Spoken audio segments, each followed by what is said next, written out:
Sorry about that, guys. I literally like spaced out. No pun intended. So how are you all doing today?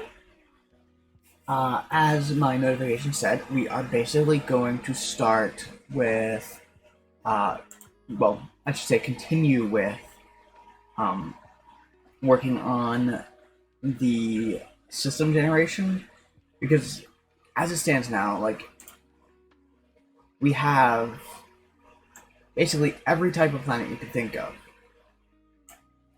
and they're all saved under objects, planets.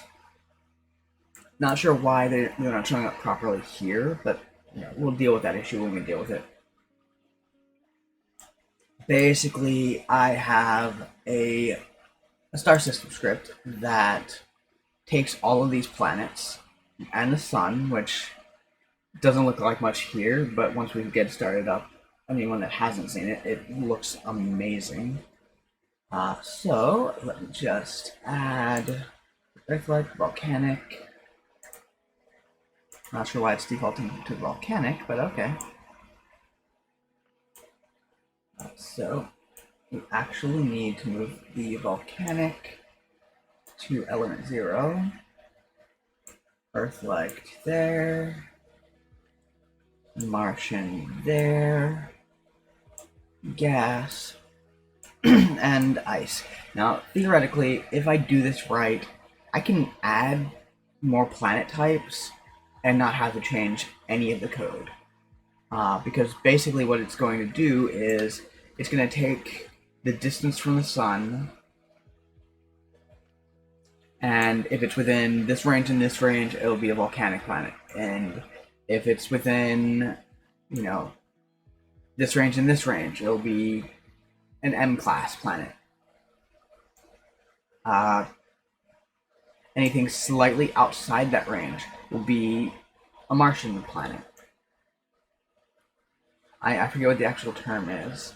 And then, of course, you have, further out, you have the gas giants, because obviously nothing really holding all of the material down. And then furthest out, we have the ice planets, or basically what Pluto is. I forget what the term is now, like planetoid or something like that. So in theory, like all I had to do is set a range that it determines what type of planet it is, and then it sets that planet type. Theoretically, that should work just fine. And I can even set an automatic rotation around the sun. How much it's going to rotate on its own axis. If I could figure out how to do it properly, I kind of want to have tilted axes, because no planet in the solar system ever is straight up and down. But because of the way that I do the collisions for pretty much everything else in the game, like the radar, checking for if you're in the mass of a planet, if you're in its gravity well, all of that is done through a words are failing me at the moment. They're done through collision detection, basically. Which, seeing as the ship's up here, it's not actually colliding with the actual sphere. Like, it has collision above that area. So we go back into the game here, and actually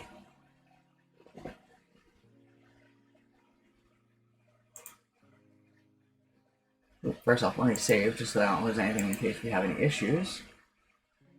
Going to disable audio. We'll probably still play the music because it's set to continue on stop. So we're gonna have a little bit of overlapping music. I do apologize. Oh, okay, so it actually did work. So yeah, if you notice, the sun definitely takes up a lot more space. And the best part is, with the way that I've designed this so far, is that if I decide, let's throw this on an iPad. everything scales properly. Let's see.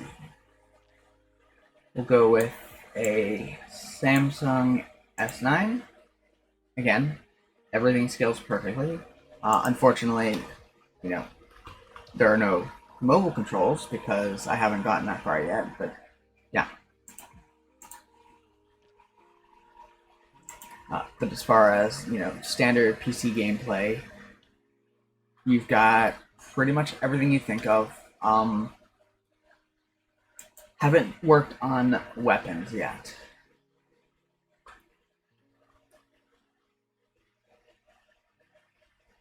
But like all of the planets show up on the radar properly. Um, might work on its sizing because obviously you've got these ones are nice and small, but then you get to the gas giant and it's a little bit bigger. But it properly mass locks when you get within the gravity well.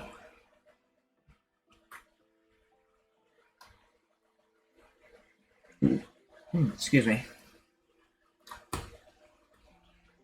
I do seem to have a little bit of issue with the ice planet and mass locking. I'm not sure what's going on there. But like we don't get mass locked by the ice planet.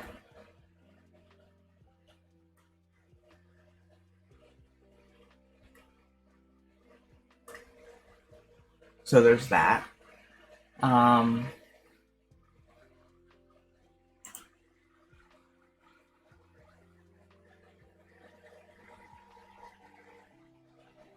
Cannot play a disabled audio source. Yeah, I know that. I did that on purpose.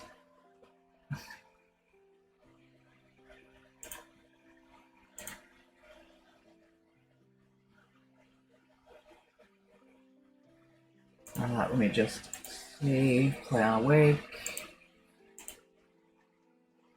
So obviously we only want to temporarily mute it.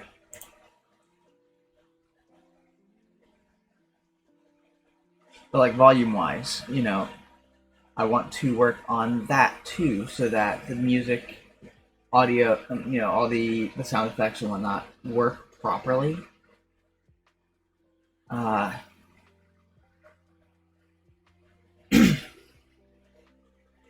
Also, I do apologize about the lack of webcam.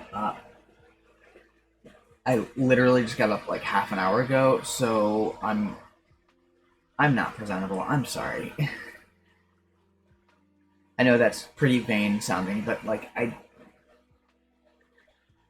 I have a certain standard for my own look, and I want to actually look nice for you guys. As weird as that sounds. So anyway, back to actual development stuff. So if we go into the code, so I started working on the star system generation code, which it's a lot less complicated than you'd think. It just feels more complicated. So the first things first, we have the sun's, planets, the star system's location within the greater galaxy. Obviously,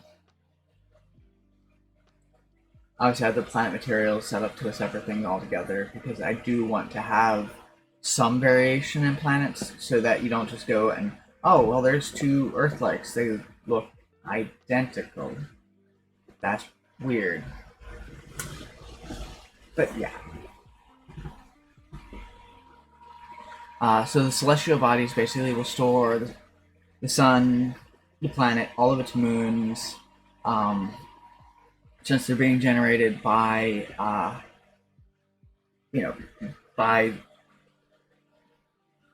excuse me, since they're all being generated by this script and generated based off of the default pre-generated ones that I made, basically what it's going to do is pretty much just going to take the celestial bodies, take those copies and throw them into a single um, array of game objects. And what that's going to do is basically every time you come to a star system, it's going to say, okay, well, you're in this star system by ID, and go, okay, well, we need to load this set of objects. Simple enough, right?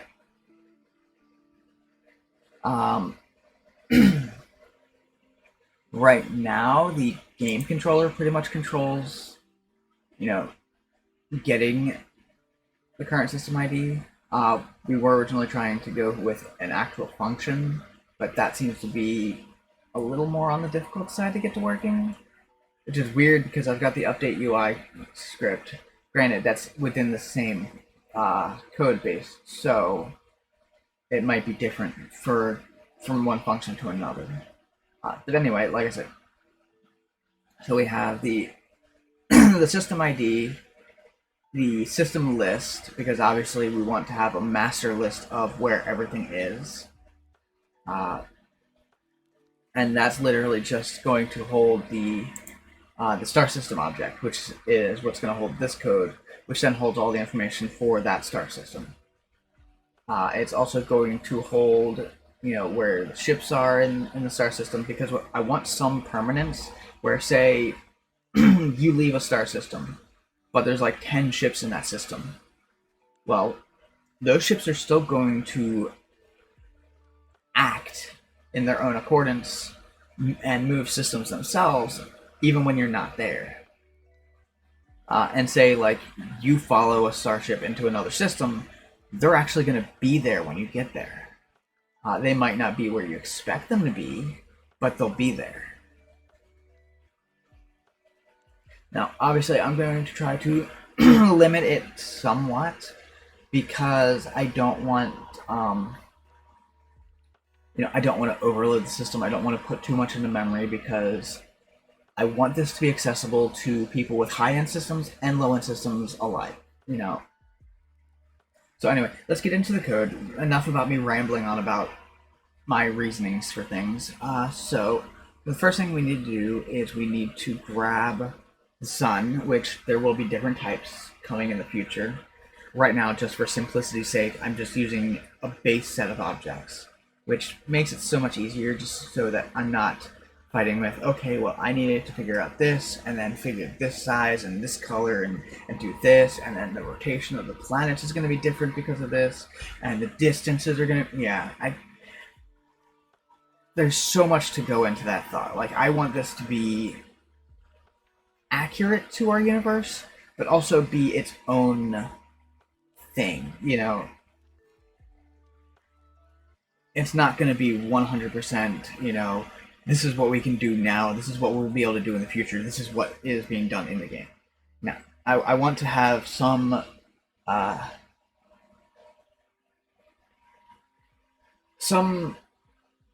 suspension of disbelief, if you know what I mean. So anyway, like I said, we are going to call the celestial bodies. And obviously, the star is going to be first object in that list. So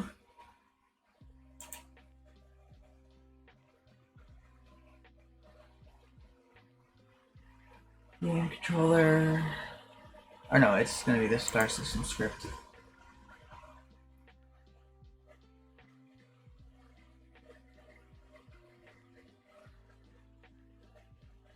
So basically, that's going to be sun's element 0, because there's only one type of sun.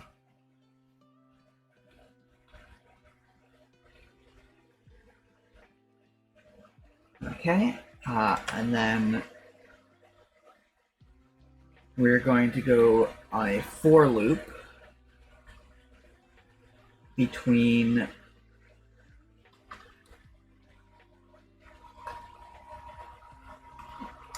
one and 13. Actually, let's make it a little more varied so that it's not always going to be 13. So first off, Did I have? No, I didn't actually have. Yes, I did. None planets.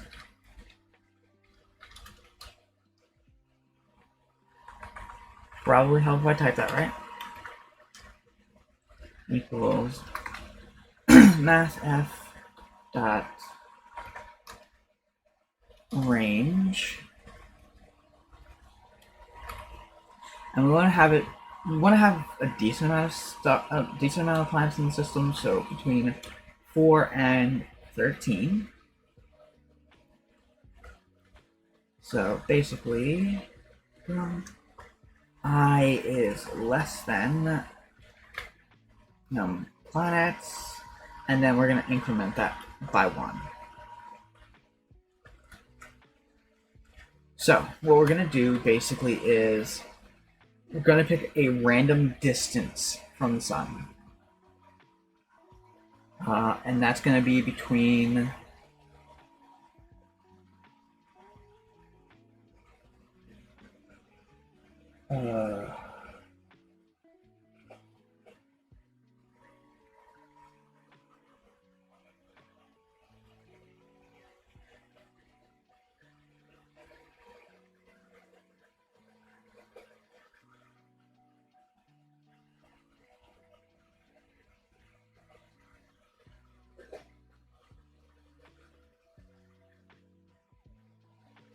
let's see, how are we going to do this?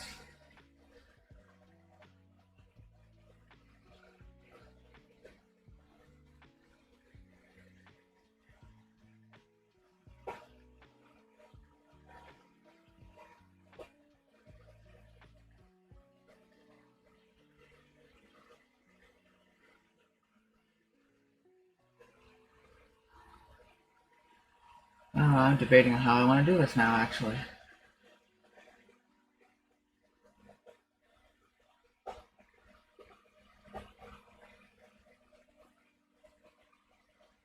Because I don't want planets overlapping each other. That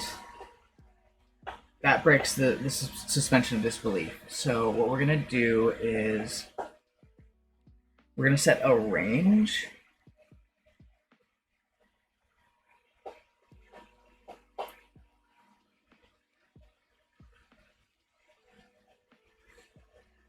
So basically, we're going to have a set range here. Actually, it might be easier just to say, okay, well, we're going to have this many volcanic planets, this many, M-class planets, this many outlier, Martian planets, this many gas giants, this many ice planets, that kind of stuff. So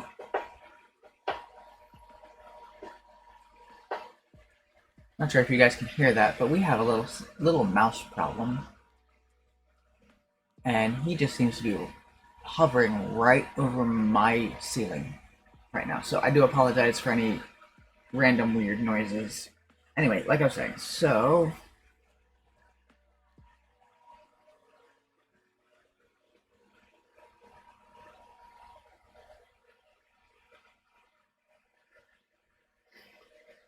let's see.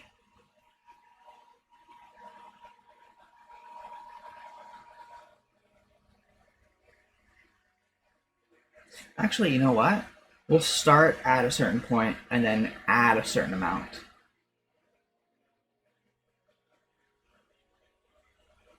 And then if we reach a certain distance from the sun, it will just simply cut off. So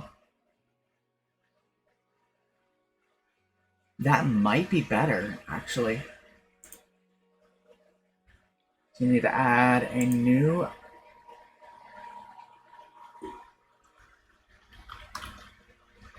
private float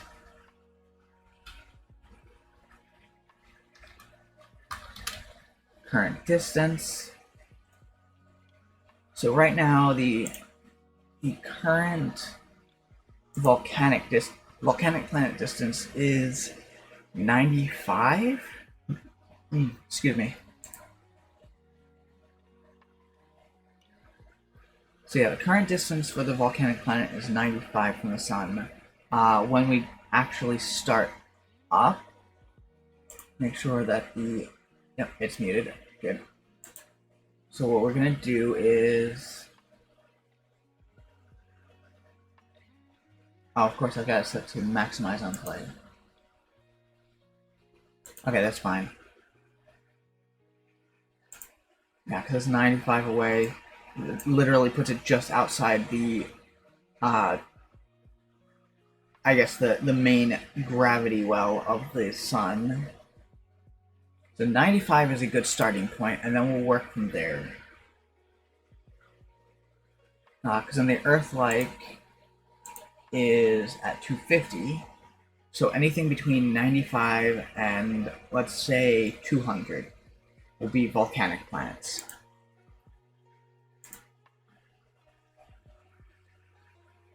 So we'll start the current distance at 95.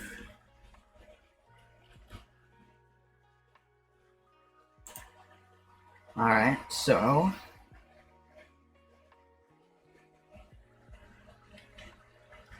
current distance plus equal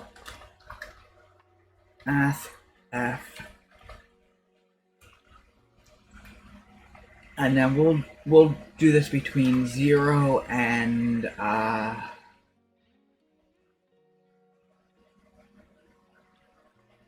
let's see, what would be, let's duplicate this just to see what we'd have, how far we'd have to go out.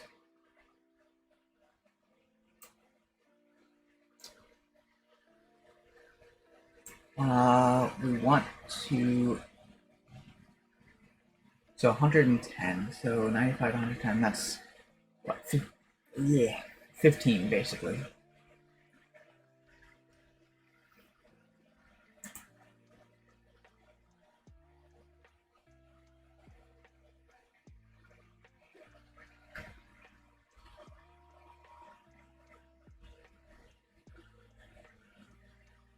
Okay, so that will give a current distance of between 95 and 110. That will give us our starting range. And then from there, we want at least a minimum of 15.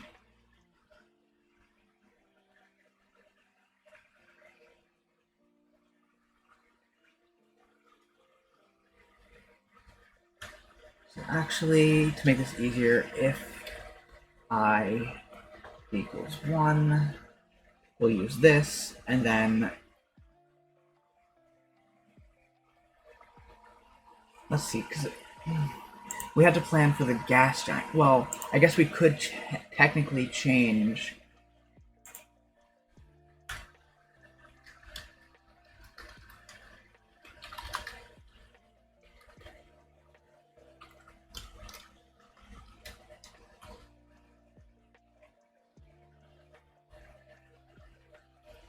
Equals 15.0 floats.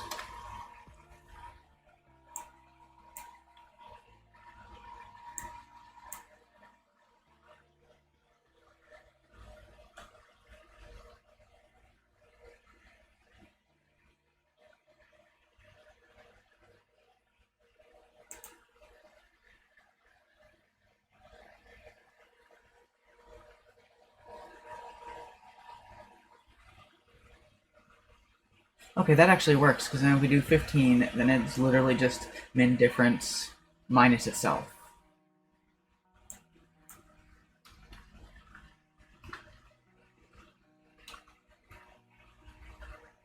And then min difference. Okay, that works. And it simplifies it, and then once we get to a certain range, then we say, okay, well, the min distance is now this. So that we don't have planets that, oh, again, we don't want planets to overlap. So if I equals 1,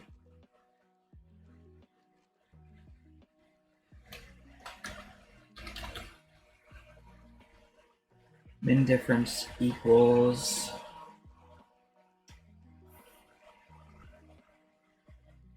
30.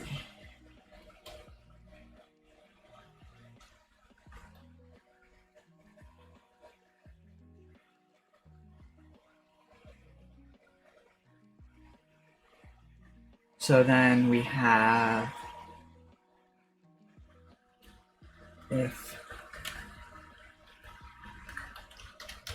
current distance greater than or equal to 95 and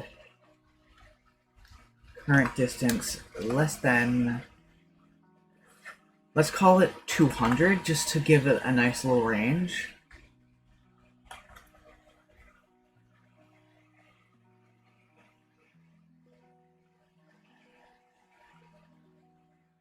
Then let's give a current object just because we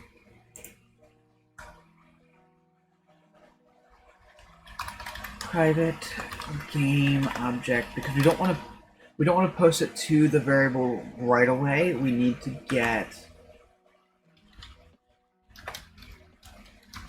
current celestial. So what we're gonna do is current celestial equals planet or planets 0, and that will give us the volcanic planet. So from there, see, I don't want to do a bunch of if-then statements. That's the problem. I want to use a switch if I can, just because it's more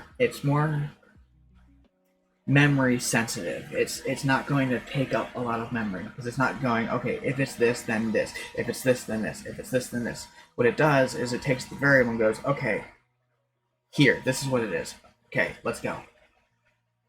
So what I need to do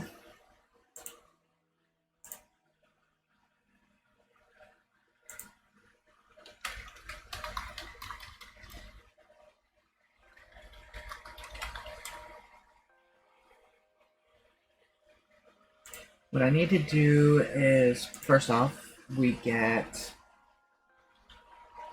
current celestial dot, I think it was local position. I can't remember now. My brain is not working with me. Let me just move Firefox over here. Unity.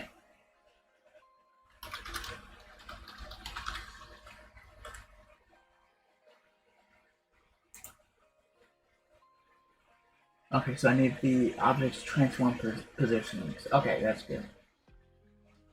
Okay, so transform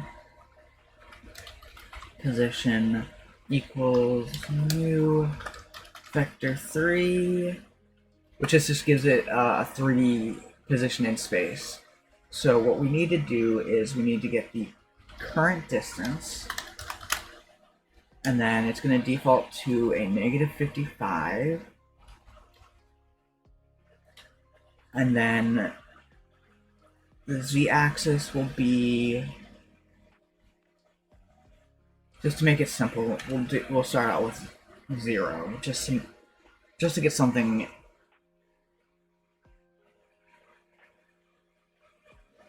Okay, and I do have to instantiate it too, so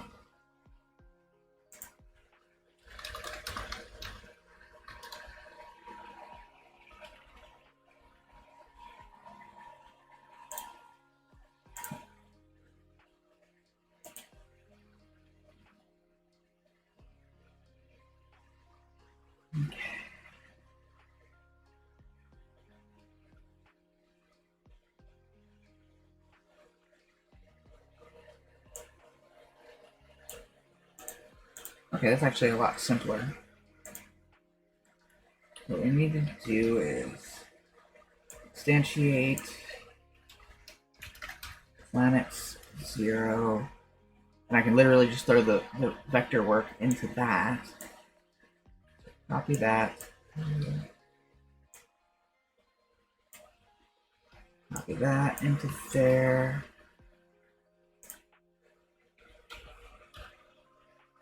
Okay, then I can literally just remove that and that. So what that basically means is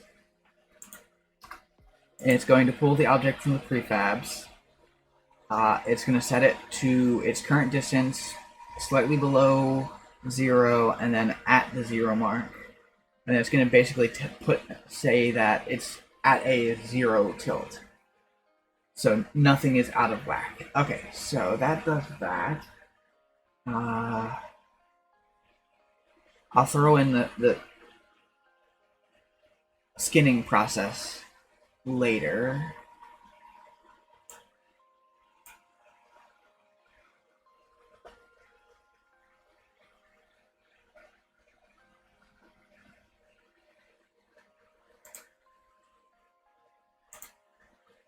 Okay, so for now,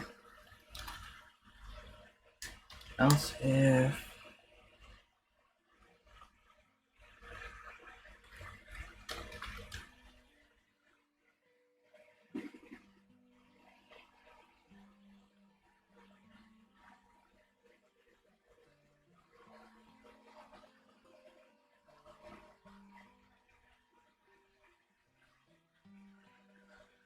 current distance greater than or equal to 200 and current distance less than, oh, and I forgot to switch back over to code, so I do apologize for that. The Martian planet is at 400, so we're gonna give a nice little range. So go to the gas giant. That's at 600. We're gonna put that between.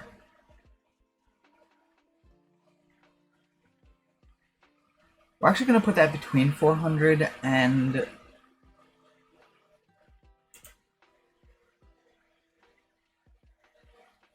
400 and 600, or no, 400 and 700. So we're actually move the ice planets out further. So if we do that, then it's less than 400.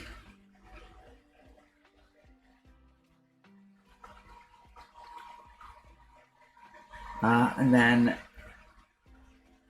if math f dot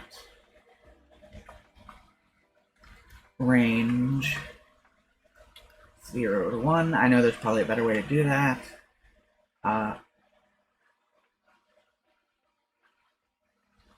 Is less than 0.5. Or actually, let's make that 0.4.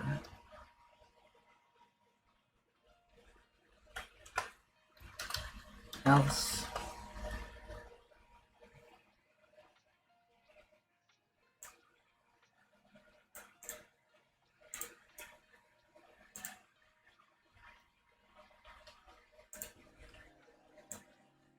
we're gonna go with either the Earth-like, or no, that's the Martian or Earth-like.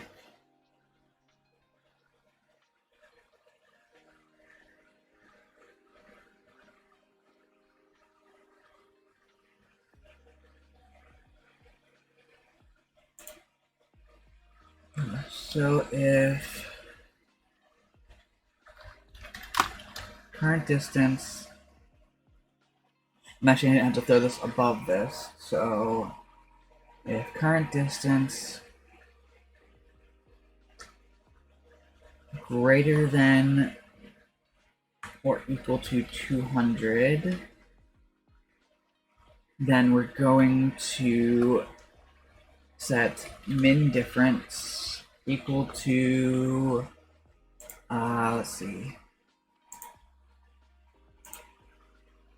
I'm going to duplicate this real quick just to see what the difference between the two is. So if we wanted it to be proper, it'd have to be 100.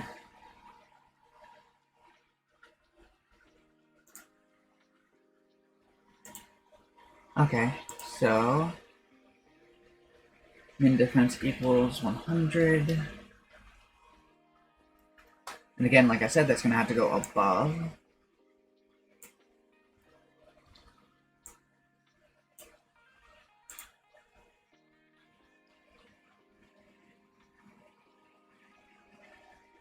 And then if current distance, not celestial, greater than or equal to 400,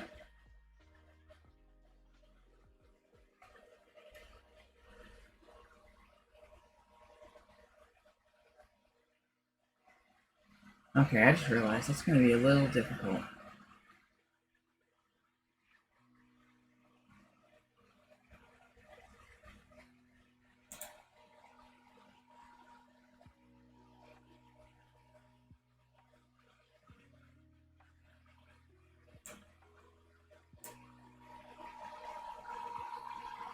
I just realized that's literally just going to always be 0 to...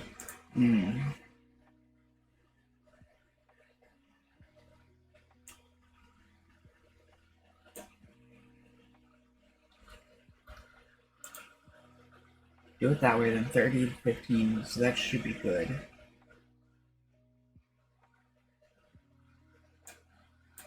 Oh, no, because it's min distance from itself. Sorry. I literally just second-guessed myself, so I do apologize for that.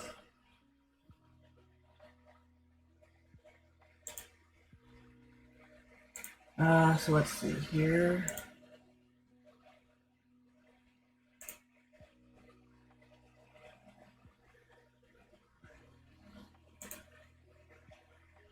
Alright, so what we need to do is min distance.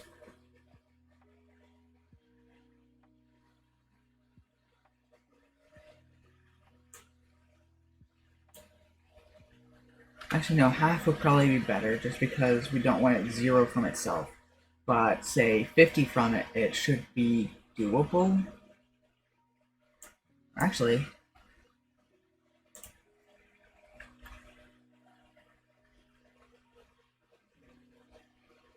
let's make it 1.5, just to be on the safe side. Okay. Completely redoing the way I do things. Mean difference equals... So if we go to the gas giants, we duplicate that.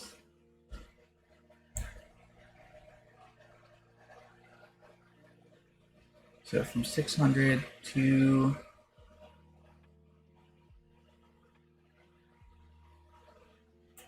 75, 75, wow. Hey, Doomlad.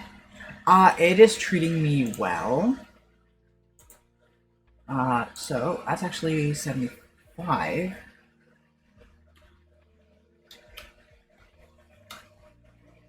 Now, I haven't even gotten around to testing to see if this actually works code-wise. So I need to re-evaluate the distance between the Earth legs. So let's duplicate that again.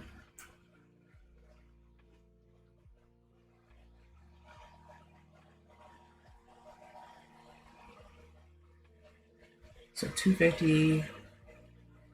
So actually, I could get away with 50 on that, actually.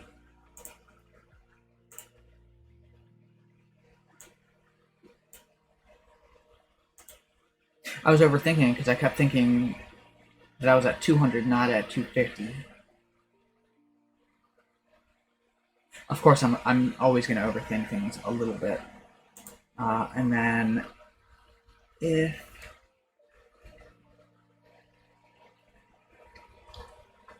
current distance greater than or equal to 800, then min difference equals that. I should be able to go back to 30. Just because the ice planets are smaller, so they can easily deal with that.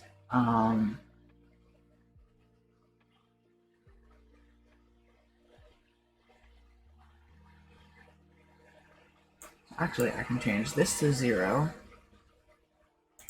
and this to 15.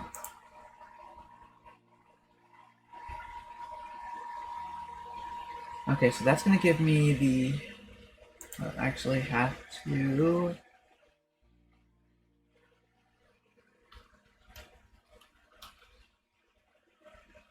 celestial bodies I equals that, because I had to save them as well as instantiate them. And then else if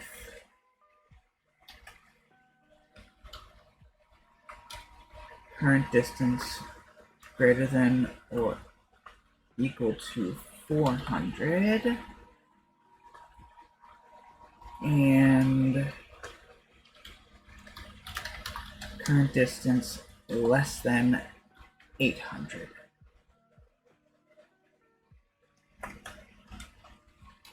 And then one last for else if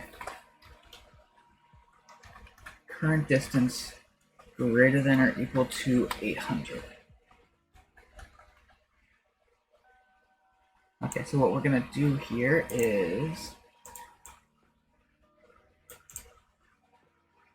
copy that, paste it here, paste it here. So we're gonna go with the third and the fourth, which should be,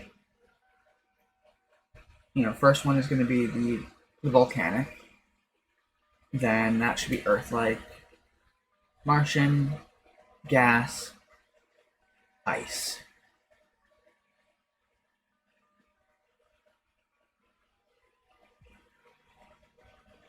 True. I'd never even thought about that, actually. Oh, that's painful to think about.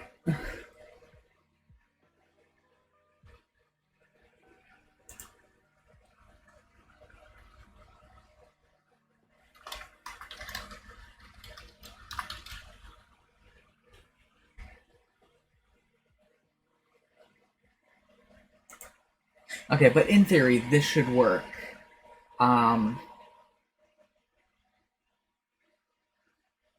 Oh right, I'm gonna have to set the I'm gonna have to set all the rotations and speeds. So if we go into orbit moving, I need to drop this down dramatically because right now, oh, here's a real test. It's Math F does not contain a definition for range. What?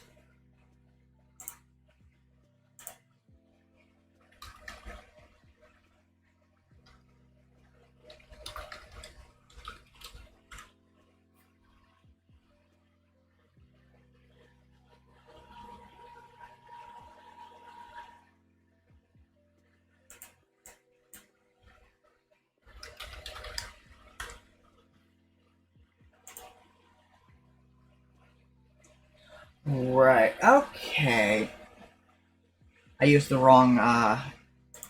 It's not Math F. It's It's random.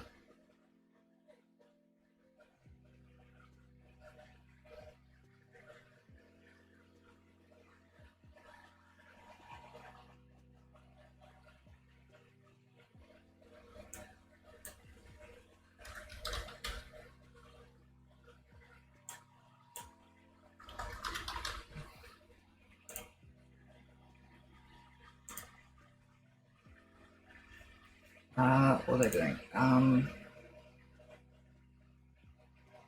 I left a random in there, so 40 right there.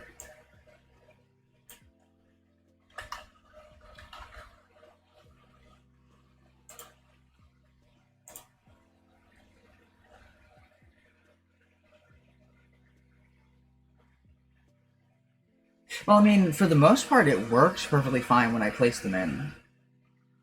Like, they rotate properly. The moon even rotates around the planet.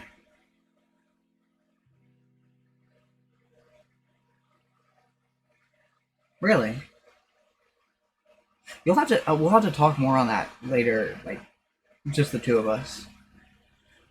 I really, like I let's put it this way.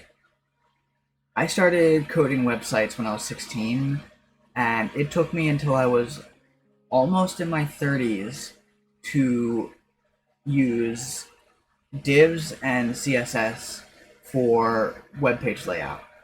Like up until that point, I was still using tables. Looking back at it now, I cringe so hard just because it was so inefficient how I did it, but I was so set in it. Like this is how I knew how to do it. This worked. Why fix what isn't broken, basically? And that ended up causing way more issues than it probably should have. Okay, so what we're gonna do is going to disable all of these. Wait, that just removes them from the player view. I need to actually physically go in and disable them.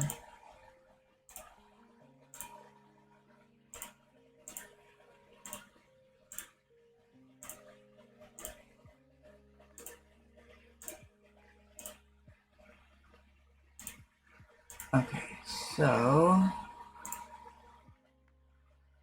that should start automatically.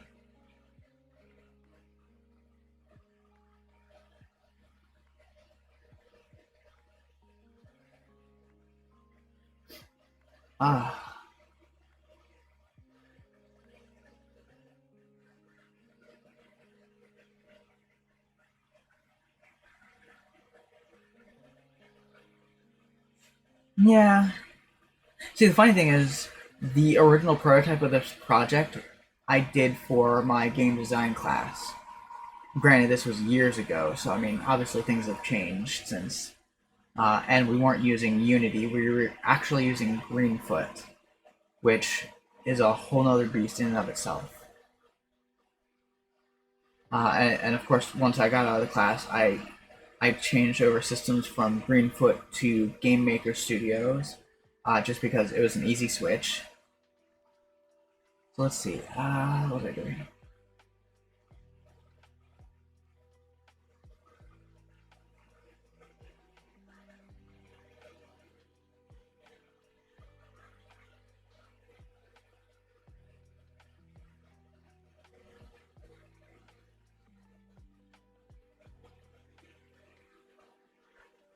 Yeah, no, like I said, the original prototype was made in it, and it still exists on itch.io, at least for now. Once I get this thing up and running to the same or better than what I had there, I'm taking that whole page down just because it's so outdated. Like, first off, my company name hasn't been Smooth Mover Games in so long. We've quote unquote evolved since then. Just because I kind of got away from that name due to its linking to a former friend who I worked with for said company. And we are not on speaking terms at the moment, by my choice. So what was I doing? I lost my train of thought. Right, I needed to find the base rotation. So orbit speed.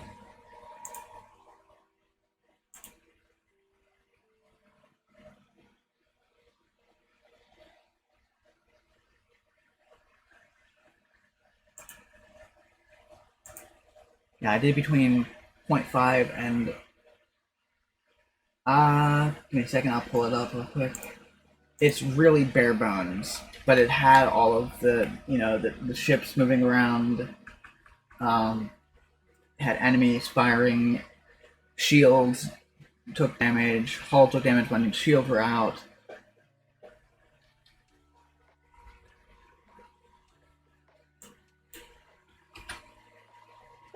I mean, it was probably the closest I've ever had to a game in the most basic sense.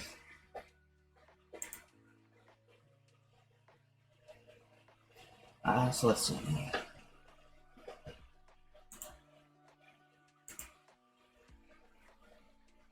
So I need to go into the orbit moving, change that to a default of 1. Or no, that was... Nope, wrong script. This is...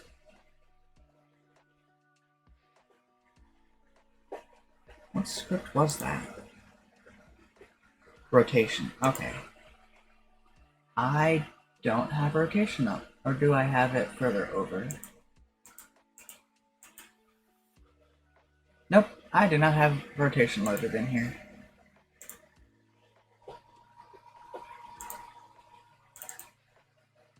Okay, so default orbit speed of 1, and I actually, as sad as it sounds, I do have 2 different rotation scripts. One that rotates around the central point of the galaxy, the other one rotates around a particular object, which I guess technically if I wanted to be as efficient as possible, I could probably set it up to use the same script and just set the sun as the parent object, or hell, even just set up the script so that I just put objects inside of each group and just rotate around its parent. Potentially. It'd probably be less messy.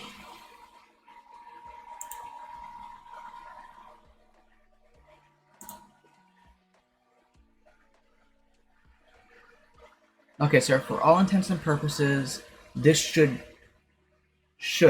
key term, generate the universe, or the galaxy. And it did not. What am I missing? Index was outside. Are we gonna start with this crap again?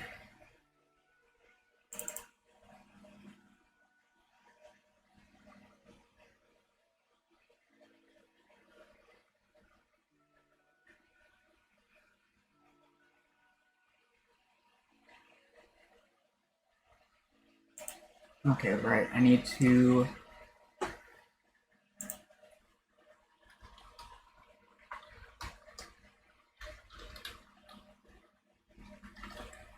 I keep forgetting I need to actually set an array length.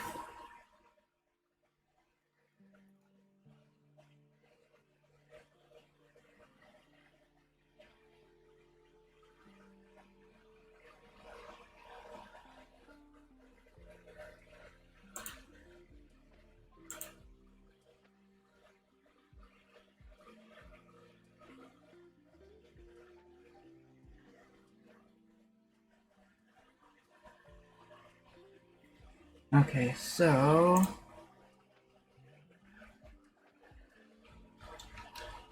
celestial bodies equals new game object.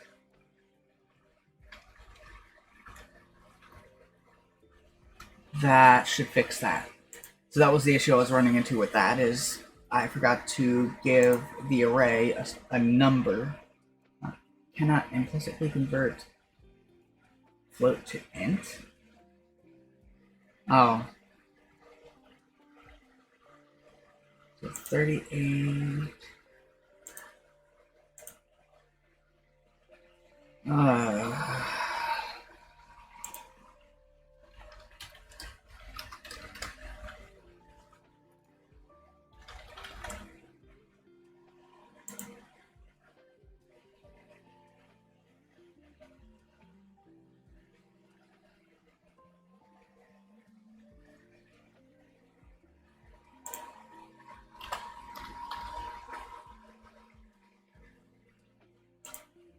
That should fix that. There we go. Okay. So now... still not doing it because we have an array. Index was outside bounds of the array. Oh.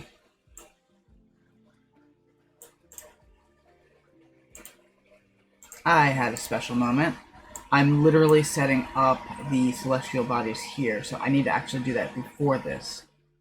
Okay.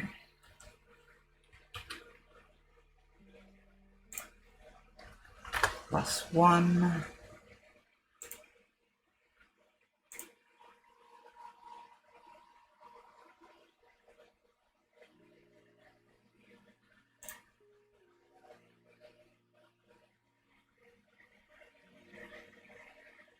Oh, that's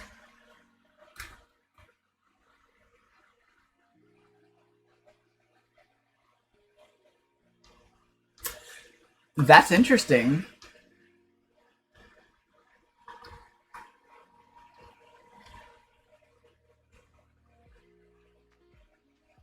So that didn't spawn with a speed. Um.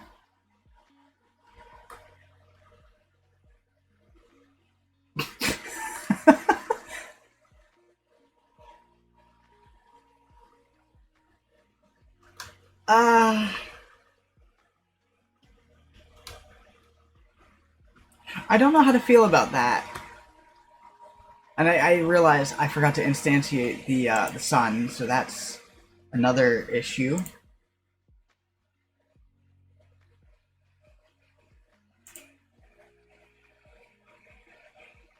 Oh, that was mildly hilarious. So instantiate sun, and it's going to be at new vector 3, not vector 4, 0 f 0 point, or no, sorry, negative 5.0 f and 0.0 f.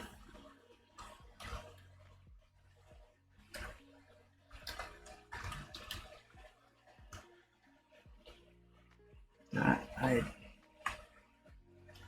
identity. Okay, so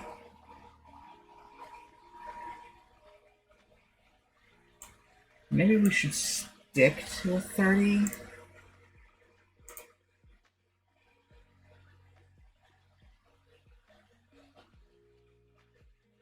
Okay, so now that we've got a center point of the sun, that should be popping in like it's supposed to. Okay, yeah, so the sun's being instantiated properly.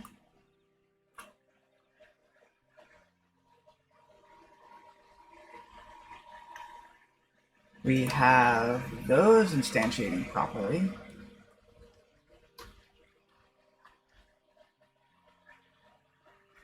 For whatever reason, they're not getting a rotation, and it's only giving me the Martian planets.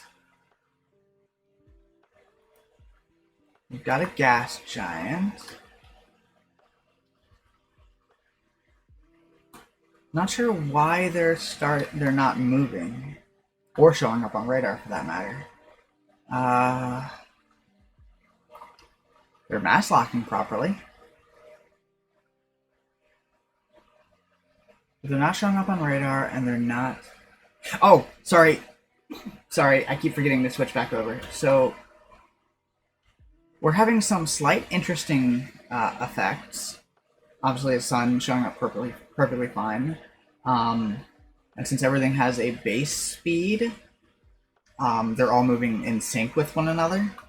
But it's generating the planets, so you have all of the planets within the hot range, the volcanic planets. Like I said, we have an issue with the ones outside of this not rotating, if that makes sense, and not showing up on radar. So we go up here, we've got the Martian planets, which is funny because it's within the certain range, but it's not, like it should be alternating or mostly being Earth-likes. So I'm not sure why it's doing that. And it almost kind of seems like they're equal distance apart from one another, as opposed to like a varying distance. Well, it's slightly different. I might want to change the distance. So habitable zone.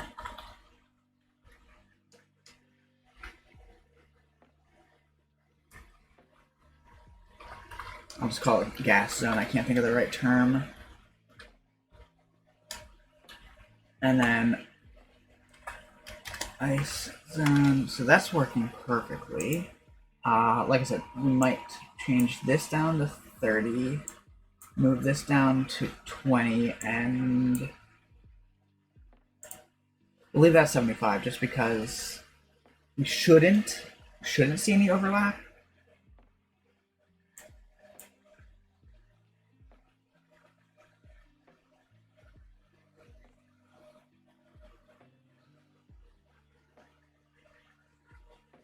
And I forgot to switch back over to the code.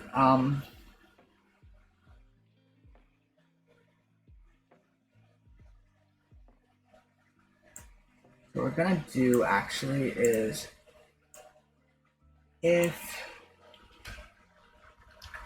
current distance less than 250 or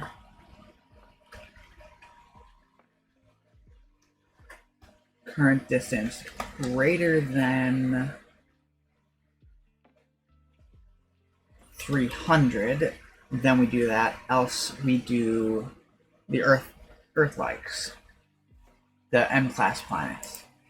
So maybe that should work a little better. I'm wondering if the way I design the objects, if their permanent versions don't have the script in place.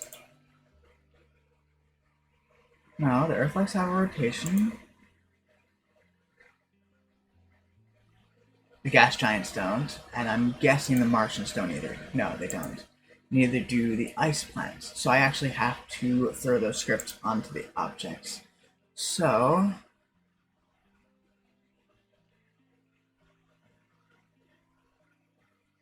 let's throw the rotation script on here. That's why they weren't working right. Gas giant, rotation.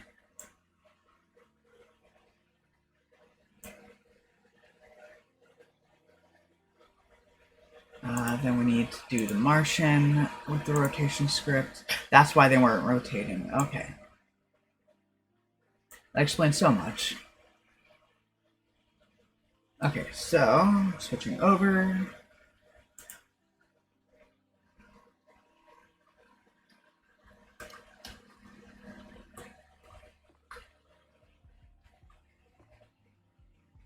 Okay, so we've got these rotating.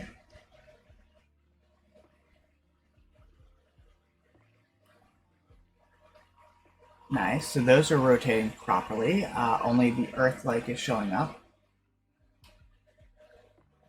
Everything's rotating at the same time, though, so that's going to be rather interesting.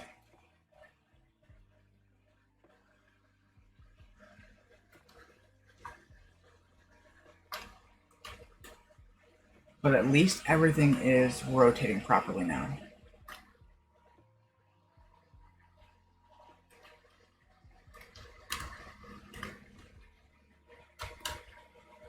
What did I do with the... Yes. So it makes it easier for me to basically throw a random skin onto them that actually changes.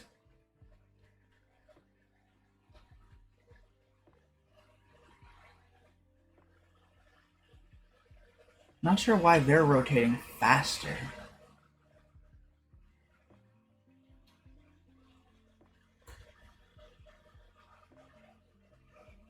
Okay, so we're definitely getting somewhere.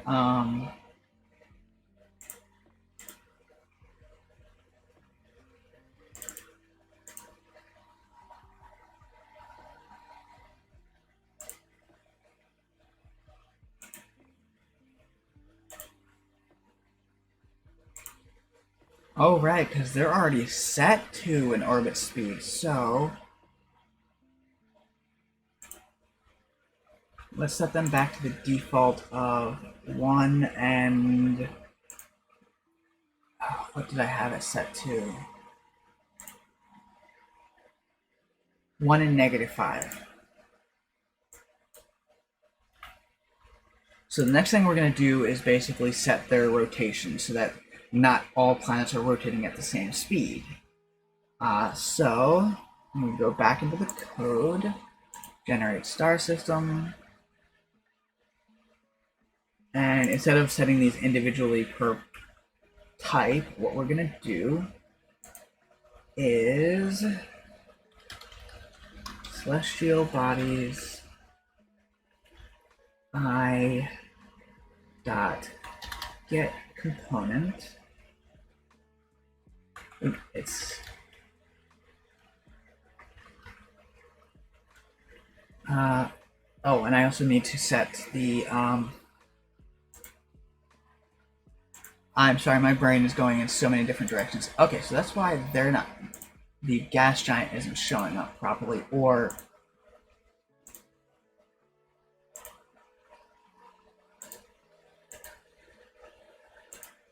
so I forgot to set the layer to celestial and the tag to radar. Because celestial tag, oh.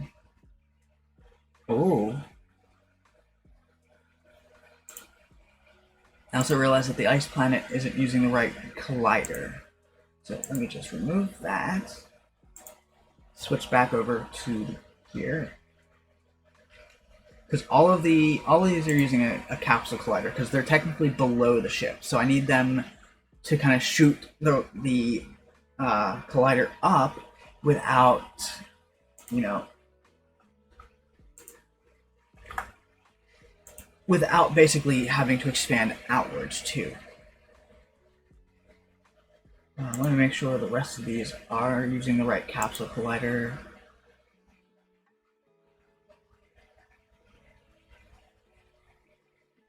And volcanic planet, its capsule collider is different. I have to work on that later. If I remember correctly, there's supposed to be is trigger.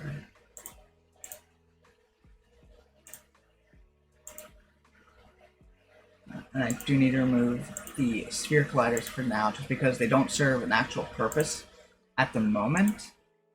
They might later. I can always re-add them later. Okay, so that's that.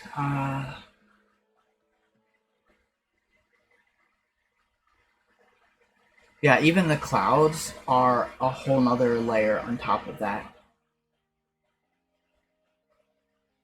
Okay, so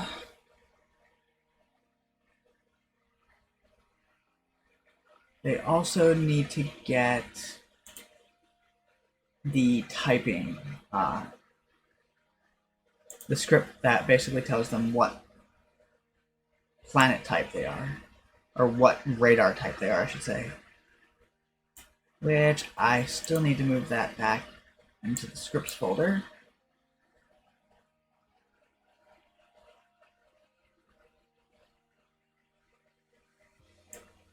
So throw that there, radar collider type planet. And then ice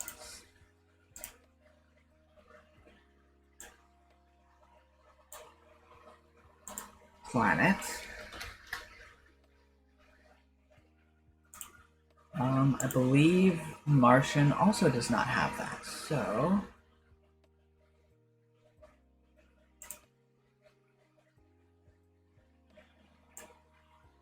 collider type planet.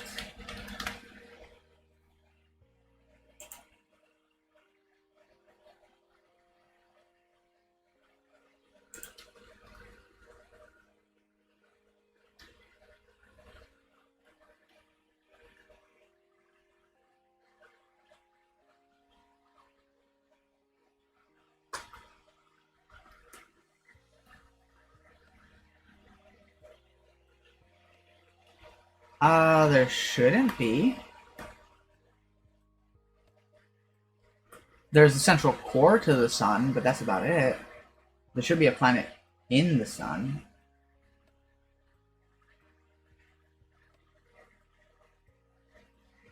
No, because if I stop this and start again, if you watch real closely, there's a central core. Yeah.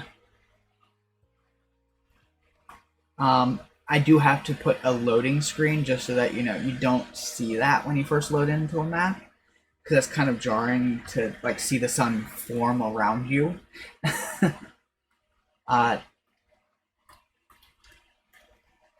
Okay, so let's make sure that the different types of planets are mass locking.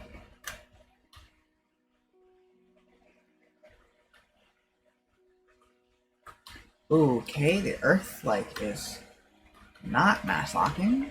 That's weird. We're having issues with that before, so I'll have to figure that one out. And it looks like we're not going out past gas giants.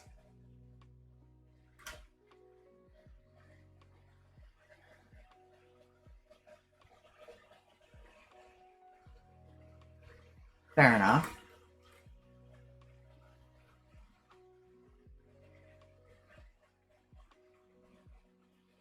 Okay, so I gotta figure out why the Earth isn't.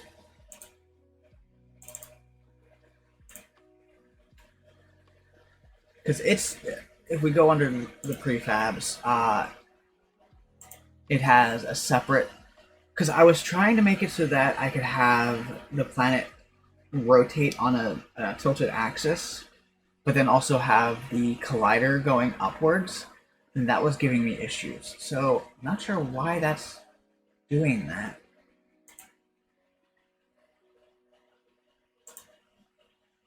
Collider is trigger, radar tag, layer celestial, so that should be it's not mass locking or anything.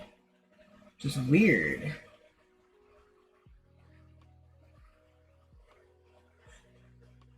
I'll have to check into that later.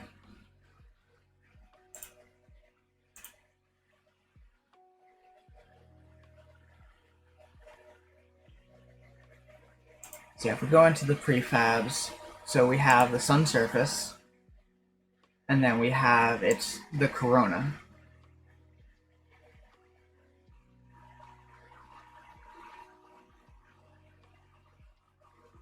I could. Okay, so what were you saying about the create particles of their life to cover it without a loading screen? Like, would I have to set a negative start value?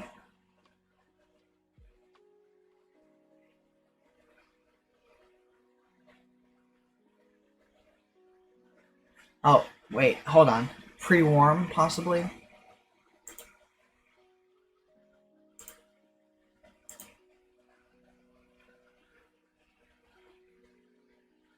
Ah, okay. I'm gonna try pre-warm and see if that does anything. Oh yeah, that works. It is literally just set pre-warm to the particle systems. Okay, so now we need to set up so that the planets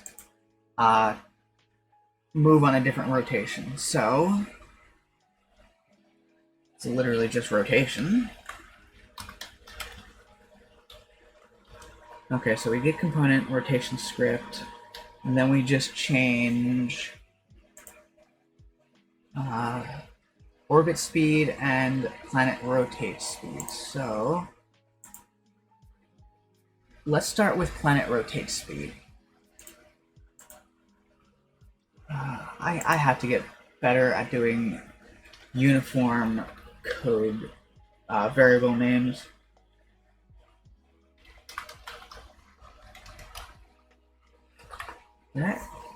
I keep second guessing what I named it. So rotate speed. Rotate speed. Okay.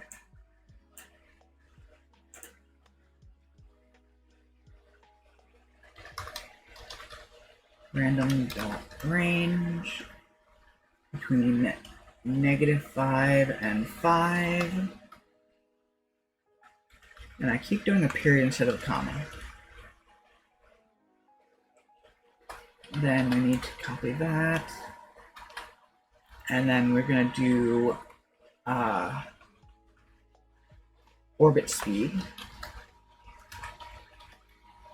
Random range between 0.5 float and 1.5 float. So that should change the rotational speed of the planets.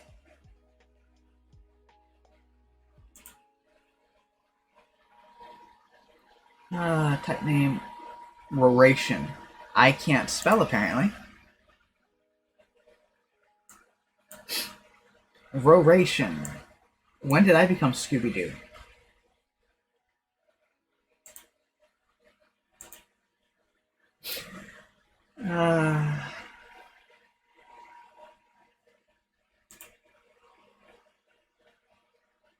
Okay, so now they should be rotating on a slightly different speed.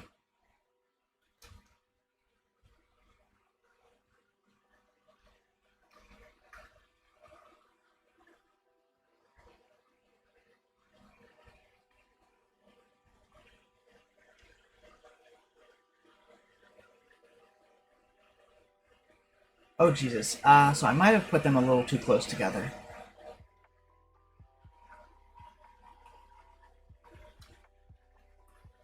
And I'm not sure about these orbits. So I'm actually going to do a temporary set the orbit speed to 0, just so that I can make sure that they aren't overlapping each other, because that would be just a little bad. Let's actually change the min difference to 60 just so we get a little more variation. And we might actually drop this to 350. Actually, let's make it 300. So then if we do this between 300 and 600, and then everything greater than 600. Just because, again, we're getting way too little variation.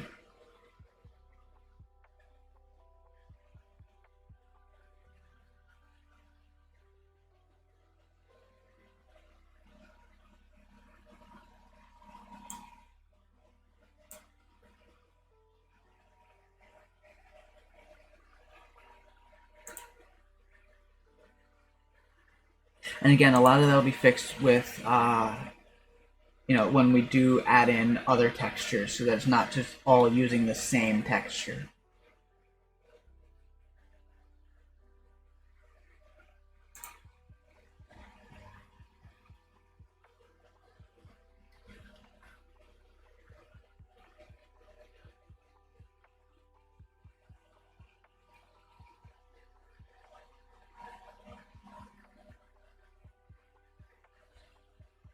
Yeah, for whatever reason, the Martian planet, well, mass locking is not showing up on radar. Okay,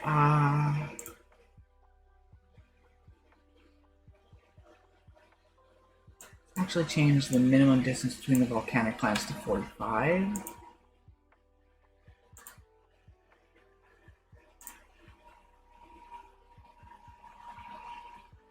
Obviously, there's going to be a lot of fine-tuning to get this just right.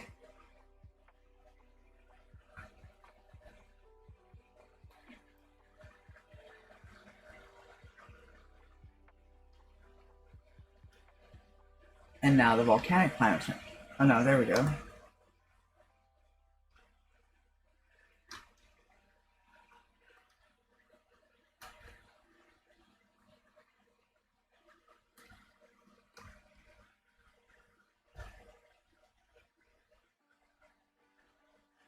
Got two gas giants that are not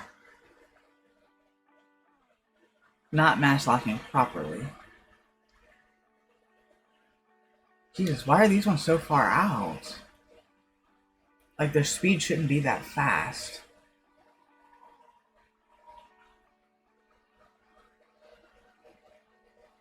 Oh, Jesus.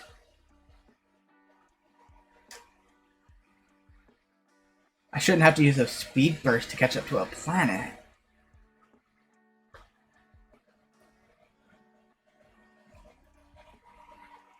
Yeah, those are the ice planets. And they're moving exceptionally fast. So I might need to change the speed variation a little bit. Because that planet's moving almost faster than I am at base speed. Somehow. Okay, yeah, I think we're going to need to change the range from that to just one.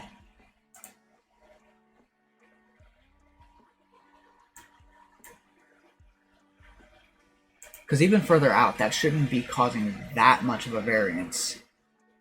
So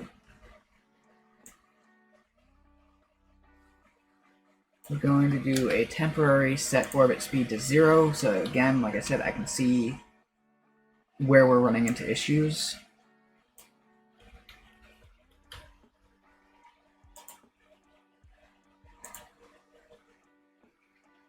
As far as planet generation, distance between planets, we might have to do a few tests just to get like the right number of planets to get it.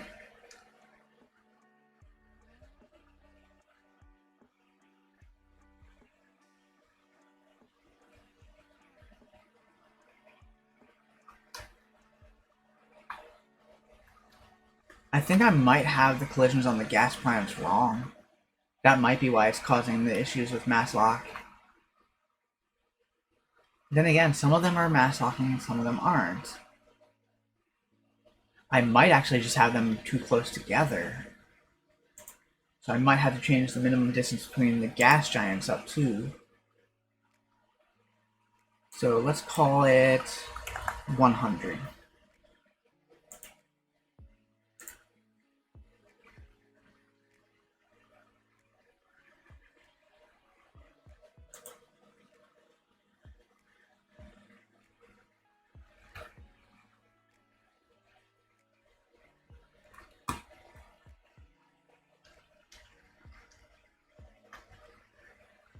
Yeah, and I think the volcanic planets might actually be too close because the collision with the sun isn't allowing it time to realize that it's moved away from the ship's moved away from the sun.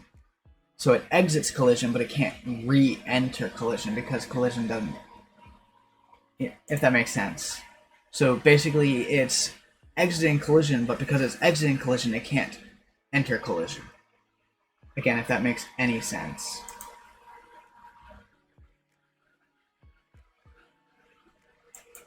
So these guys are probably going to have to be a min distance of 40. Set the starting to 105. It's greater than 105. Less than 200. Yeah. For whatever reason, I can't. Like, I've got it set so that it checks on trigger collision, it checks when collision ends, and it checks when collision is constant. So I was trying to. Hey, Empire. How you doing, hon? So I was trying to basically cover all of my bases, so to speak. And if I remove one of the three, all of them stop working for whatever reason, and I can't figure out for the life of me why. Oh geez, so we have two planets that are currently showing up on the radar.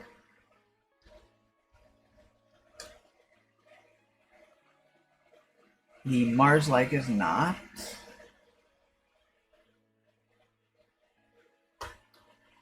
And that's really weird because there should be a minimum of 4.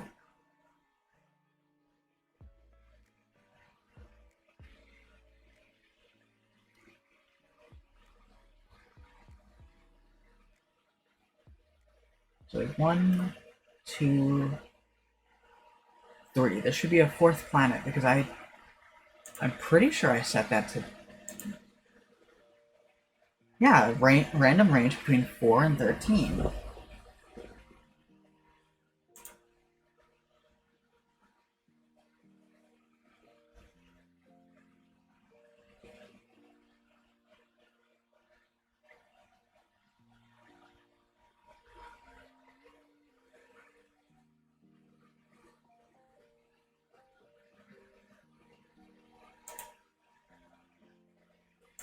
Still not sure why the planets aren't showing up on radar.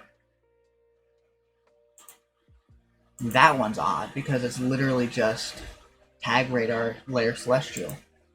Tag radar layer celestial. Oh, I forgot to put the Martian planet on the radar tag.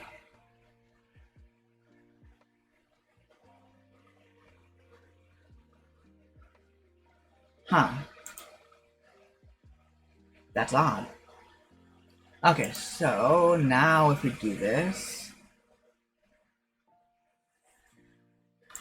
it looks like they're all showing up on radar. We are mass locked from the sun. Exit mass lock, enter mass lock, enter mass lock, or exit mass lock, enter mass lock, exit, enter,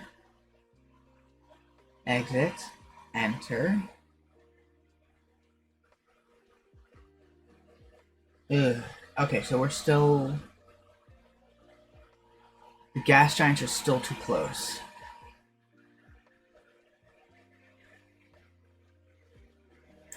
Till they get out here, which is weird. So maybe we need to change this to a minimum distance of 120.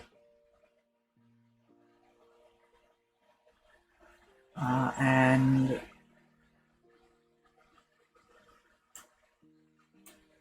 let's change this to 400. We're going to change it back to 400, from 400 to 600.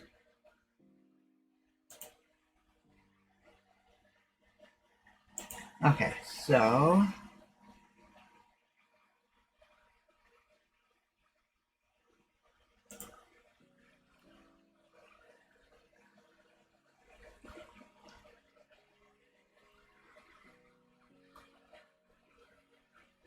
exit mass lock, enter mass lock, exit, enter, exit, enter, exit, enter,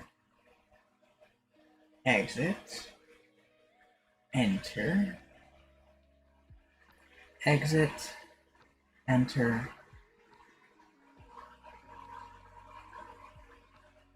exit,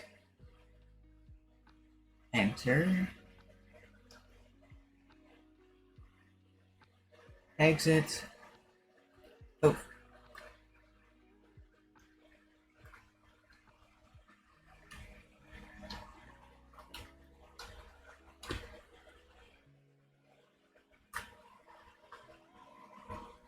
Okay, so those still aren't mass locking for whatever reason.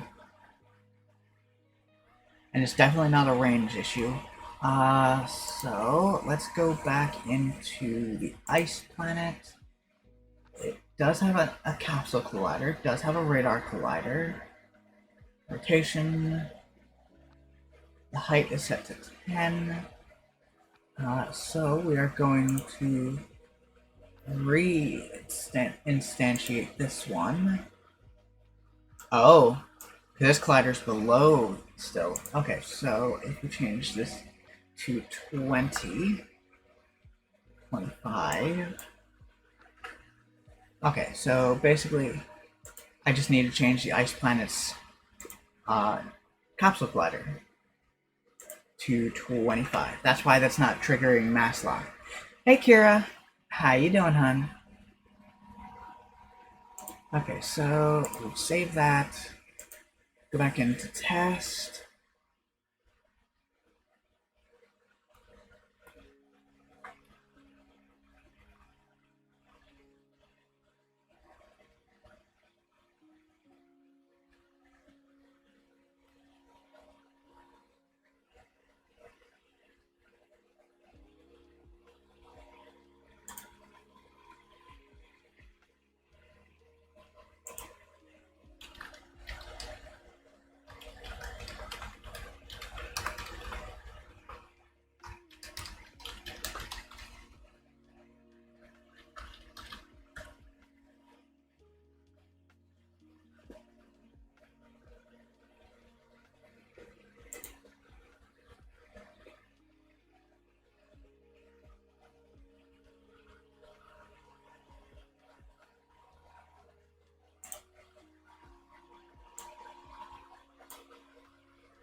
Okay, so I welcome back.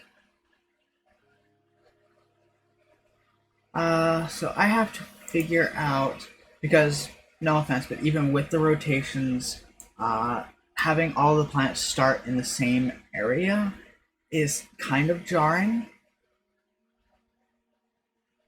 So basically, I'm going to have to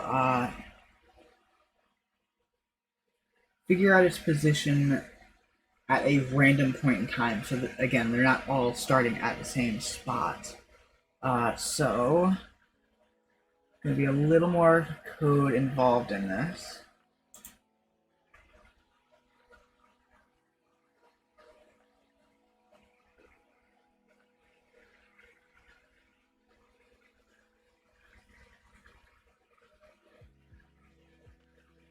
I mean, I could literally just on start set speed to this, and then so void start.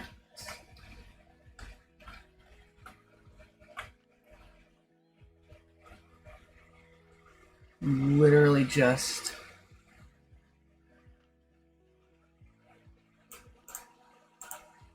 copy, boom. Oh no, you're good. There's no problem with that at all.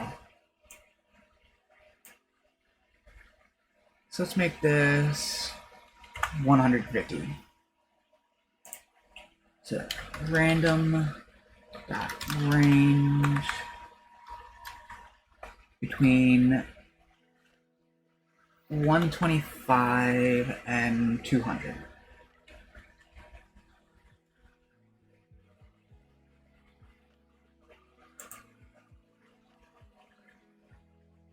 Yeah, but I mean, I'm weird. I always have to complicate things. In theory, this should work. In theory.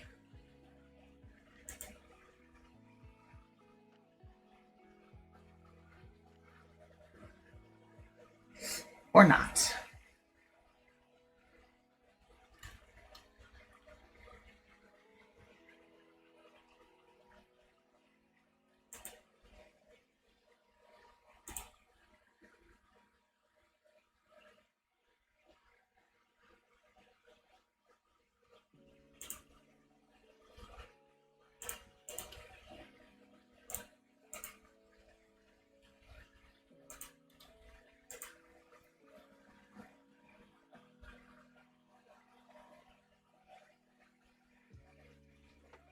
Oh, I see why.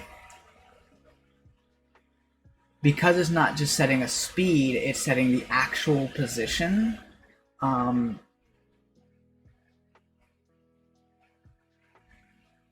okay. I see what I have to do actually. Because it's basically okay, so it's saying rotate around vector 3 dot 0, vector 3 up, and then orbit speed times time dot delta time. It's basically saying, okay, well, at the 0 point it's here, at the 1 point it's here, at the 2 point it's here, 3 point it's here, 4 point it's here. So I have to set an offset.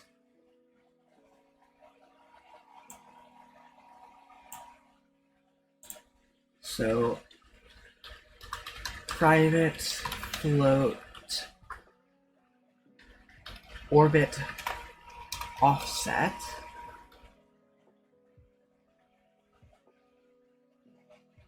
And I could actually set this to equals 0, 0.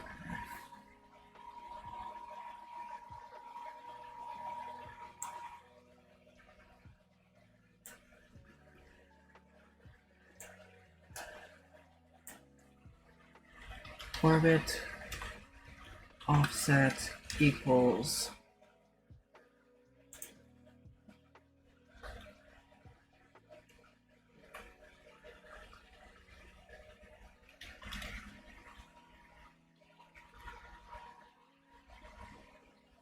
because no matter what I try to force it to, the moment it's done that, it's just going to go boom and rubber band right back to where it was because of the way I coded it.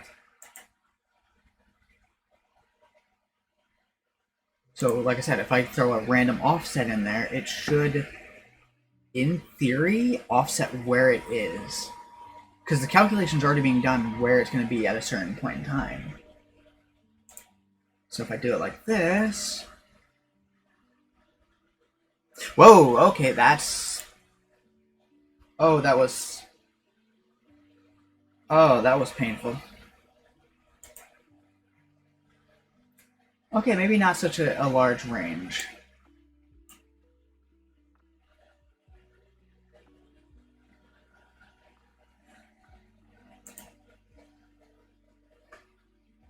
Or maybe not in that particular order.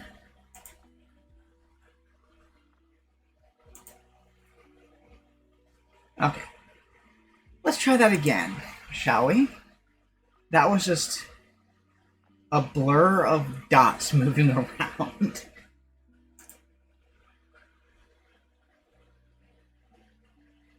Oh, that's still...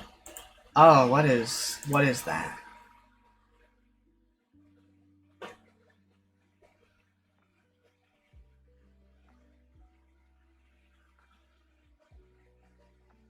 Let's try something numbers a little smaller. So we're gonna do 2.5 to 5 this time. Let's see if it's affecting the speed or if it's affecting where it's at. No, the offset's being randomized at start, not during the update.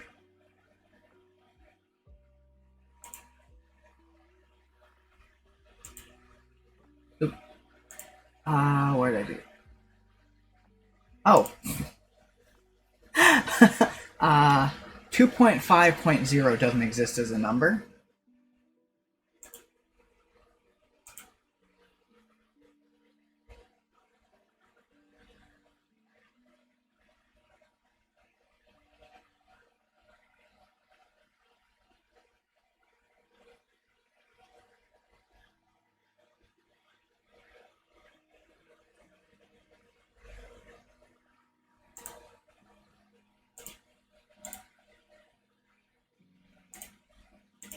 Okay, so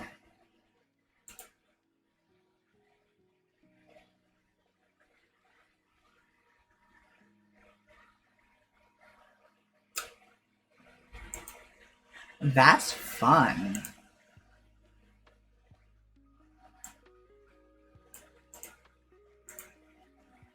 Okay, so I originally tried it time.delta time plus orbit offset, and then multiply all of that by orbit speed. And I seem to be getting the same thing.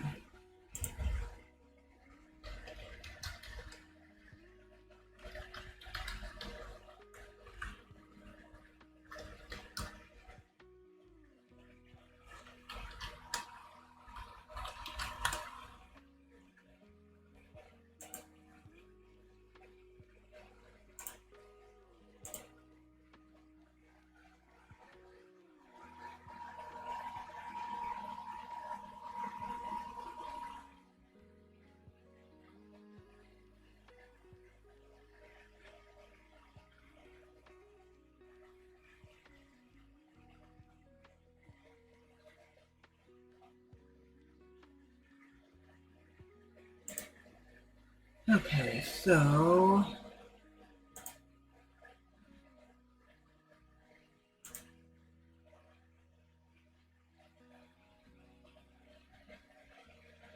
like I said, let me try moving the random range up to the declaration up here.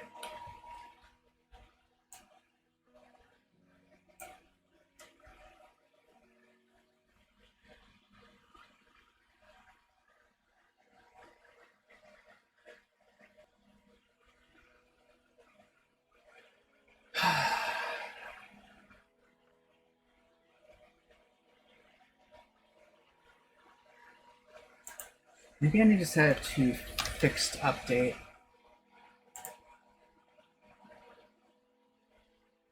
Because rotate is literally just how the planet rotates on its axis. Rotate around is rotating around the central point in the galaxy.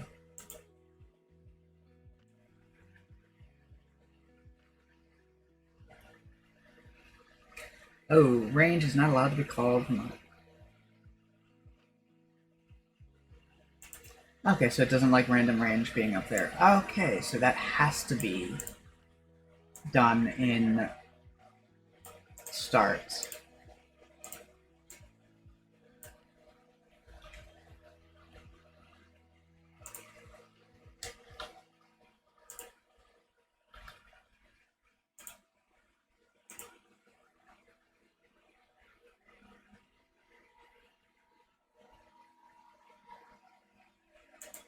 Okay, so I set it to 0 just to see.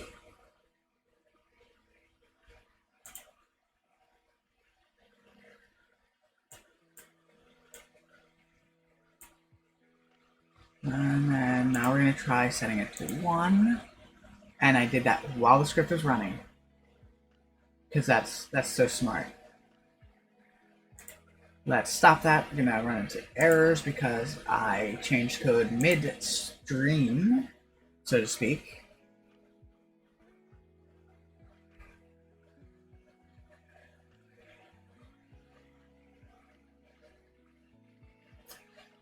Not sure why that's doing that. The radar should not be pinging that far out.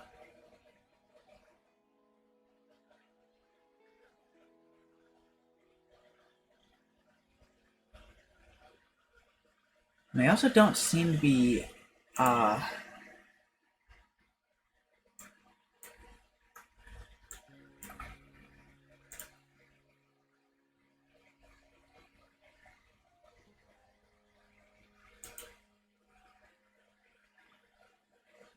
no, the radar is set to a circle. So I'm doing it in a rather odd way. Basically, the player object has a spherical. Well, actually, let me just go into it here. So it has a sphere collider. That's basically the width of the radar range here. And it basically just says, okay, well, everything within this range, calculate that and figure out where it is. So I might just need to change the edge distance, because that's a whole nother equation that I have going on. So if we go to, I believe I have that under game controller.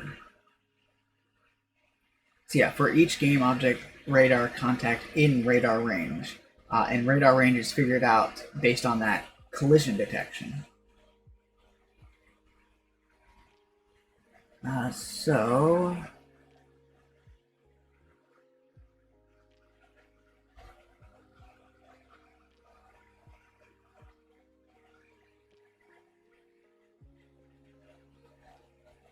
I might just have to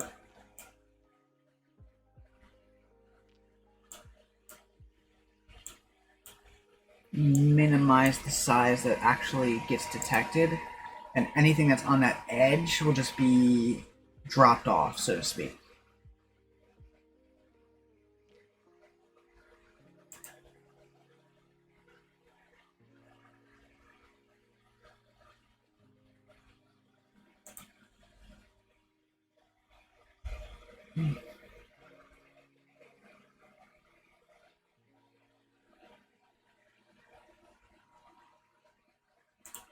Geez, even that 0.01 is just, because it's doing the whole thing, not just part of the speed. Like, let me see if taking out everything, because it's gonna multiply first, so it's gonna be added anyway.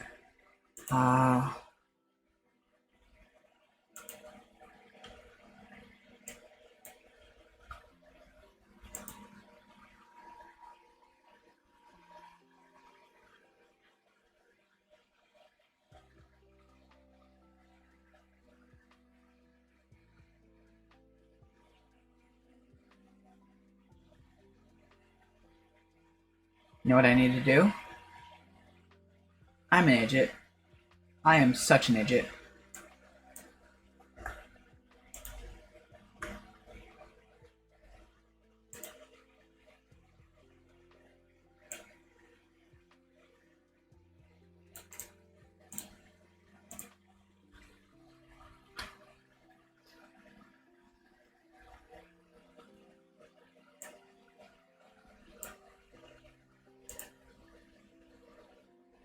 Gonna try this just to see. Yeah, because of the circle isn't technically a circle, it's an ellipse, but it's shrunk down to a circle just because of the way the UI got shrunk down in the code.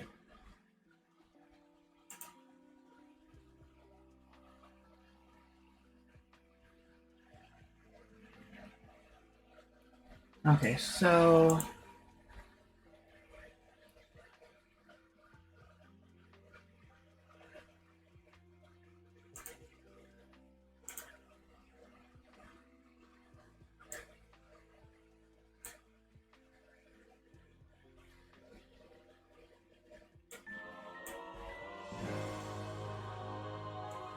thank you for the host, King Kira. I appreciate you, hon. I need to set. Oh, that actually is showing. Weird.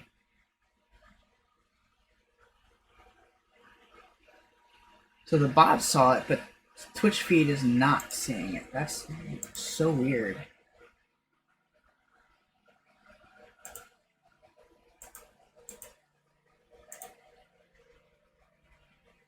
Oh well, it's just Twitch being Twitch.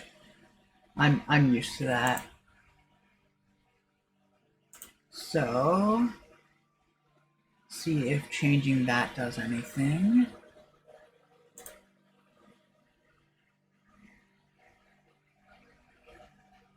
That works. I did it. So I was setting the random rotation to orbit speed, which is still going to start you in the same location. So now if I do it like this and actually up the number 200 to 500, granted it might rotate around itself again, but at the same time it should get a more varied distance.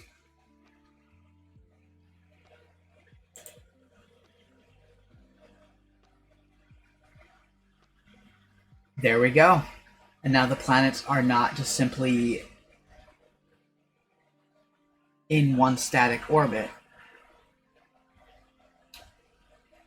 They're actually starting in random locations. So this is actually coming along nicely.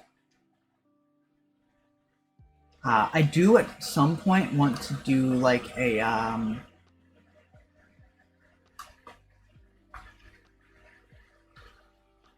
like I want to set up a way that I can get the actual orbit lines so that while this does look kind of random, I want it to actually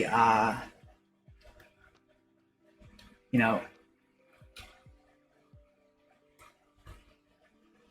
I want it to look like it's believable, you know what I mean?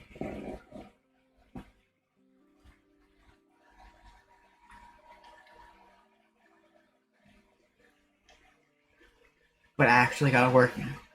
That's sorry, I forgot to switch back over again, but yeah. I've actually got the orbits set up so that they're randomizing their position basically.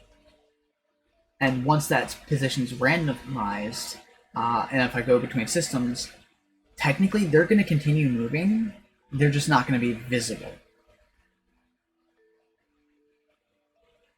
So you're literally going to have one galaxy on top of another, on top of another, on top of another. Yeah, that's what I'm trying to figure out how to figure out, because like I had it so that hold on. I originally had it like this, where it was, what was it?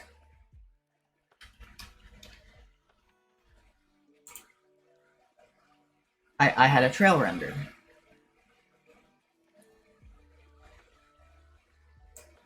and it rendered at 0.5 width, I believe is what I had it at.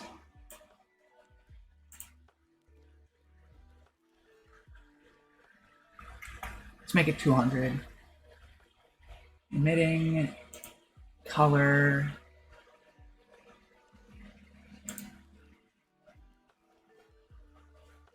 blue.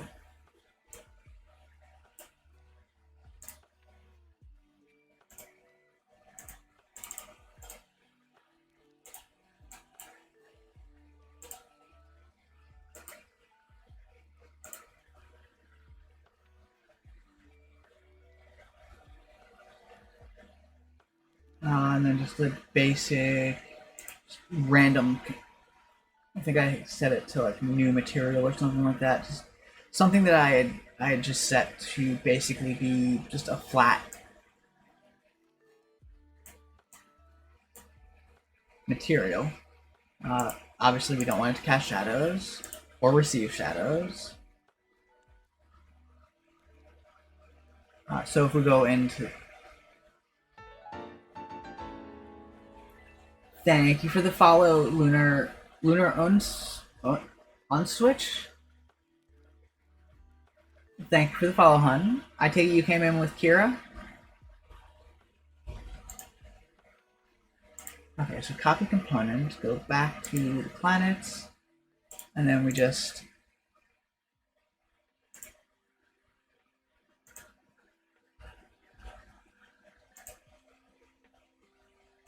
put paste component as new, paste component as new, paste component as new, and paste component as new. So, in theory, and I love how Unity throws up its own errors for nothing. I mean, obviously it's not for nothing.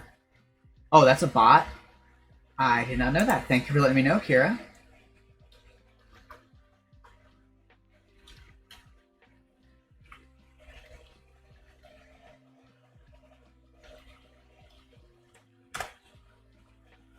And taken care of. And now we are also still having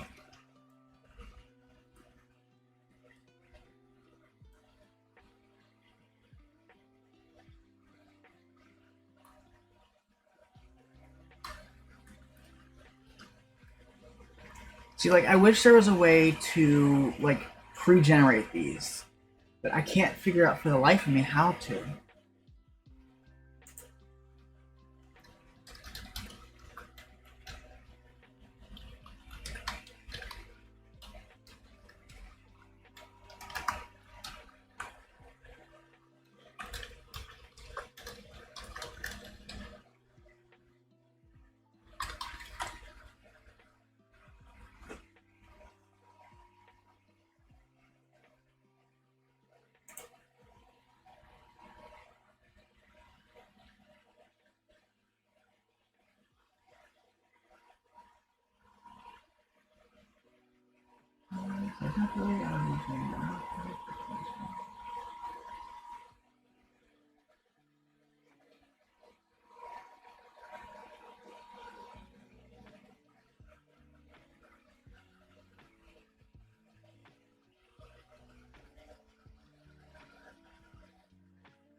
Excuse me.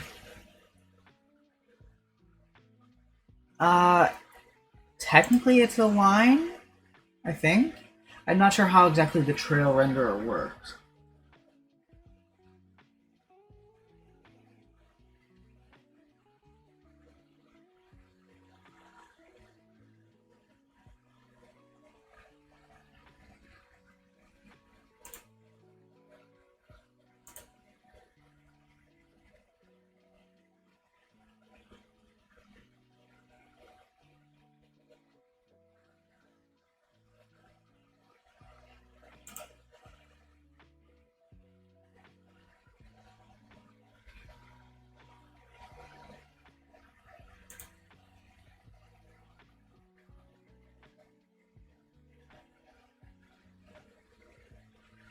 Oh, okay. Yeah, we definitely don't want that. That's one thing I'm trying to avoid. Okay.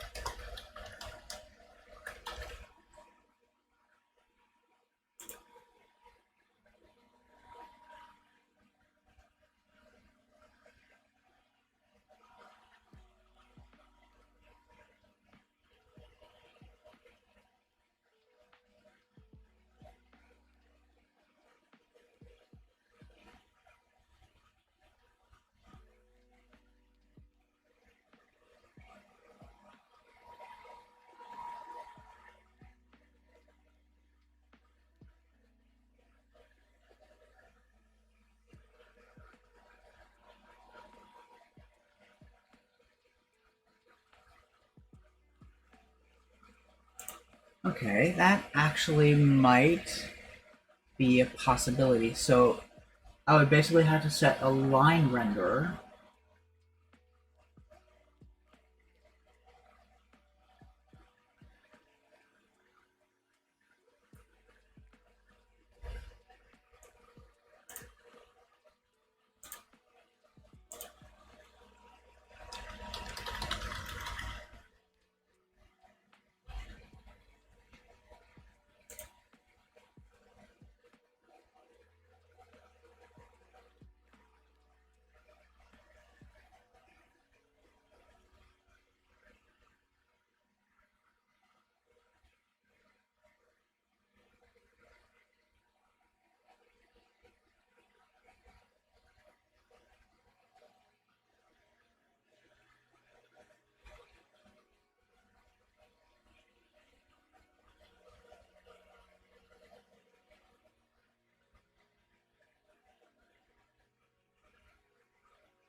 Uh,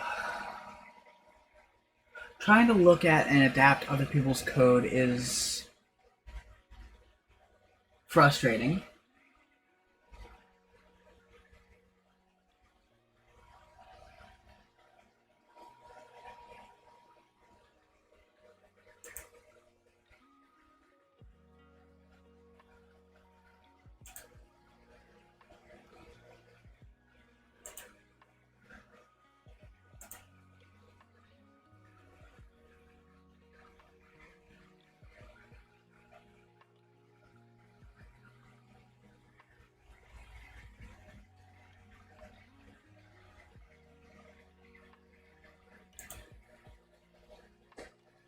Hmm.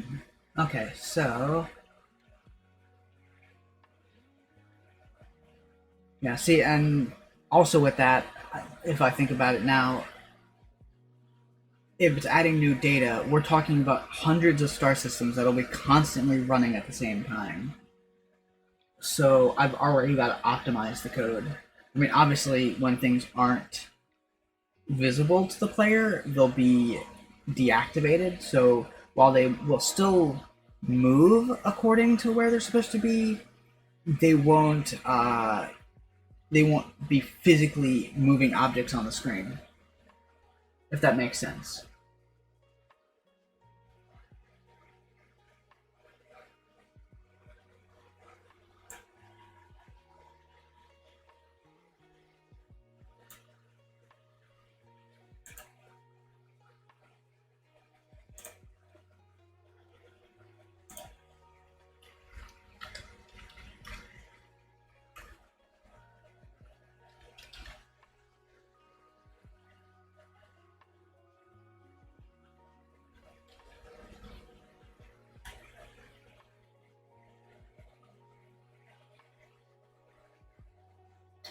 Okay, so we're going to remove those trail renderers.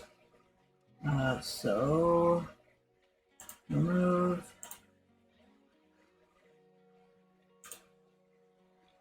remove.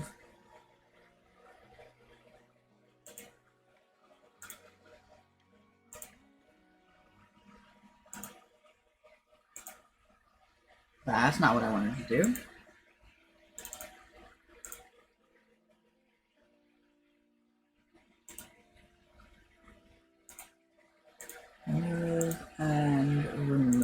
Okay, so I'm pretty sure I removed all of them.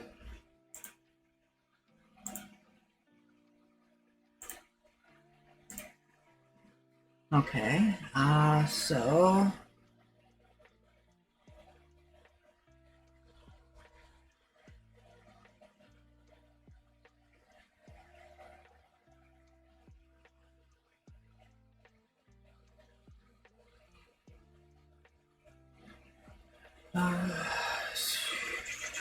I'm gonna do this. So let's see. We'll go with the volcanic just because we know that it's always gonna be there. So go to line renderer. Obviously, we want the thickness to stay at 0.5.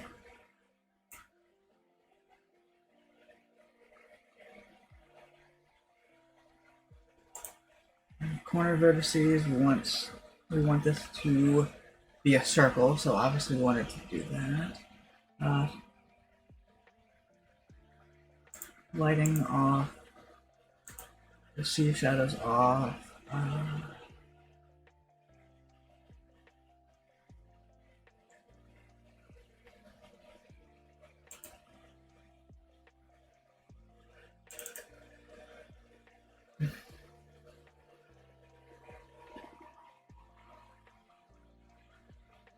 So I don't know how to do that though. Okay, we'll deal with that later. That's all bells and whistles and pretty things, and demo doesn't have to be pretty, so to speak.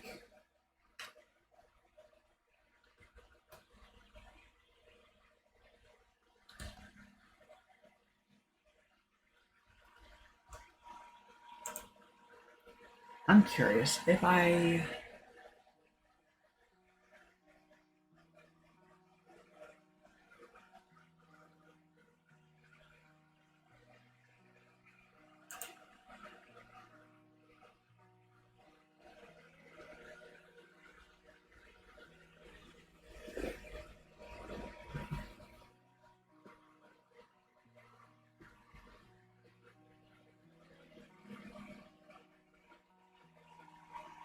okay, so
okay, so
uh,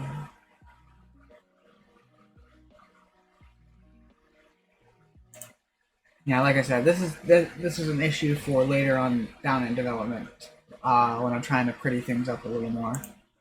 So with that out of the way, now that we've got the planet generation working, next we're going to need to work on, words fail me at the moment. So let's actually go back into the generate star system. We have materials. Probably a good idea to set that as an array of arrays, just so that we can have, just so we don't have to have a different materials array for each planet type. It's literally just going to be, okay, the 0 points are going to be these planets, the 1s are going to be these planets, the 2s are going to be these planets, and it's going to just pick the materials from those. So if I hit save, go back into Unity, because I've already generated quite a few planetary textures. Oh, sorry. So, like the Earth-like, I've got a crap ton already designed. Like, that's definitely not an issue.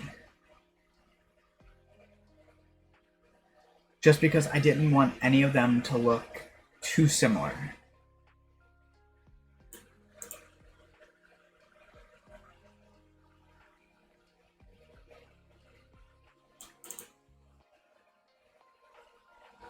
Yep, that didn't open what I wanted it to. Okay,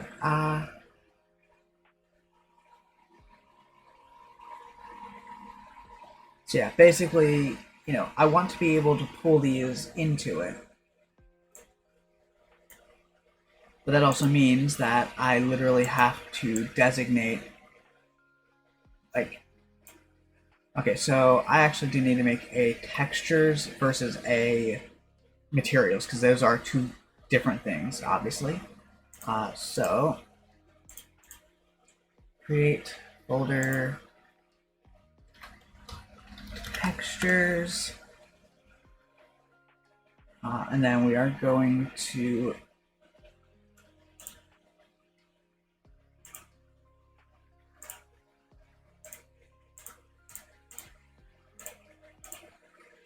move these into textures so that we can actually have textures and materials and have the different types in each, if that makes sense.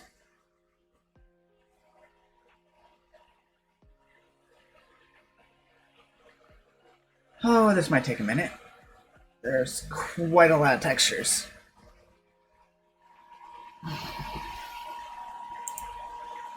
Of course, the clouds have their own textures, the planets have their textures, gas giants have textures, ice planets have textures, Martian planets have textures, we even have moon textures.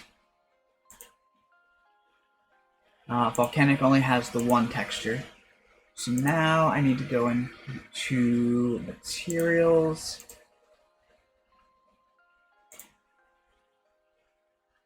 So we need, basically we need to recreate clouds, Earth-like, you know, all that stuff.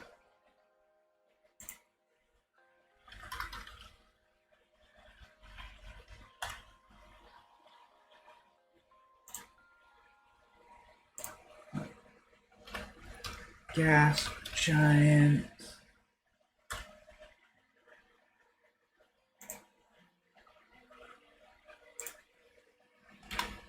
Ice.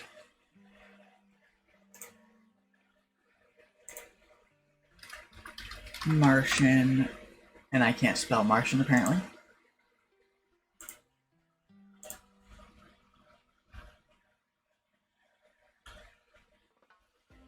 We need moon and volcanic.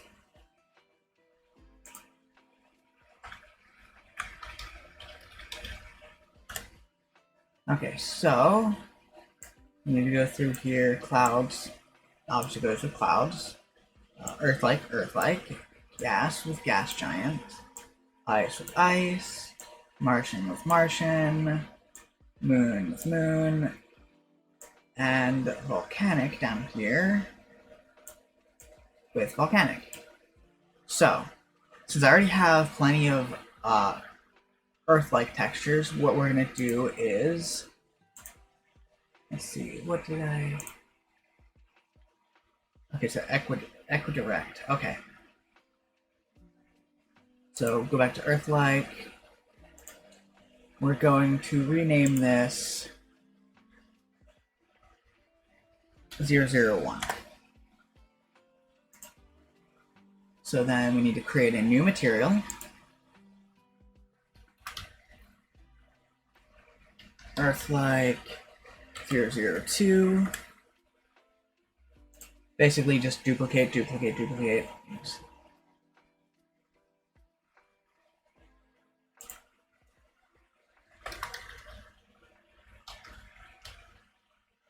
003. Let's create, I'd say 5 variants just so that we have some.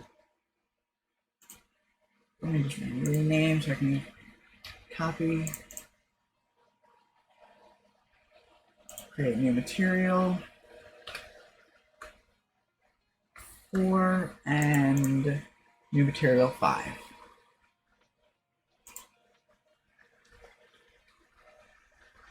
Okay, so we'll have 5 standard,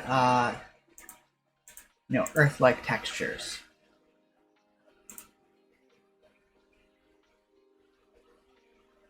So we'll take that one.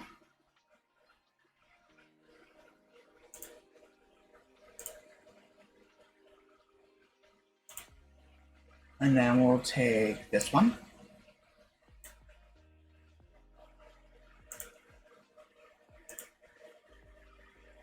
We'll take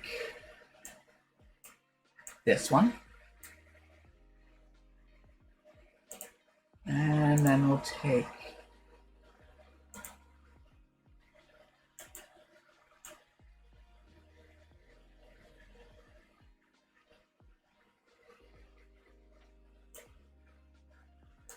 this one. Okay, so now we have 5 different Earth-like variants. So next thing we need to do is the gas giants. So we'll rename this gas 001.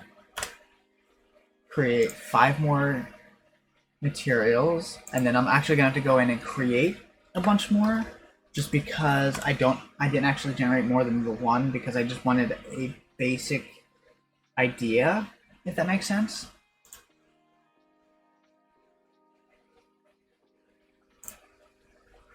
So gas 003.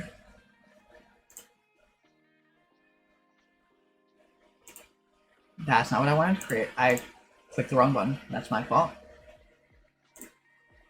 So delete that folder.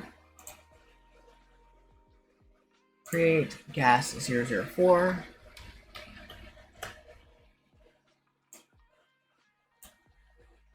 How did that get 2 G's?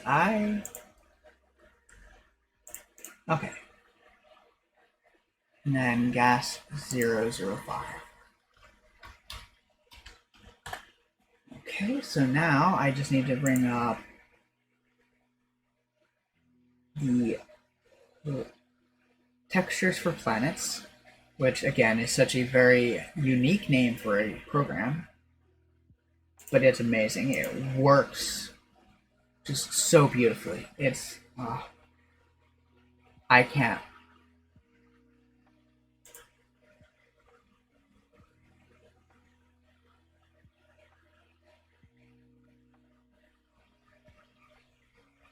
Alright, so I'm going to generate 4 more textures. Browse to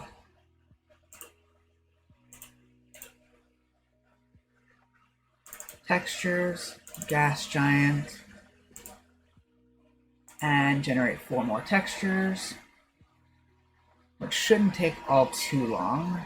And as they generate, I can literally just throw them in.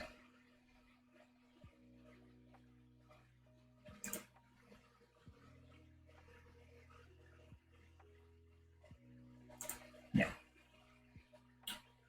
Okay, so apparently that did not go well. Actually, you know what? We're going to generate 5 brand new ones.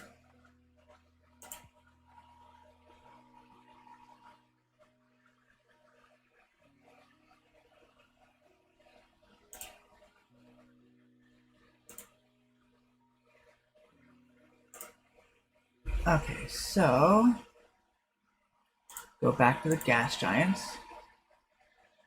Okay, so that's actually generated the brand new texture.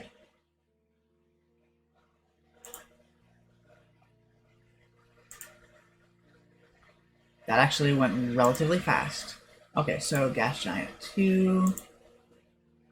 Obviously, we're going to use texture 2. Gas giant 3. Texture 3.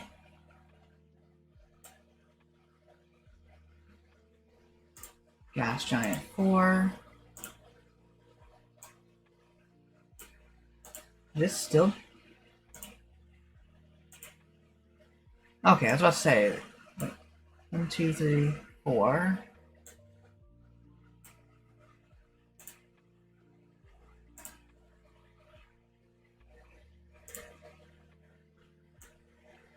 And then the 5th one. So now we've got several different types of gas giants. And then ice is another one. So we're going, sorry, going to rename this to ice 001 and create 4 more textures, or materials. So ice 002,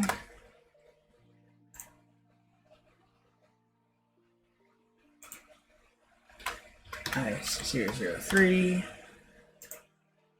Now obviously I could get a little more creative with the names, but at this point I just want something that works and is effective, because this is all stuff that no one's going to see outside of you guys watching this and anyone that decides to watch the VODs later.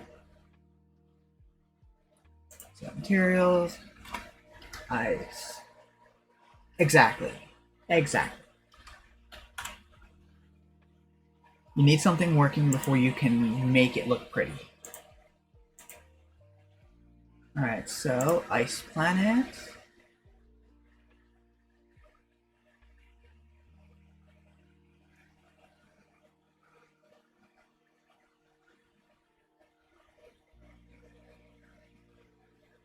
And then we also gotta like alternate the sizes, because like I feel like not every planet, not every Earth-like is going to be the same size. Not every Martian planet is going to be the same size. Not every gas giant is going to be the same size. And the same for any type of planet for that matter. Okay, so we're going to generate 5 brand new ice textures. And it's going to ask me if I want to replace the one that's there, which I do.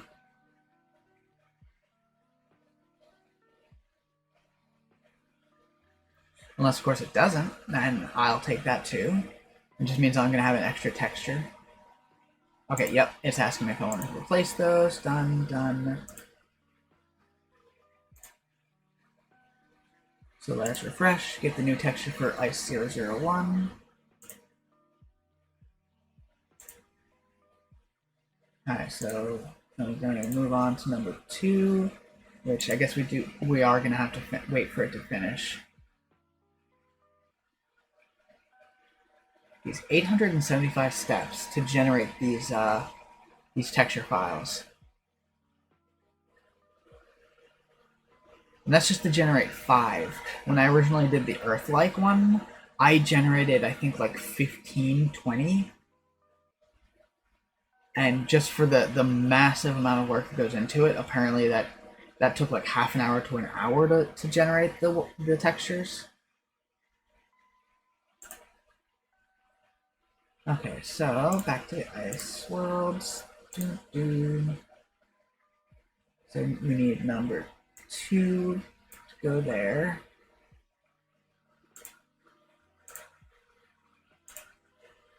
Do we have a third one yet? No. Well, technically we do, but it's not showing up yet. Okay, there we go. Okay, so this is number 3. So 1, 2, 3. Number 4.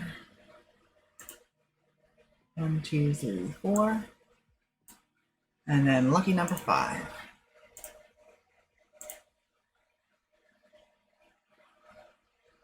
So 1, 2, 3, 4, 5.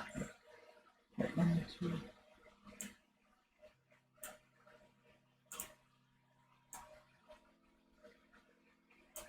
Did it only generate the 4? Okay, no, I was just waiting for that to finish. So 1, 2, 3, 4, 5. There we go. So all of those ice textures actually look a lot different from one another. Then we move on to the Martian planets. Again, rename Martian 001. Create materials. Martian 002. Create materials. Martian 003. Create materials. Martian 004.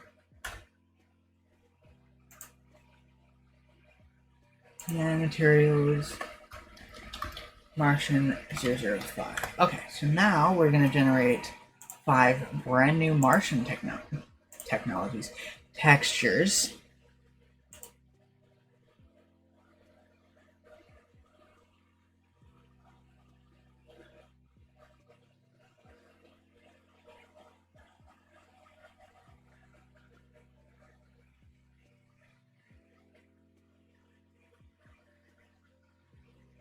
Okay, so preview is good. Run textures, Martian, open, generate textures. Wait for it to ask me if I want to replace the 2 that are there.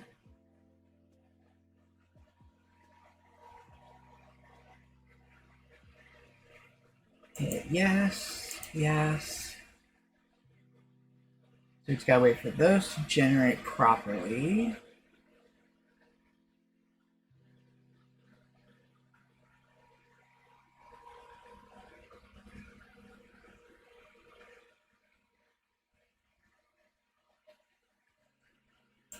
So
okay, that's definitely an interesting concept.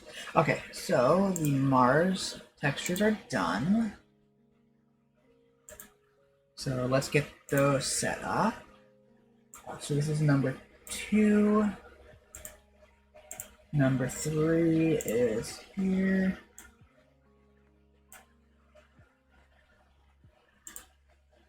Number 4.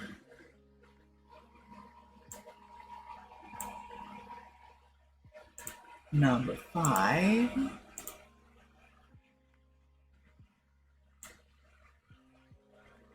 And somehow I managed to pick number 4 again.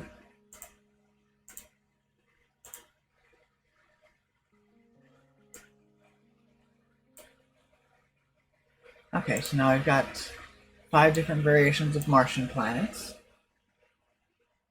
And then we'll deal with moons later, just because I have a certain idea of how I want the system to work. Basically, the further out, the more moons a planet can possibly have, and then the closer to the sun, the less likely, or the less moons they're likely to have. So we need to make the volcanic. And the funny part is they have dry, fungal, gas, oasis, oceanic, swamp, rock, primordial. Terrestrial is basically what we have the Earth likes. Venusian, volcanic, wetlands. Just, they have so many different types. And that's only like the basic. Like, you can completely alter how you want it to do. Like, say you want to have an Earth-like, or sorry, a terrestrial planet or an M-class planet that also has several craters at random places. You can do that with this. It's all just basically just adding passes to the generation. Now, if I could figure out some way to implement this into into Unity itself, that'd be so much better, because then I could legitimately just say, okay, well, I need you to generate this. And then I'd only have to do the generation on a per planet basis rather than having sets of planets. It's a program called Textures for Planets, which I am going to include that in the credits, just because they made an amazing tool that just, it makes things so much easier. Because I'm good at pixel art.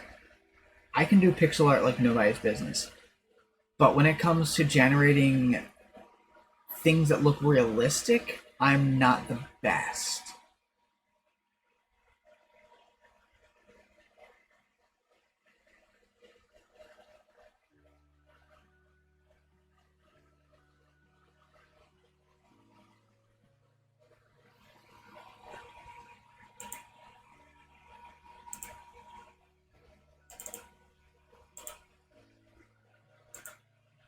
Okay, so now we're going to generate the 5 volcanic textures.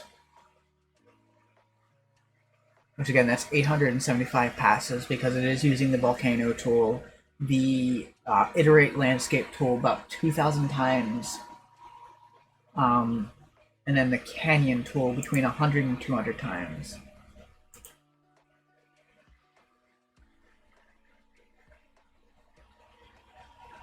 If you give me a second, I can actually link you to the tool.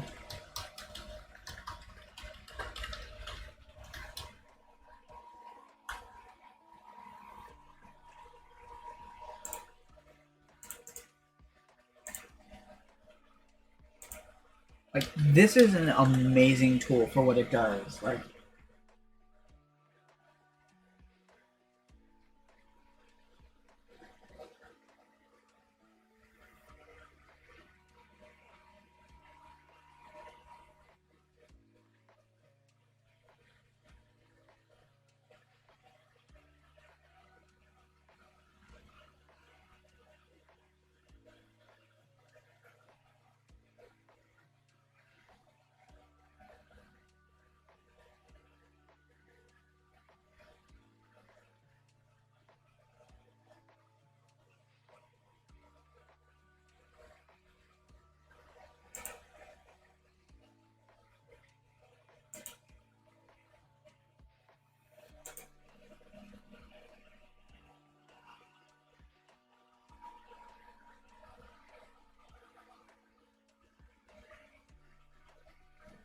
yeah, I know, that was exactly what I thought.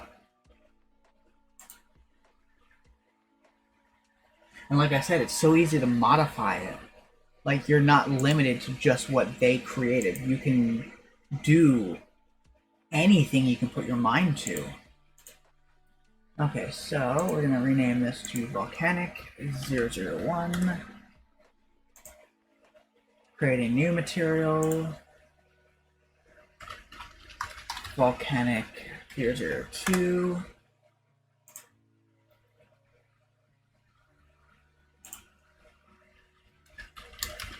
Volcanic 003. And who knows, maybe at some point I can talk with them and see if there isn't a way I can put their code into the game directly. And then just pay them a royalty fee for it. I wouldn't mind doing that to make this much easier, you know?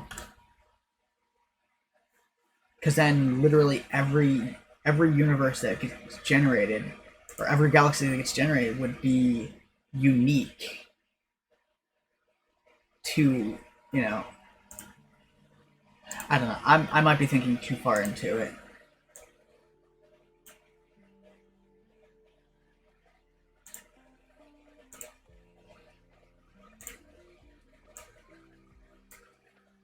But like anything I could basically put into the game that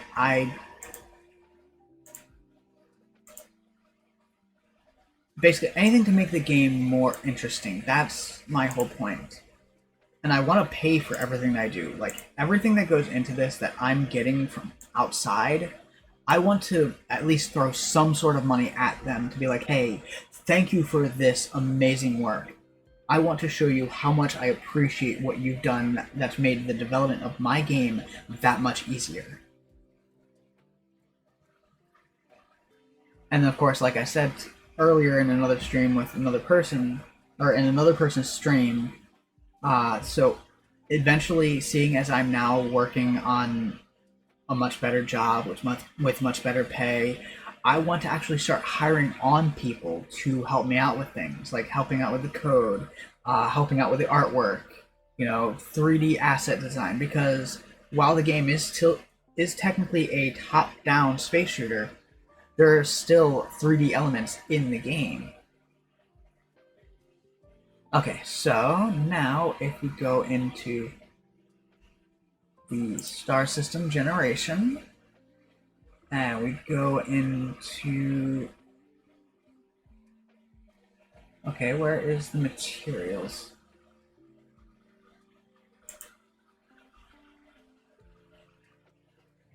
Public material, planet materials, that should be in generate star system.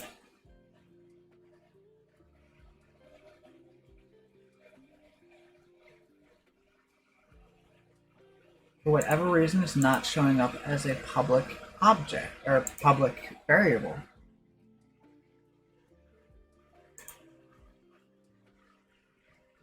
Okay, looks like I'm going to have to do it as each individual type, which I really don't want to.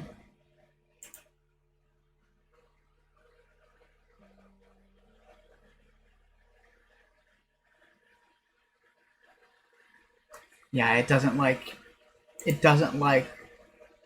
arrays of arrays, if that makes sense. So we're going to have to do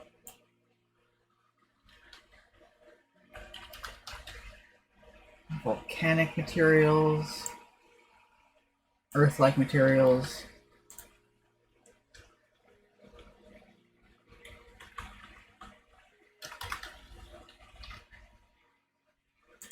Martian materials,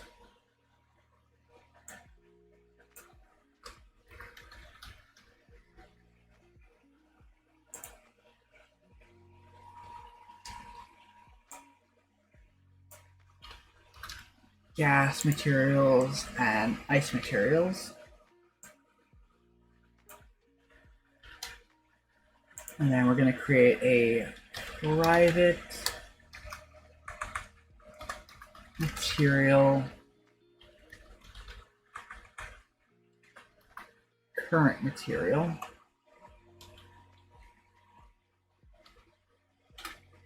Okay, so now if I hit save, go back into Unity,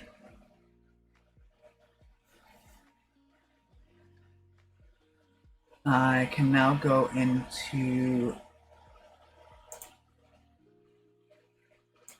we need to create 5 each.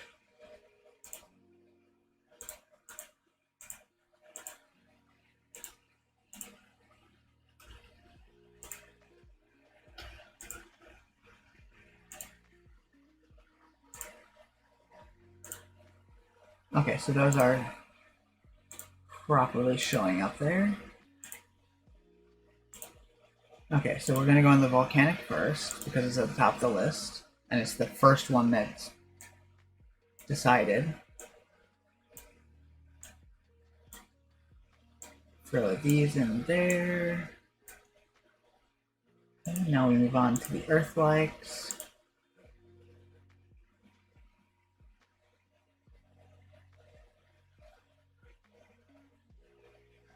That's why that's not showing up right. I spelled Earth wrong. Okay, so back to game.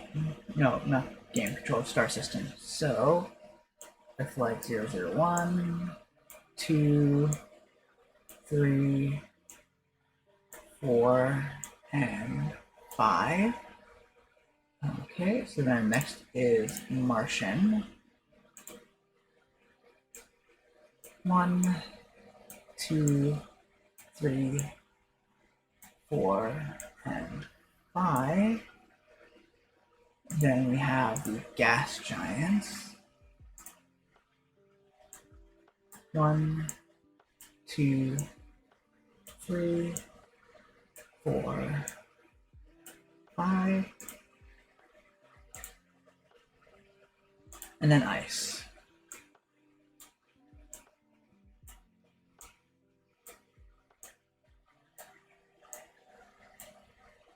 Okay, so now I just have to code that into the script so that it chooses a current material.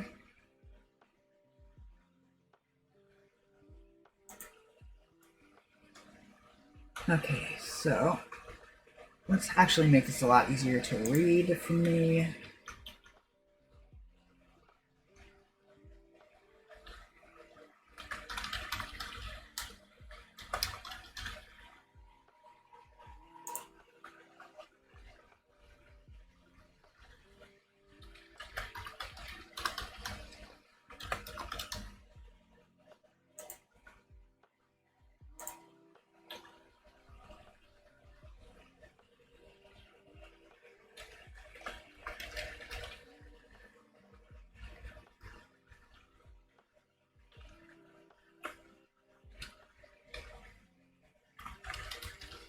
M class, and then we have gas, giant,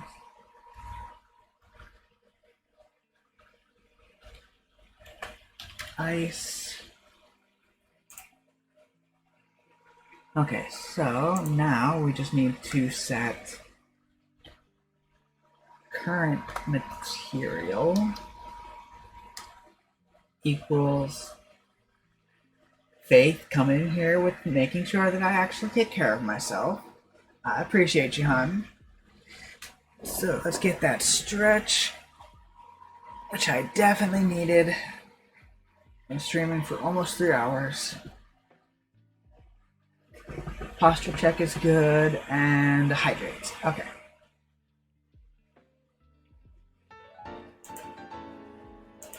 Hey, Koga. How you doing, hon?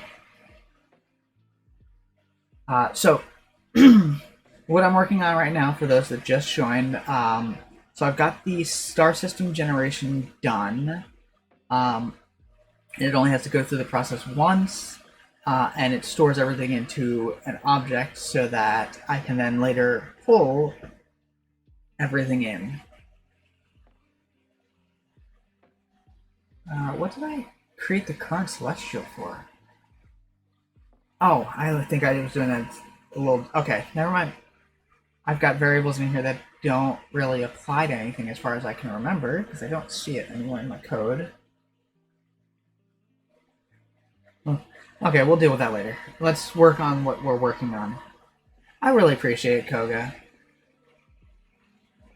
And Faith, I really do appreciate you coming in with making sure that I take care of myself, because we all know I'm not the best at doing it. I'll admit that. So yeah. Okay, so we need volcanic materials, and then we're going to do a random range between 0 and 4.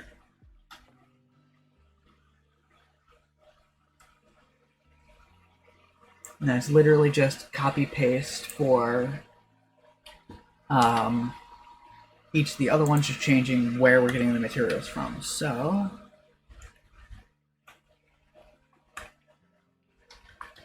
Martian. And then we throw in Earth-like.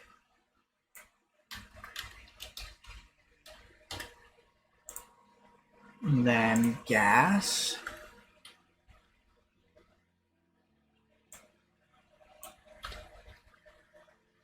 And then last but not least, ice.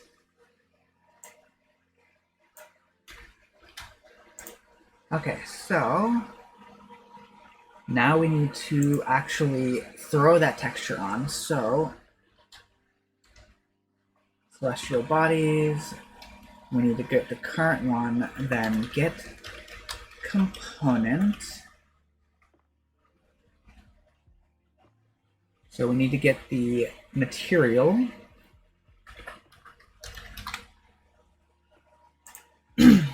And I just realized I haven't been showing the code at all this whole time. So we need to get the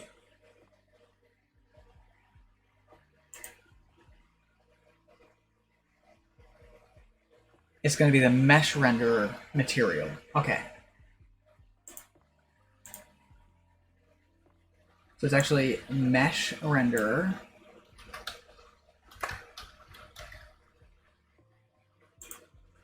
dot material 0 equals current material. That should work. Let me just double check to make sure we're not going to go back into Unity and it's going to go, oh no, no, no, no, no, you do not do that way.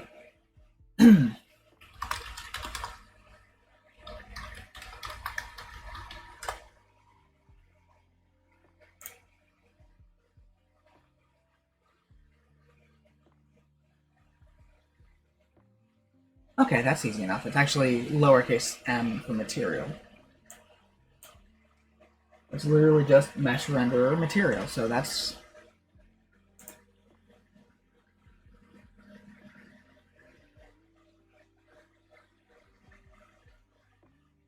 And I don't even have to designate 0 because it's literally just pick the one, the only one that's there, and change it. So, in theory, when we generate the new universe, it should, or the new star system, it should actually generate with random textures. Theoretically, if this works right. So let's go up to our closest planet here. Okay. These two down here are very close to one another. Let's check to see what the textures look like. And we are going to boost over there. Okay, that actually looks different from the other one, so that's good. Let's actually do a quick little bit of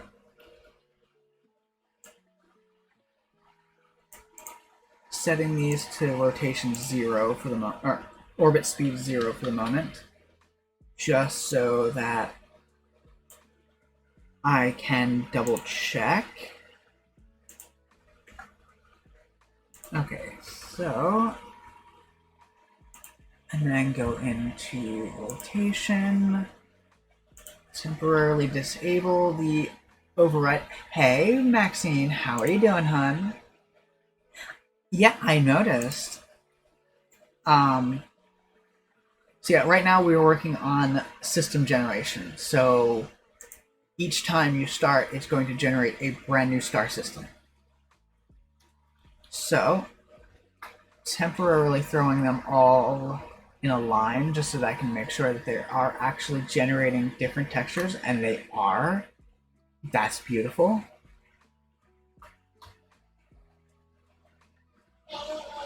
It happens, hon. You're fine.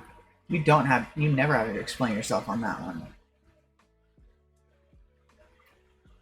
Okay, let's try again, because again, we're just getting 4 right now. So, generate a brand new system.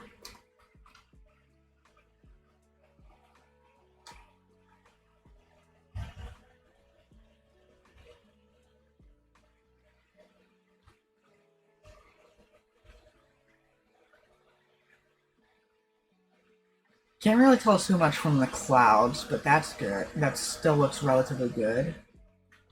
Gas giant looks good.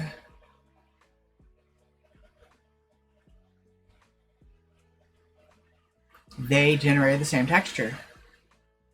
I mean, I'm sure that's bound to happen, so can't really fault the code. The only way I could probably combat that is to change the random range between like 0 and 12, and then just divide it by 4. Okay, so let's try again.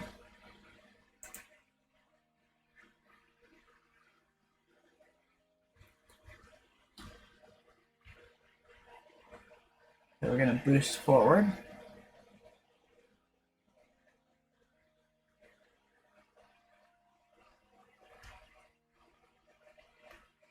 Yeah, the Earthlights are definitely generating different textures.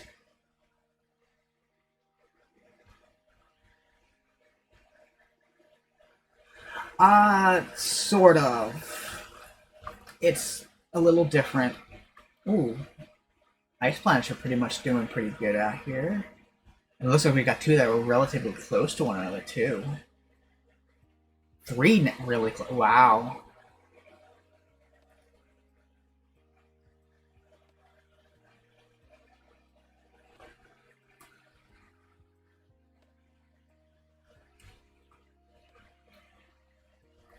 Yeah, they're akin to our Pluto.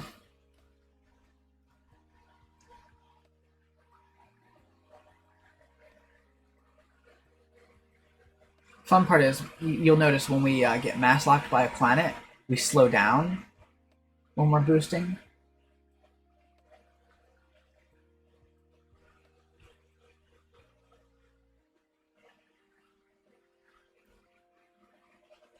But we still use the same amount of energy because we're still thrusting at the same speed. It's just, yeah. Now, obviously, doing this later on is not going to bode very well for your ship, but for now, it's a really good show of how the mass locking system works with speed.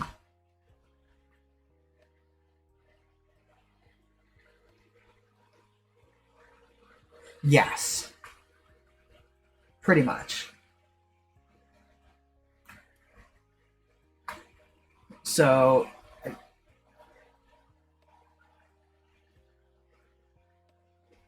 more of just like a slowdown thing. Because like if I get mass locked and then just simply stop, I'm not getting sucked into the planet's gravity. So in essence, you're putting yourself into an orbit, or I don't know. It's I haven't quite figured out how to explain it exactly. But when you're mass locked, you won't be able to jump to a new system because the gravity of the planet would affect the drive. Alright, so let's try one more generation to see how that's working. And then I'll re-enable the orbital paths.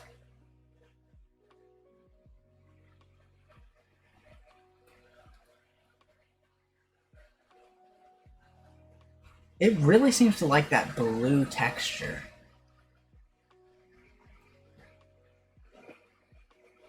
Oh, there we go.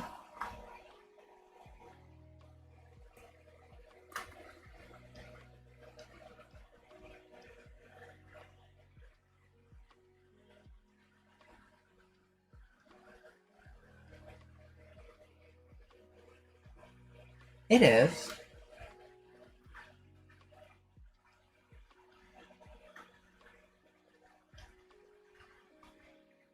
Now, seeing as you haven't seen this, so if you go to the edge of the galaxy, it will actually shoot you back. So, like, you go over the edge, and the script of the coding in the movement system will actually reverse your course 360 degrees, or 180 degrees, not 360. 360 would put you going the same direction.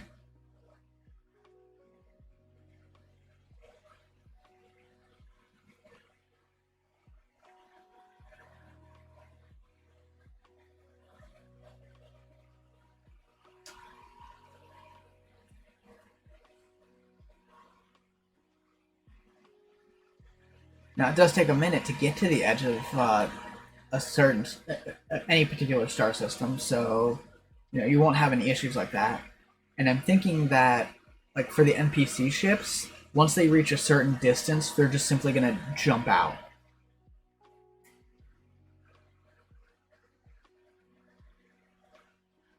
Thank you, Doomlad. I appreciate that. I've been having a weird issue with D&D and Pathfinder and whatnot. Like Pathfinder, I'm pretty much I do it just because of the fact that I am more or less the chronicler of the sessions. So like I feel obligated to be there.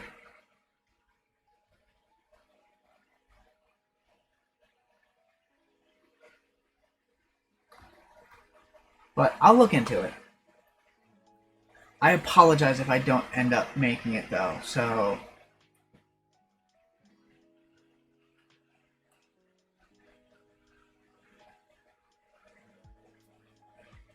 well, because the star systems don't loop around. Basically, this is only one star system in 100 that'll be generated.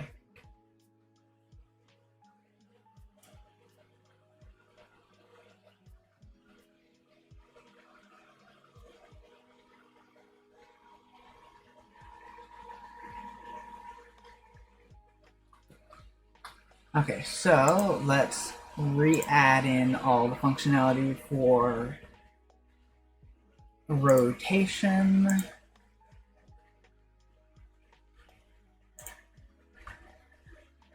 Boom. Oh, trust me, I'm definitely like I didn't want it to feel like you got to the edge of the map too quickly. And like I said, for the most part, NPC ships are going to reach a point well before that and decide, no, we're jumping to a new system. Or they might do it, or, closer into the star system, or to the sun.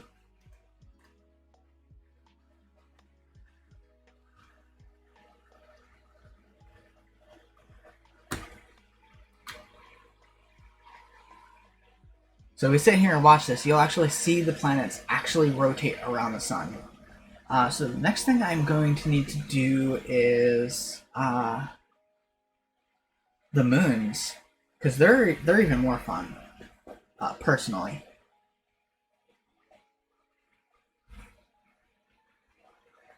And then probably add in other planet types, because like I said, with this textures for planets program I use to create the textures, they've got alpine, dry, fungal, gas giants, ice, Martian, oasis, oceanic, primordial, rock, savanna, swamp, terrestrial, tropical, tundral, Venusian, volcanic, wetlands. Like they've got so many different types of planets that I could generate.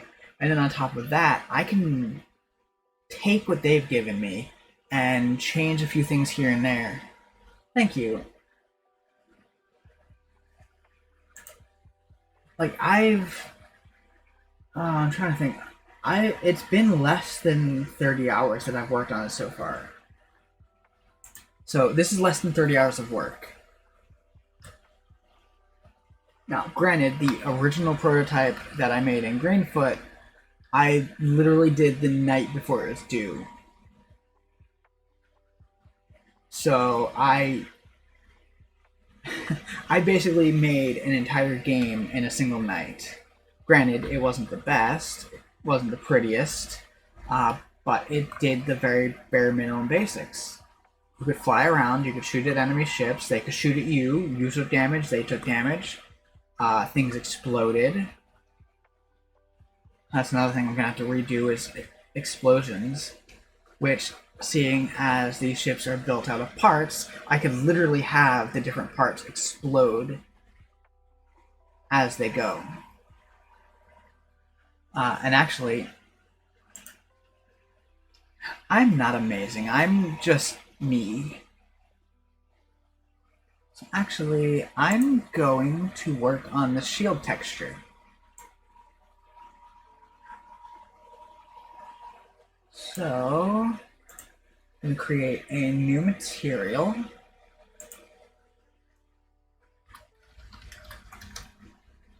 If I could spell, that'd be nice. So, shields.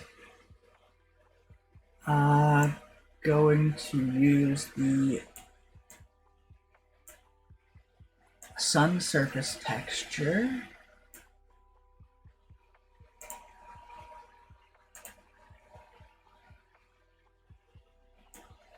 Okay, so sun texture, good, okay. So shields. And actually, we're going to put that under metallic.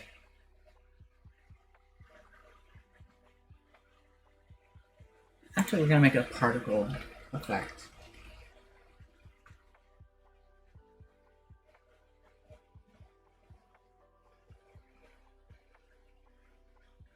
How did I do that exactly? It was sun corona particles. Okay, so it's mobile particles additive.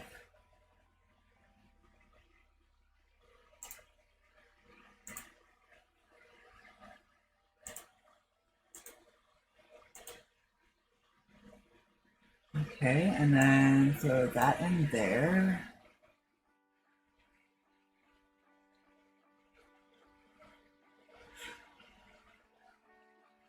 Hey, Cappy.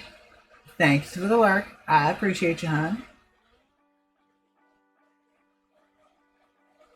Oh, you mean, Jade? She's doing good.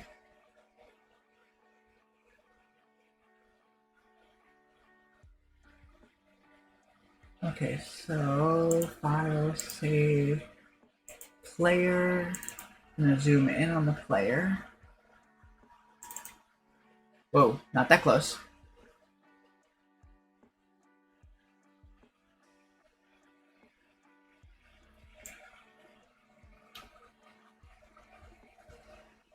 Ooh, that's not good.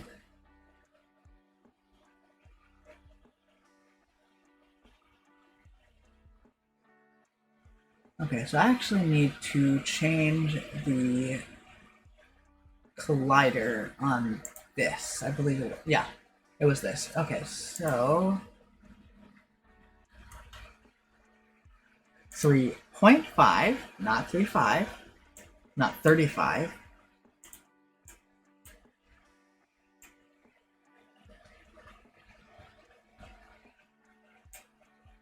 So let's actually bring it down to 4. Okay, yeah, that works.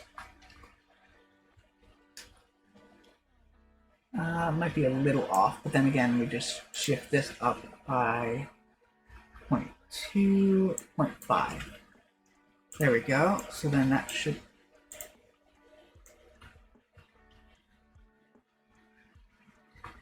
actually cover it completely. Okay. Sorry, I got distracted. So we now need to, ironically enough, we're actually going to go into the sun and sun surface. We're going to copy this particle system because that's sort of kind of what we need, but we need something a little less big. We're going to copy component, going to go back to the player's ship, we are going to paste component as new. Holy crap, that's huge. So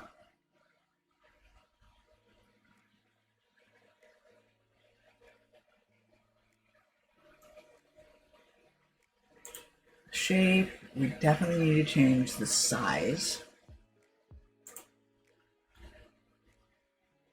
Let's see.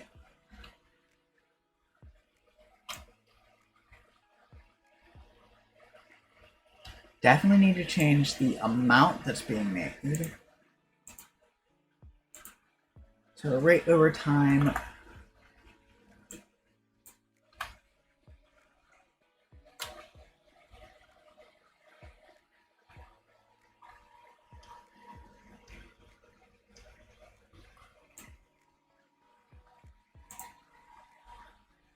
Color over time. We need more of a bluish color.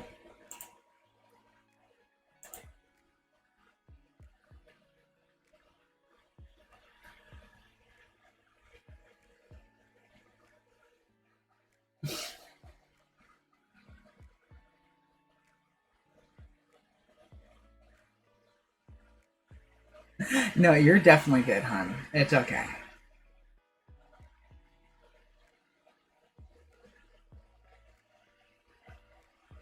You're more than fine. It's okay.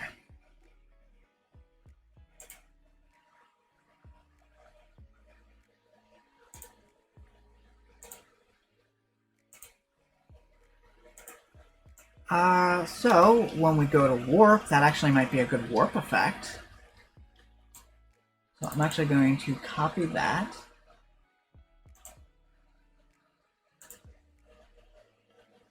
And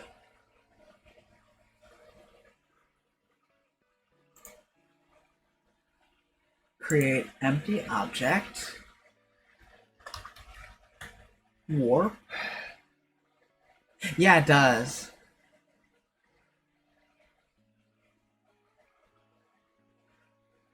Ooh, that's actually, that's actually not a bad idea.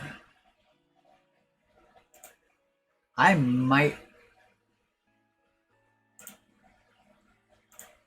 Okay, so copy component, warp, paste component as new, go back into this. We need to remove this particle system, so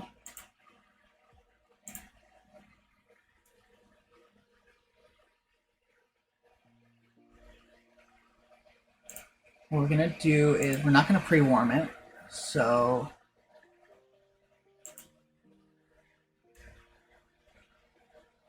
I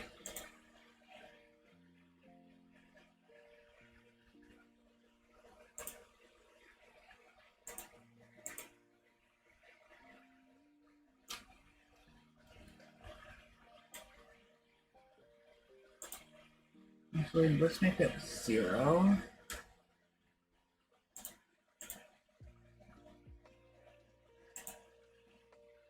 Okay, so now I seem to have broken it. We'll deal with that later. So remove component. I actually need to grab the sun's corona, not. So we're gonna copy this.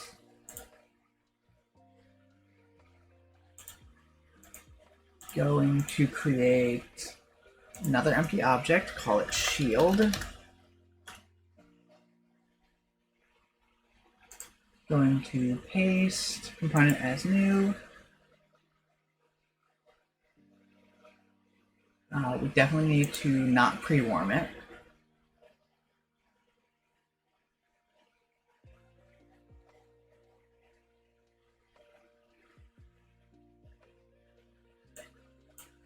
Probably take it down to 5 times less, so 5 to 10. And then we need to make the shape smaller. So probably more like a 5. Emissions, rate over time, let's try 2. And then we need color over time.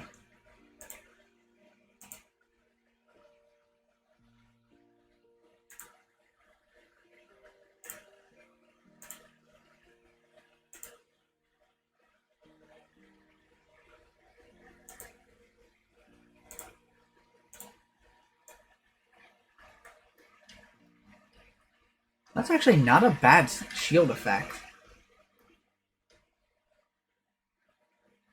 Yep.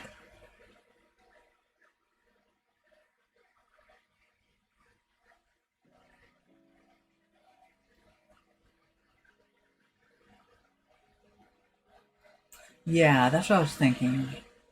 So if I change the shape size down to 4,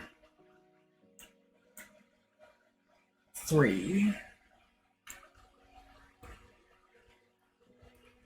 it still covers the entirety of the ship. Actually, no, maybe keep it at 4.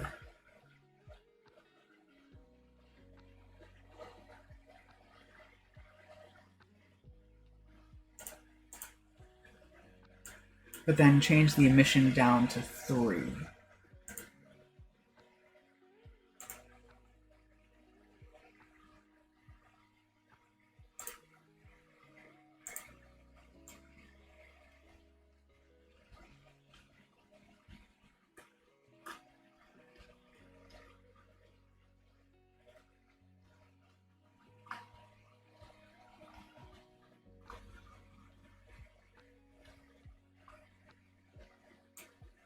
Now, obviously, once we get into the game, you're not going to be able to see it as good anyway.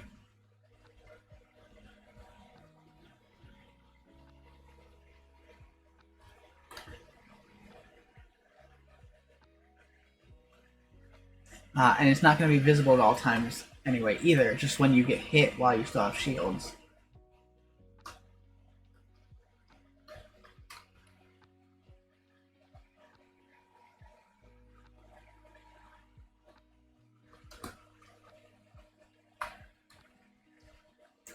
Now I'm thinking, once you actually start taking damage, that's when it's going to quote-unquote be visible.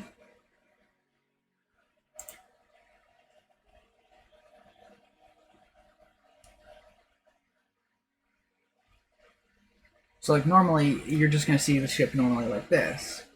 But then when you actually start taking damage, that's when it's going to flash. And I'll have it flash for like maybe 2 seconds for every hit. And then once that goes down, then you start taking hull damage.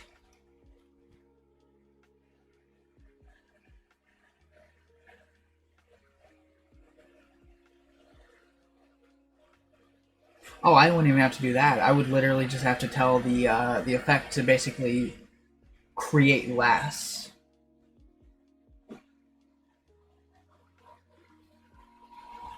So like, say we start taking damage, you know.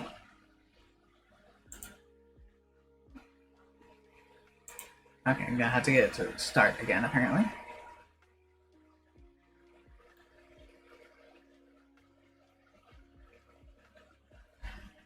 Alright, so that should...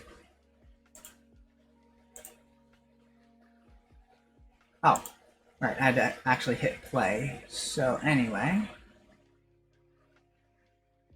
Like, say we start taking damage. Basically, it would do a momentary, like, boom, and then drop back down to 3, and then say, take a little more damage, it bumps up to 4, and then drops down to 2. What's that? Nah, you're good.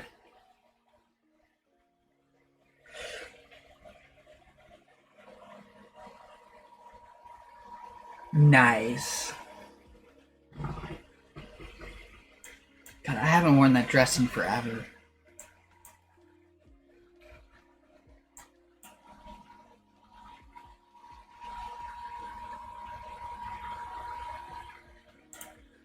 Okay, so...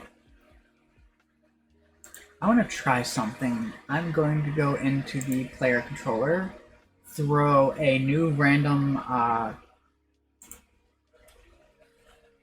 button combination. So if input dot get key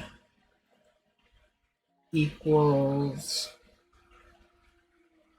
P,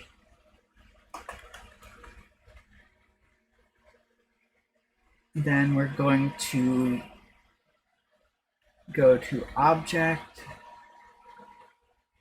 dot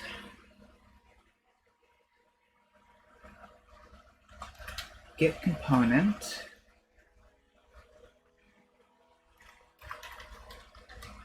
How was I doing the particle system?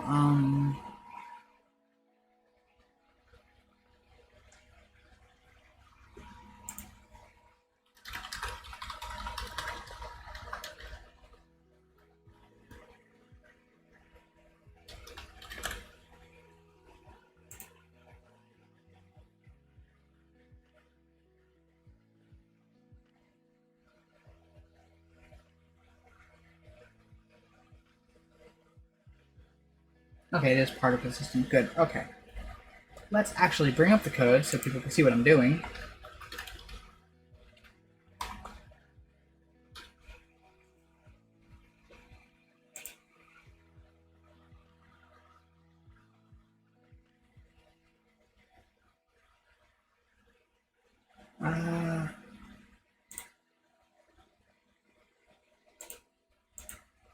Okay. So I wouldn't even have to disable the shields part. I would just disable the emissions. Okay.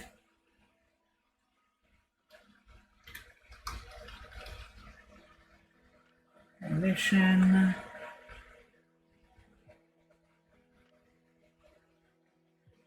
equals, or emission dot enabled equal true.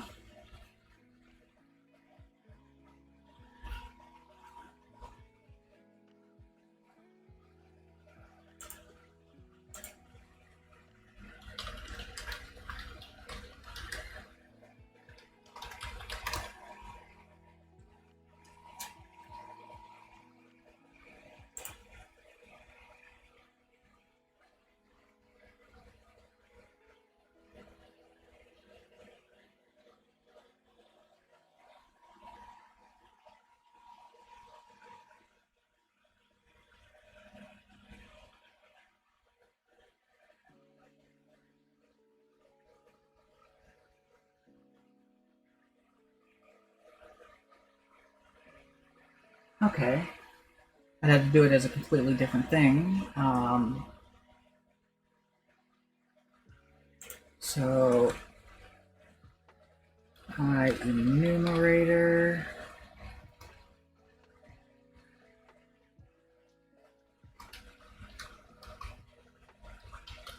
shields active.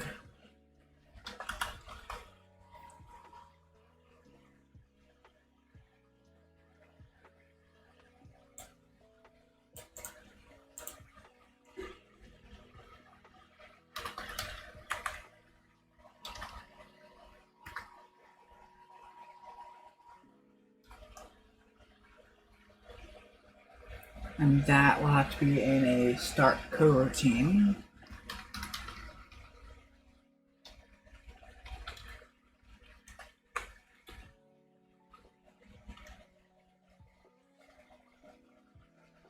Okay, so then we move that down here.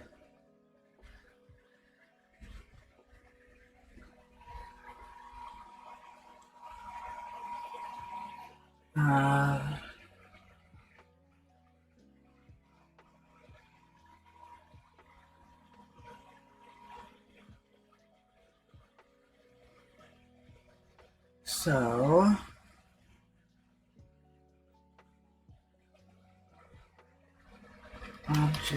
object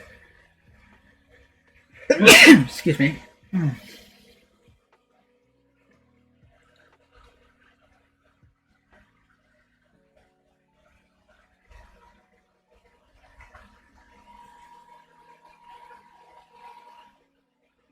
Okay, so what we're gonna do is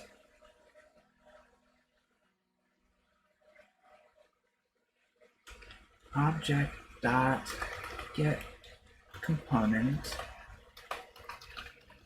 particle system. So then when I pass through here, it's going to be particle system shields.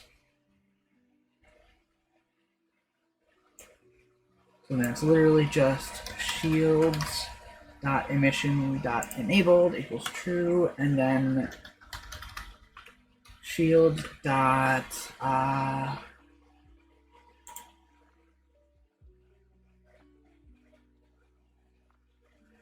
rate over time. How do you do rate over time?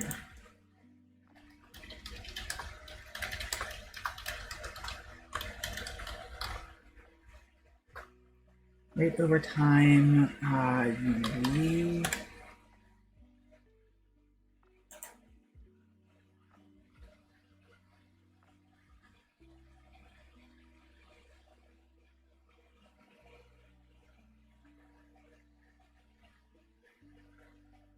Okay, that's simple enough.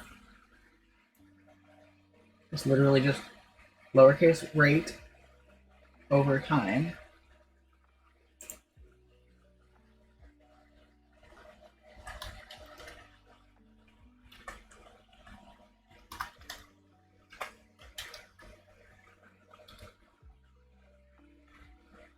Would equal 7.0 float, and then 4. Actually, why even do it that way? I could literally just 4 float rate over time equals 7.0 f, and then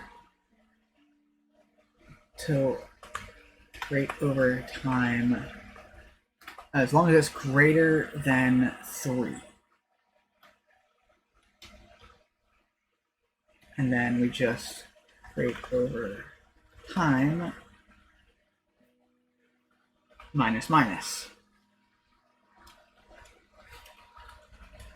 So then that's just shields rate over time ROT.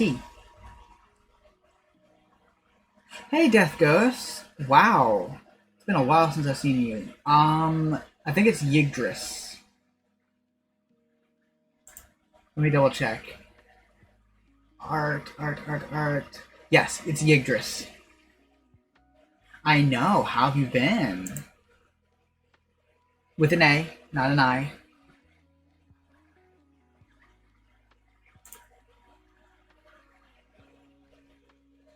There we go.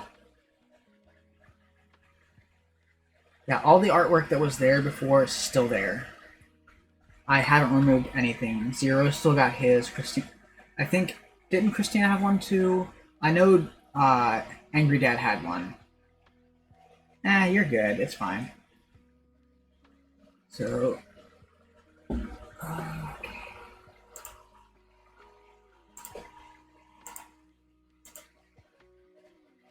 so wait 4 seconds. Literally just want to wait half a second. No, I'm still there. Just I've been a little preoccupied elsewhere. Doing a lot of stuff. So yeah, I told Zero I was never going to leave MG, and I'm keeping to that. I'm making a game. So let me get back into Unity itself.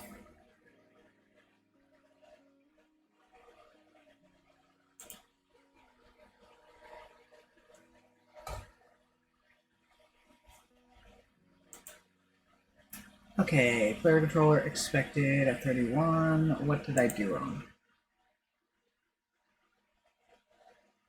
All it takes is one little thing out of place.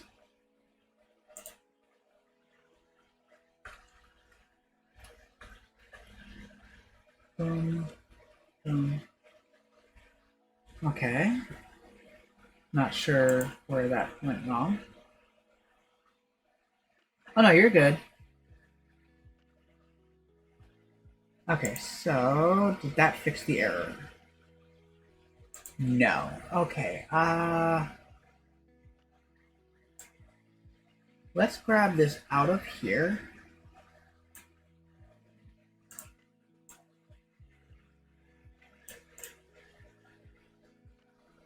cut that.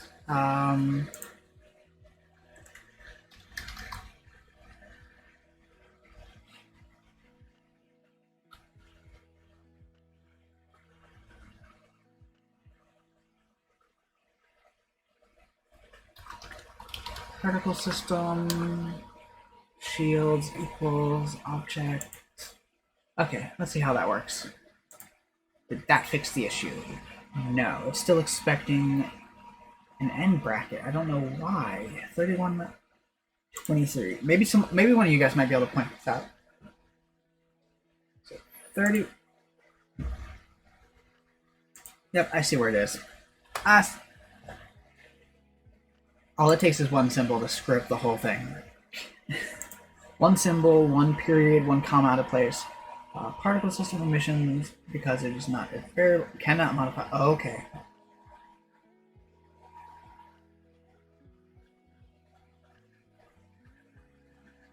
There is no argument given a corresponding.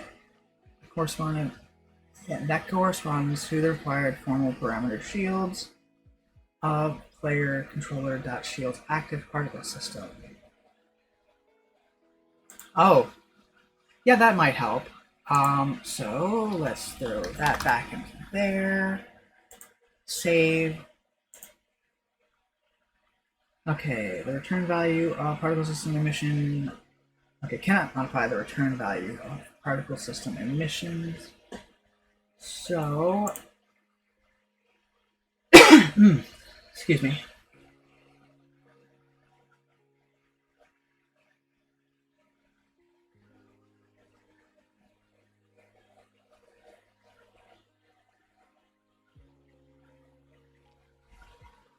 Okay, so rate is what I need to do. Not rate over time.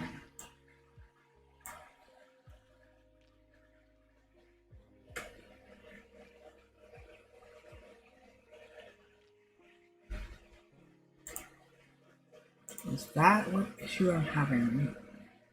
149. Okay, so shields dot emissions dot enabled equals.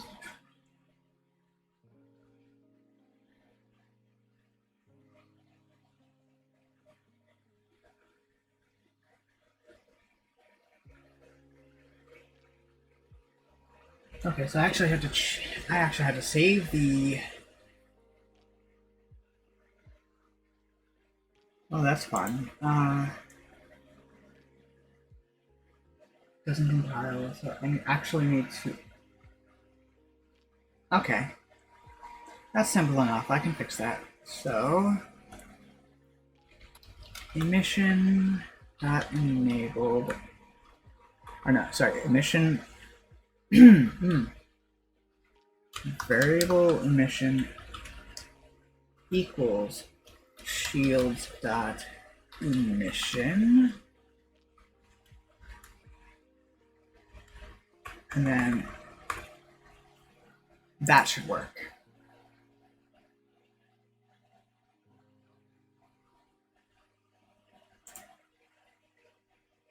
Okay, particle system does not contain a definition for rate, and no, right, because I do need to do the rate over time.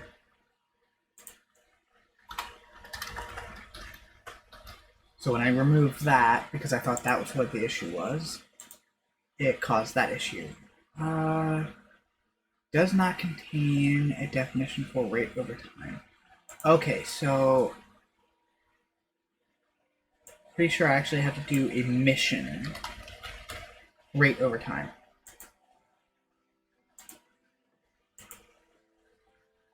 Okay, cannot convert from double to float. 153. Oh, okay, so I had to convert that to a double then. Or I could literally just do this.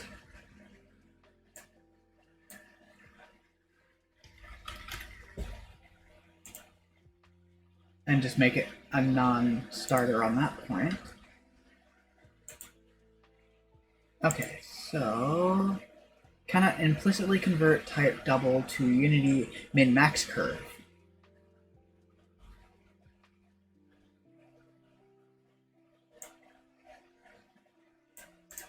Okay.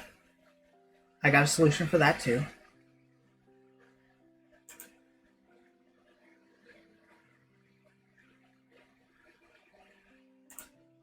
So we'll do that, and then we'll just boom, boom. Okay, so we are going to switch that back to a float because these are much easier to manage.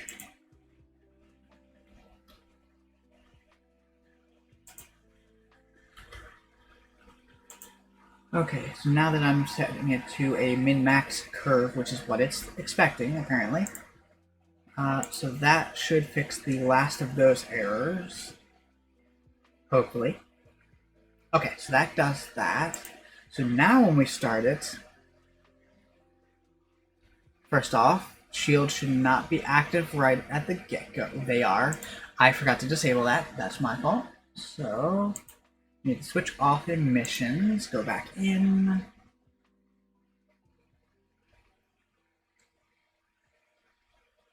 Boost away from the sun a little bit, and then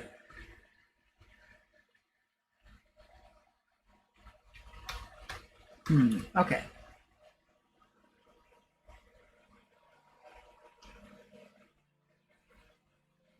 Maybe that's too fast? Hold on, let's make sure it's actually... Oh, it's actually causing errors. Okay, do not create your own module instances, get it from the particle instance. Oh, that's fun. Do not create your own module instances.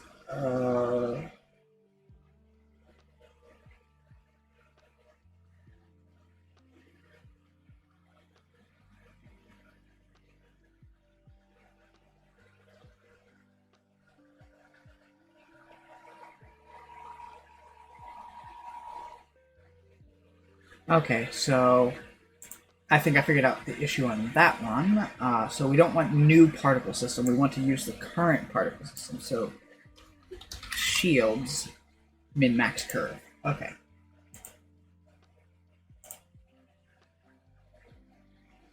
Non-invocable member particle system min-max curve cannot be used like a method. Okay. So I do have to use the new.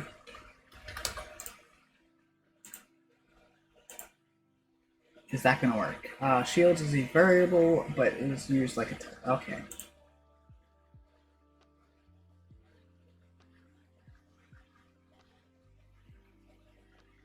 Okay, for the moment being, we're not going to do all the pretty stuff with the shields. It's literally just going to be the on and then off.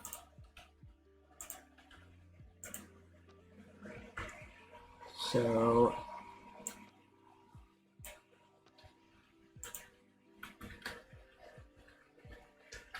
yield return, gonna let it sit for like 1.5 seconds, and then it'll die off.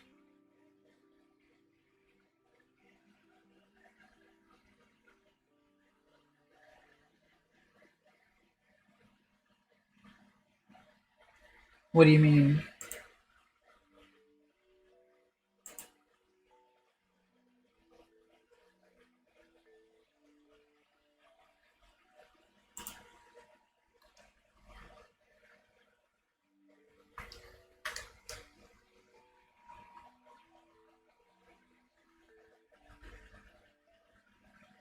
No reference. Do not create run module instances. Get them from a particle.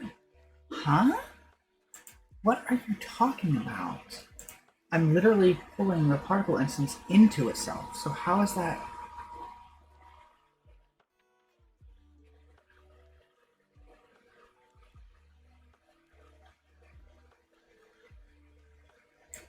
Okay, for shits and giggles, that's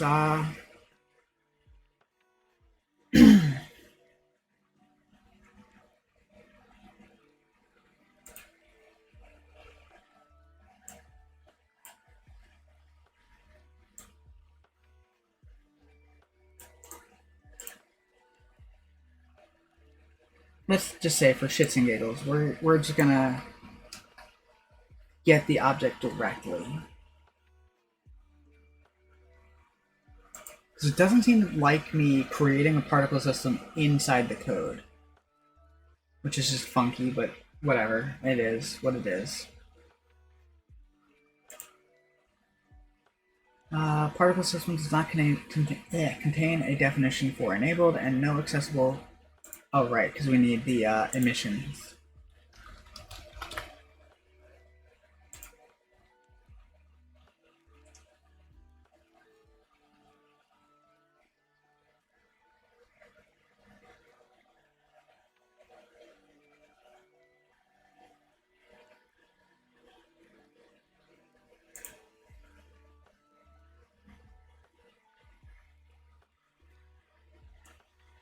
Okay, so yep, do not create your own module instances. Get them from... Okay, I'm getting it from a particle system instance. So what are you on about?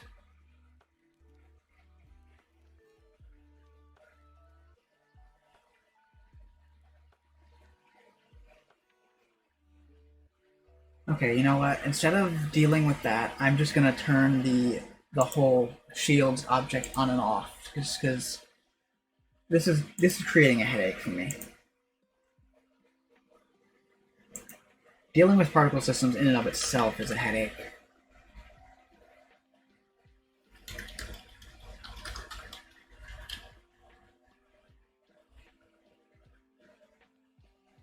Fine, children main parent.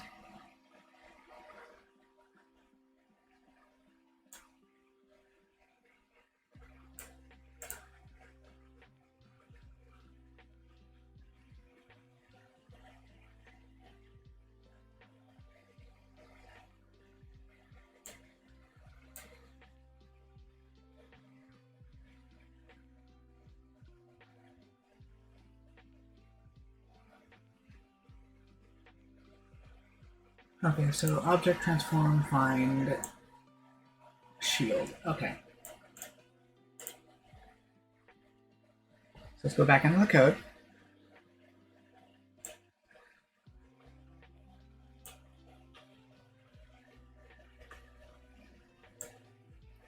Because I did name that shields in... Yeah, no, shield. Okay.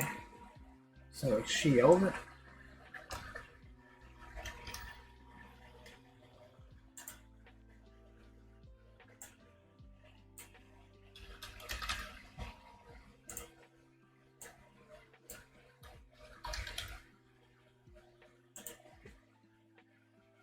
Okay, so at that point, then we do want to pre-bake the particle effects then.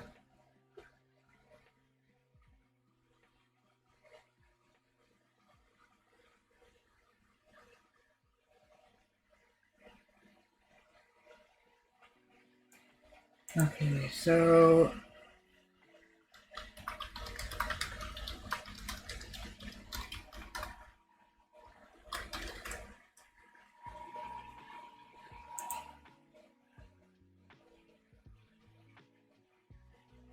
dot active. Instead of enabled, it's dot active. So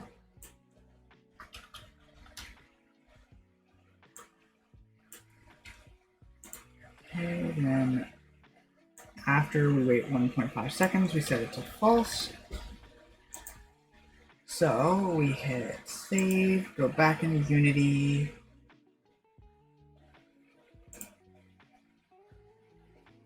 Transform does not contain a definition for active and no accessible extension of the method active accepts a first art.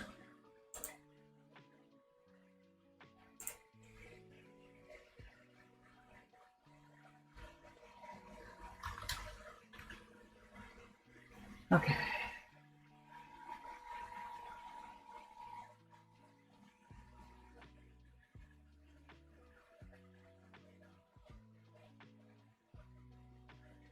Ooh.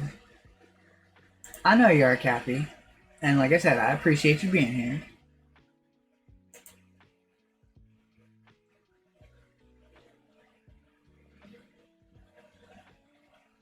game object.active is obsolete. Set active.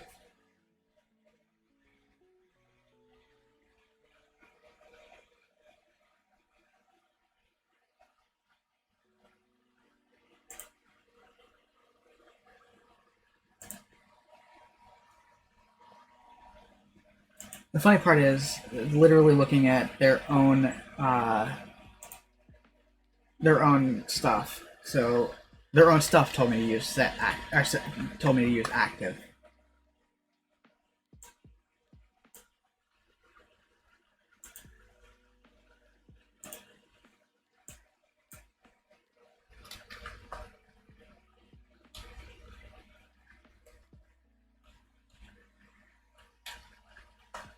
Okay, so we will save that minor edited code.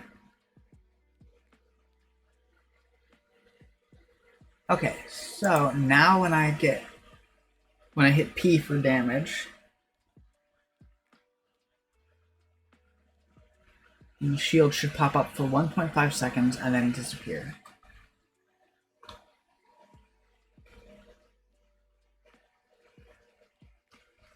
Oh, right, I forgot to pre-warm. Alright. It was good having you here, hun.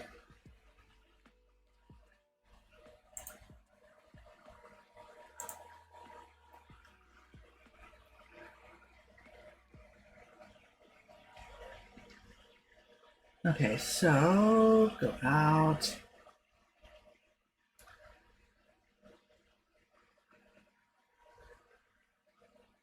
So now when you take damage,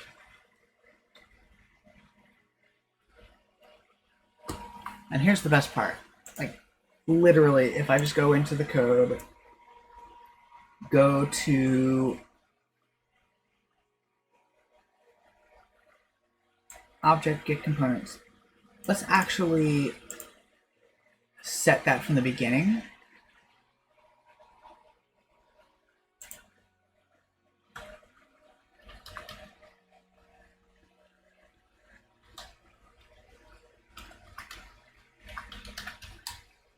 Equals that. So it's literally just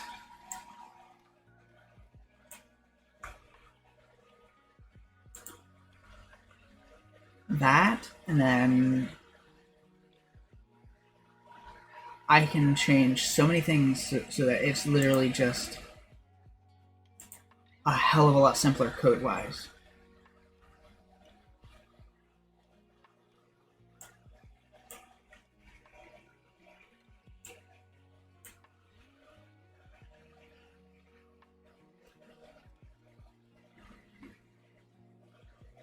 Okay, so that should actually still work the same as the old way of doing it, because it's literally just pulling the same variable. Alright, you have a great night, Death Ghost. You're actually the second person I refer to as DG.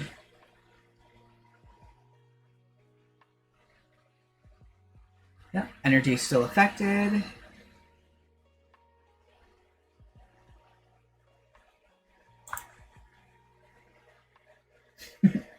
It really is. And by all technicality, you're technically DG1. Just because I've known you longer than that girl skating. Okay, so that activates the shields properly. I don't need to throw that in. Just like 0 is always going to be 0. Even if I run into someone else with 0 in their name, 0 will always be 0.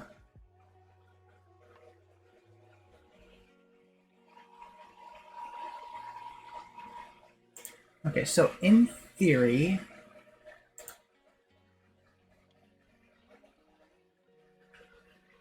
we do need to grab variable shield equals ship variables dot shield current and variable hull equals ship variables dot hull current. Exactly.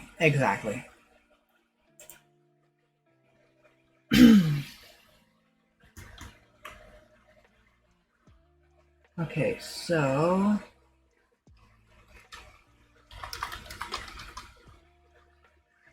dot shield current minus equal, let's call it 4. If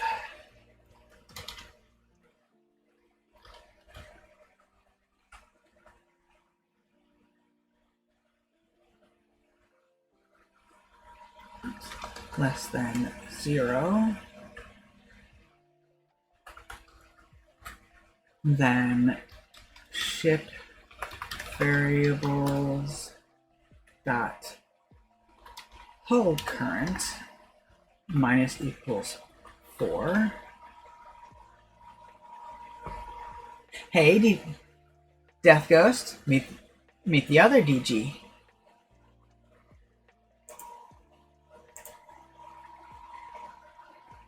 Oh, invalid expression term 37. What?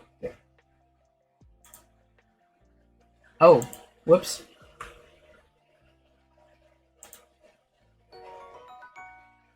Thank you for the bits. I appreciate you.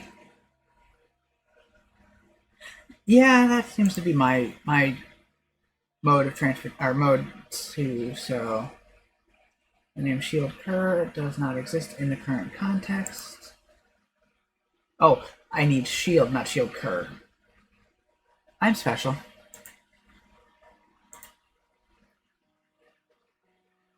Okay, so now this will determine if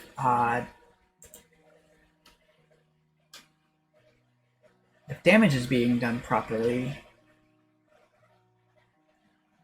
So, boom, shields take damage, shields take damage, shields take damage, shields take damage, and now hull should start taking damage. And it's not.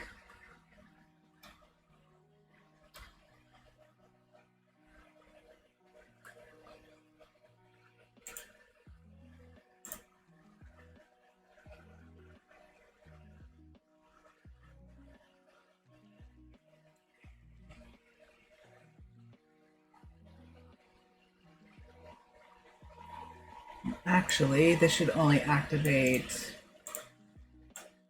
when you have shields, because obviously if you don't have shields, it's...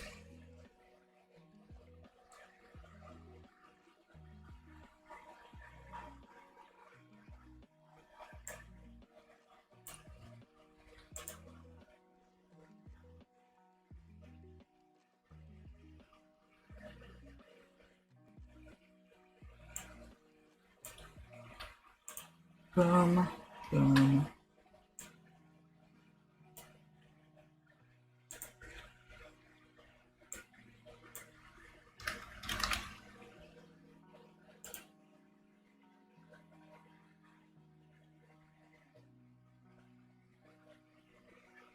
Okay, so if shield greater than -4 and shield, well, I guess greater than -4 actually is perfect because so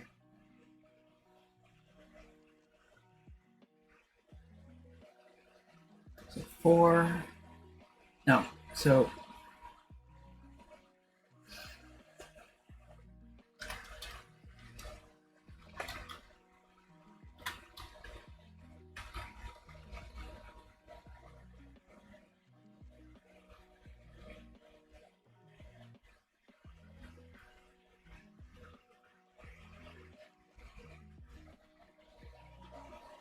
actually, hold up, I'm overthinking this massively.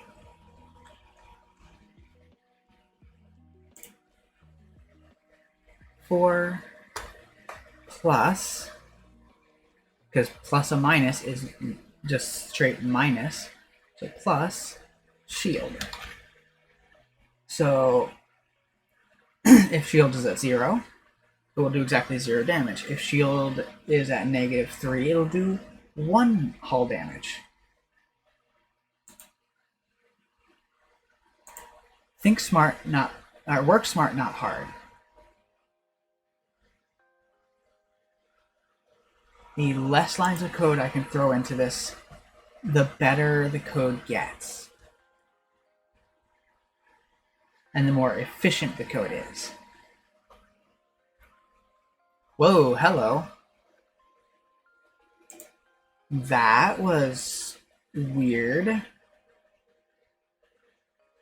Right, because shield is...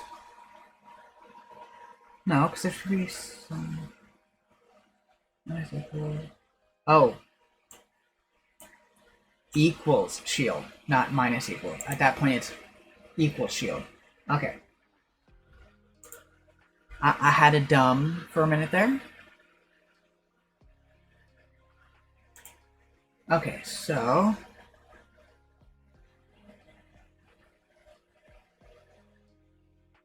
Get away from the sun, so we have plenty of space.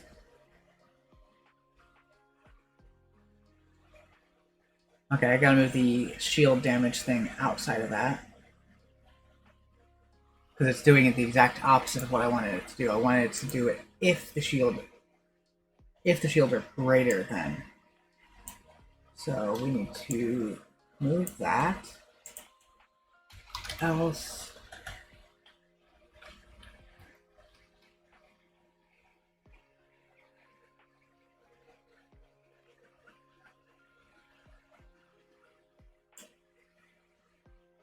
Actually, if we do this,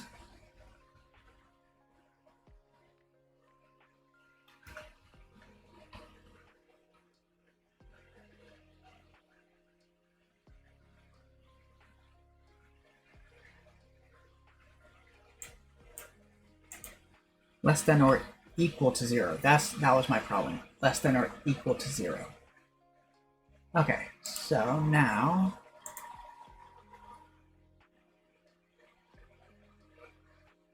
let that load in, then start it.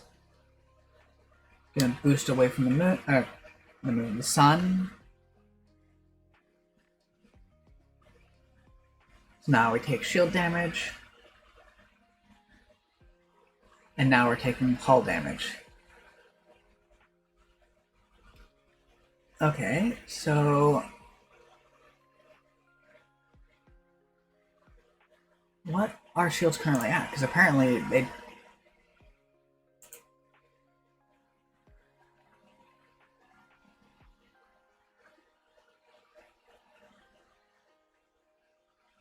If shields less than or equal to 0. And it's pulling it and it's 0, it should still trigger.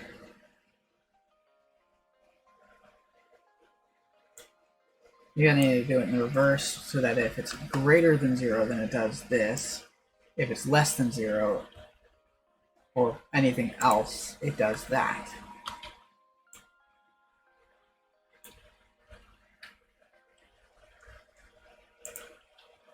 So, throw that there. Head back into Unity, let that load.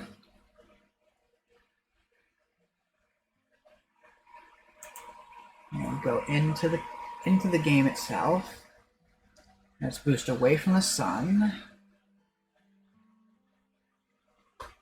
Okay, so then damage, damage, damage, damage. And we're not taking damage anymore. What the?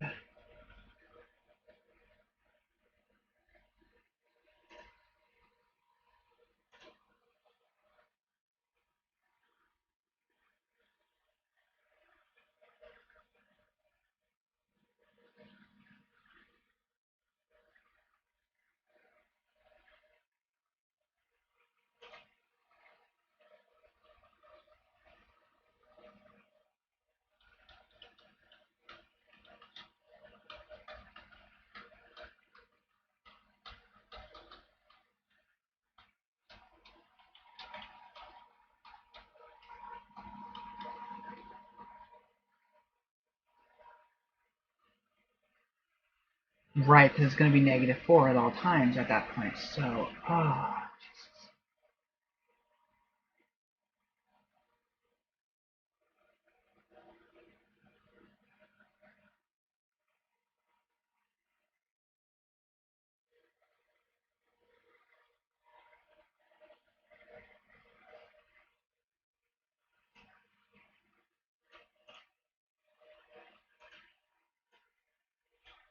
So my oversimplification basically just caused more issues.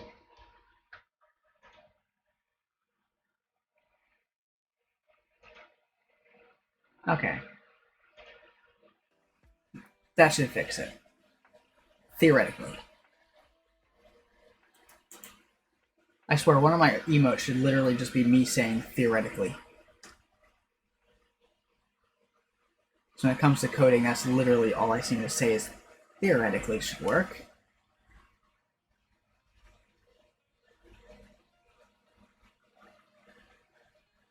Yep, there we go. And hold, hit 0, boom.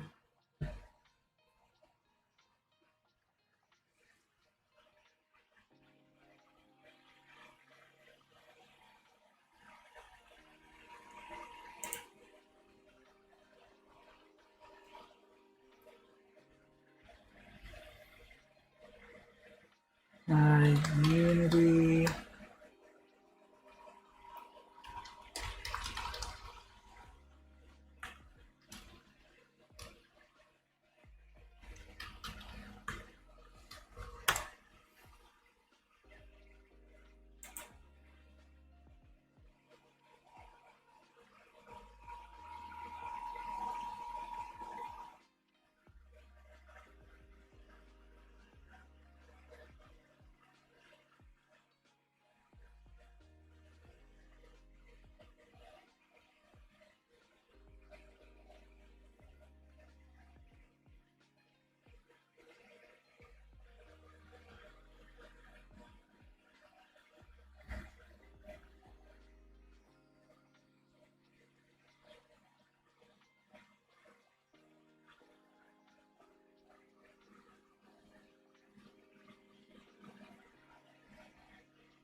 Okay, so we are going to create bits and pieces of the ship going in every which direction. So first things first we need to do is we don't want to be able to move the ship after it's exploded, basically.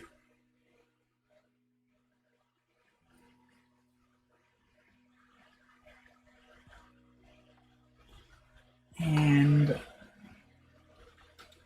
hull greater than 0.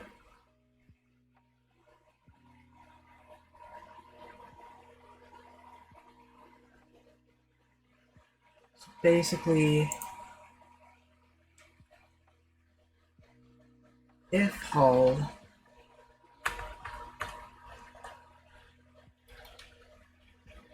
less than or equal to 0,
Add force. So basically,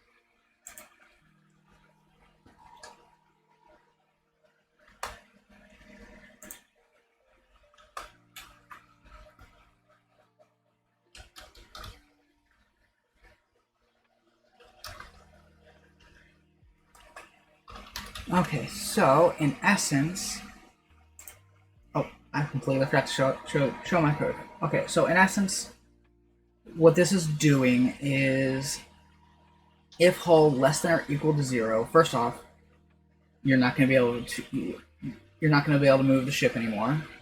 But if it hits 0 or goes below 0, each piece of the ship will pick a random direction and just go outwards. Again, in theory. So if we go back into the code, and I forgot to... I do that way too much. Game object does not contain a definition for add force.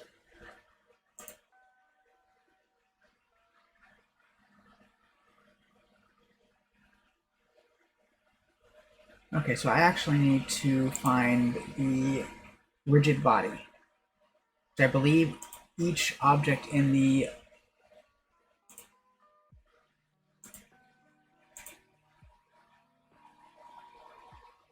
No, they don't. Okay. Ooh, that could be interesting.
Okay.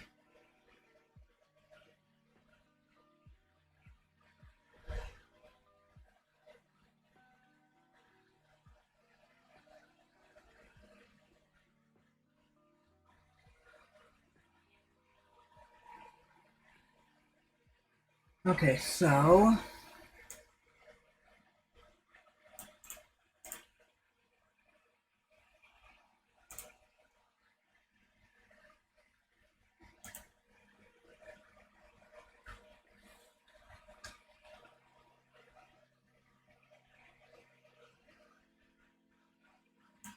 what we need to do is object, find the parents of each, and then transform child of AC dot transform. So then child game object dot get component rigid body add force. So I basically need to add a rigid body to each name underscore parent doesn't exist.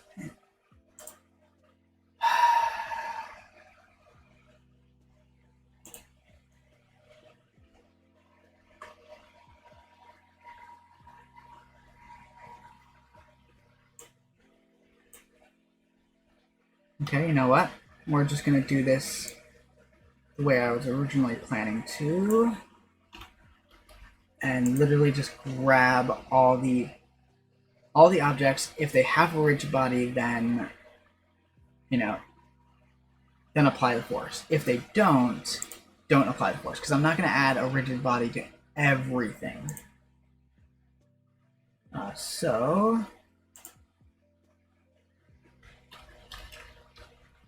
rigid body,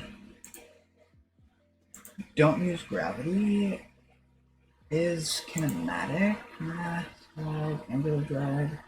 Okay. So now we need to copy component and go to each section and basically add this rigid body to each piece.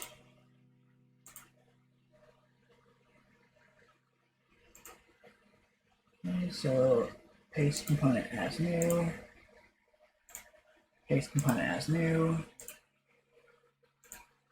paste component as new, paste component as new,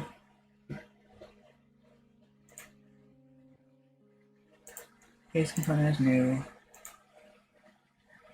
paste component as new,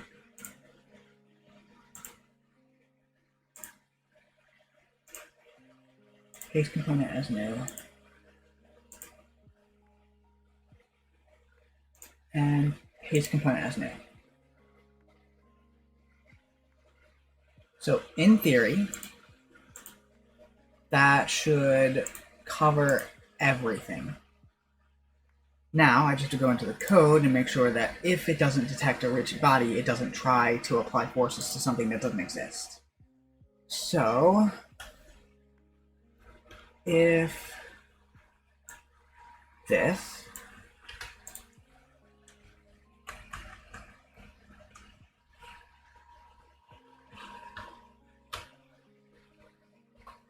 not equal to null,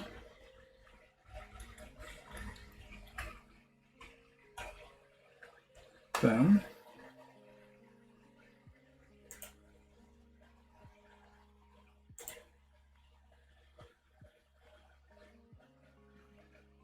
Okay.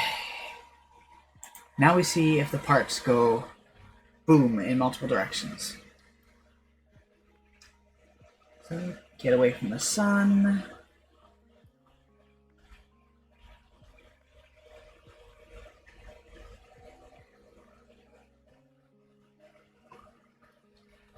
Well, good news is we can't move.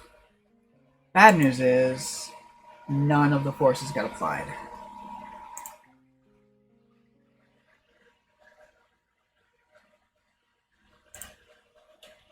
I'm gonna take a shot in the dark and do that.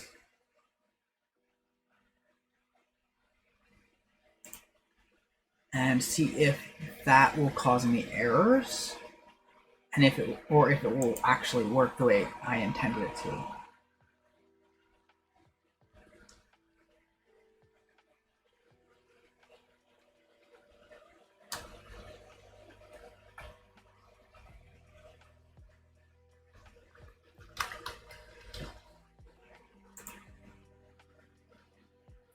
Yeah, there is no rigid body attached to body game object.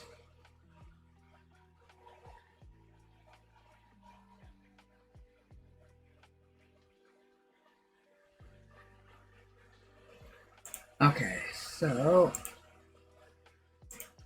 we're going to temporarily remove all of this.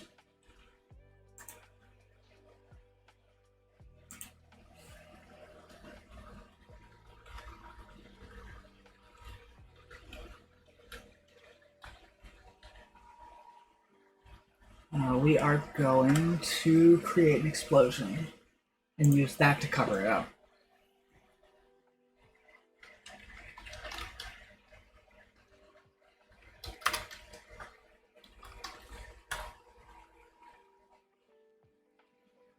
I'm creating a simple explosion using particle effects.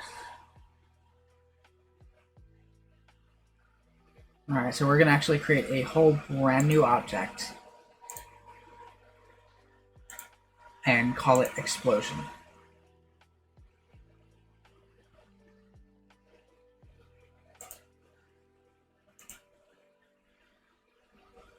First off, effects object, and then create new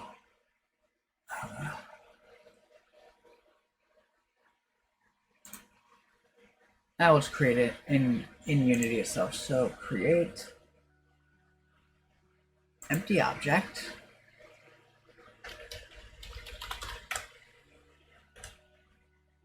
We're going to move that into here. Then we can actually delete it from here because it exists.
Starting with a default particle system object, go to shape module, and set the emitter shape to a small sphere, so about 0.5 units of radius particle, and the standard asset.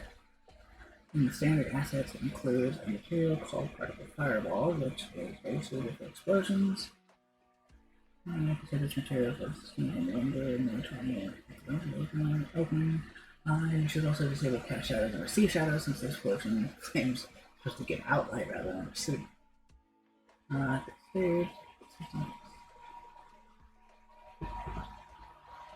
Okay, so we need to add a particle system.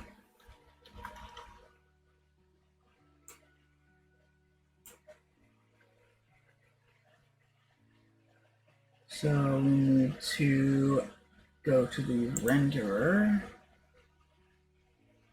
standard assets, effects,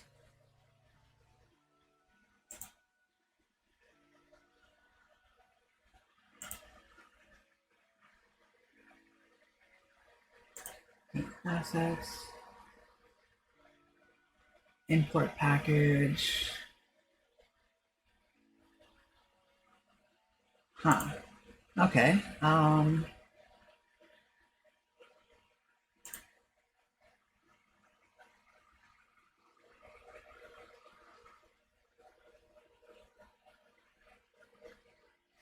So what we're going to do is we're actually going to use the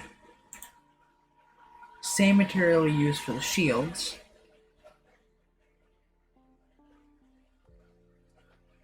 for the explosion, which sounds weird in and of itself, but it works.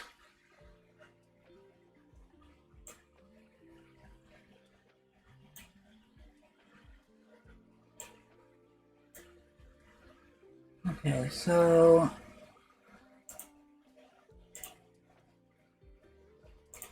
color over lifetime. We are going to go probably about 6.5. So right here we start at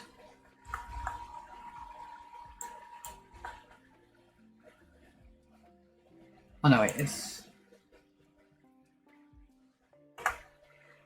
0, end at 0. We are going to start at a red color and go into a yellowish color.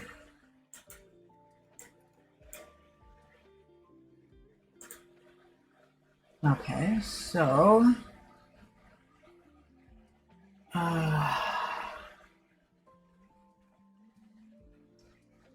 let's see. So now if we throw this into the game world, first off, let's save. Then we're going to go back into objects, effects, explosion. We're literally just going to throw that right here.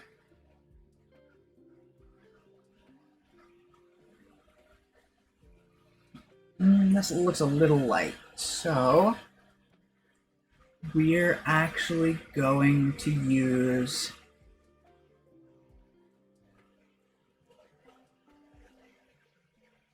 materials.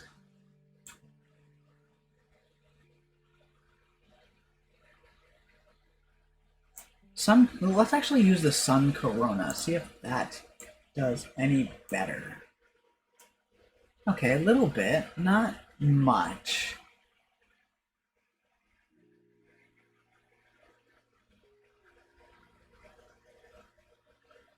I'm not sure how I like how that's.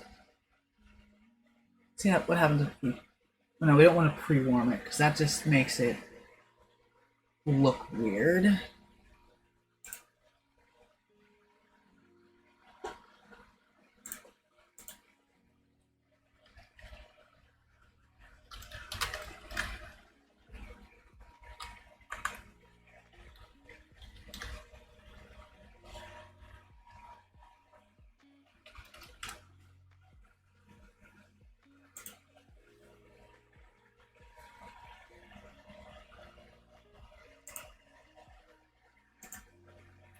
Okay, so actually, let's save this.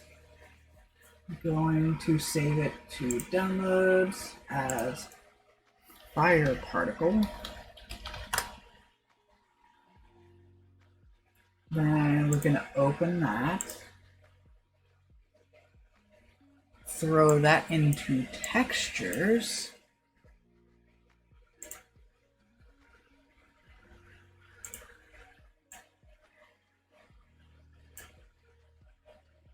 And then we are going to make a new material, call it Fireball. Create new material, call it Fireball. We are going to change it to a mobile particles additive. Take that texture from the fire particle, do that, and then we're going to go back to the explosion. We're going to take that material, and that's going to go on the renderer instead. Oh yeah, that looks a lot better.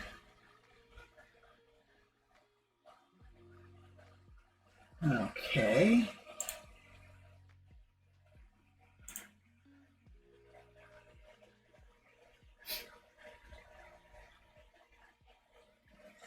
So what we're going to do with that is, now that we've got that situated, now we're going to continue following the tutorial that I had already started. This new system looks like a lot of fireballs being thrown out from a central point. The explosion should, of course, create a burst with lots of particles all at once. In the emission module, you can set the rate value to 0 and add a single burst of particles at time 0. So we need to go to missions.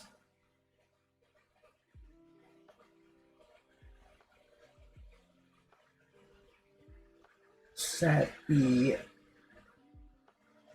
rate to 0. Add a burst.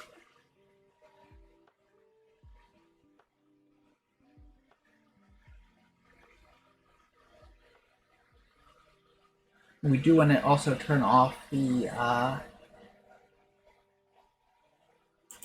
shape.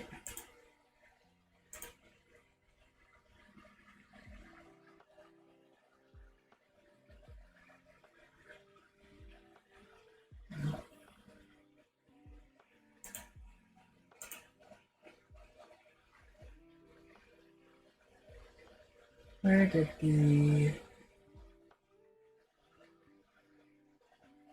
Okay, that's fine. Right, it's under renderer, that's what it was. Okay, so we want to... Okay, I already turned off cast shadows and receive shadows, that's good. Let's see. The number of particles on the burst will depend on the size and intensity you want your explosion to have, but a good starting point is about 50 particles.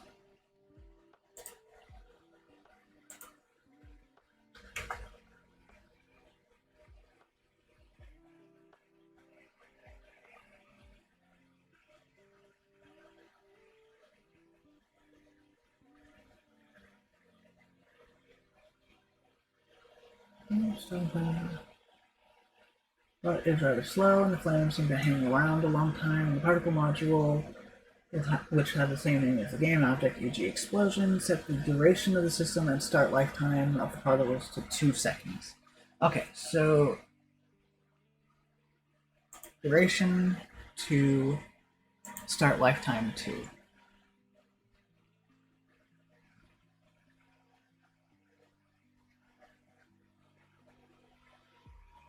You can also change. You can also use the size over lifetime module to create the effect of the flames using up their fuel. Set the size curve using the ramp down preset. So let's actually try that. Size over lifetime.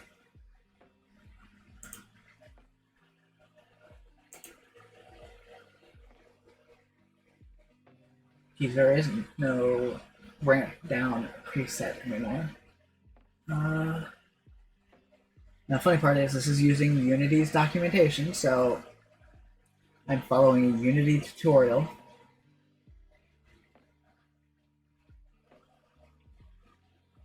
Particles good.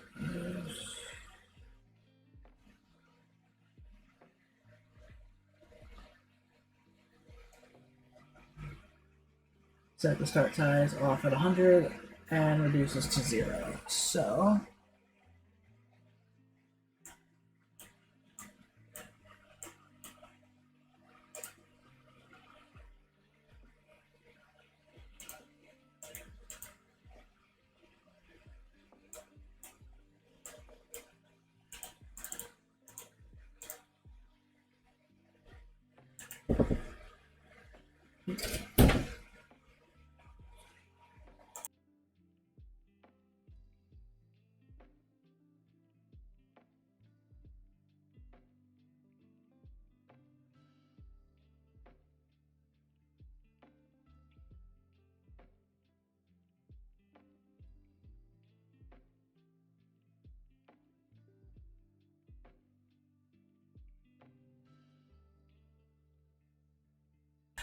okay, sorry about that. So give me 2 seconds. We are actually going to be raiding into someone because I meant to end this at 6 o'clock and I got distracted by my own work, obviously, like I always do.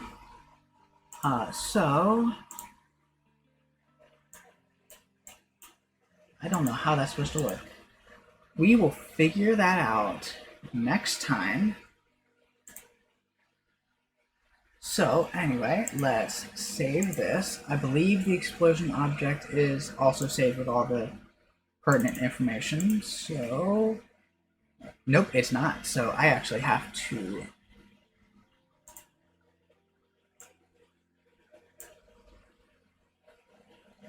would you like to create a new original prefab or a variant of this prefab? Original prefab. So we're going to delete the original, rename this to explosion.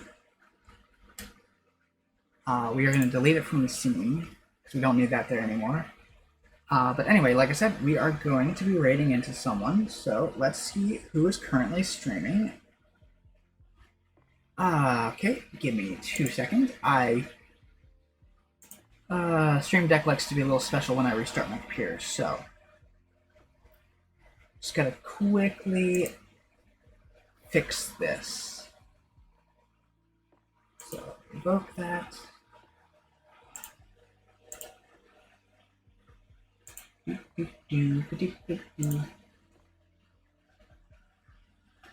Switch tools. Okay, so basically uninstall, reinstall, blah blah blah. Simple, easy stuff. Install profiles, done. Close that. Go back in here. Okay, it's gonna ask for me to give permission again. Link done. Close, close, and raid. Let's see who we've got going currently.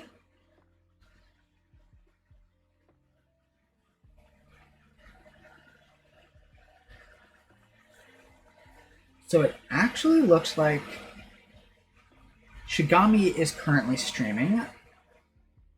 So we are going to raid him because he has only 2 viewers at the moment. So let's add to that, shall we? Alright, so like I always say, do show them the same kind of love you guys show me and let them know who sent you, obviously. But yeah, I hope you guys have a great morning, afternoon, evening, night, whatever it may be where you are. And I will catch you guys next time. Bye, guys.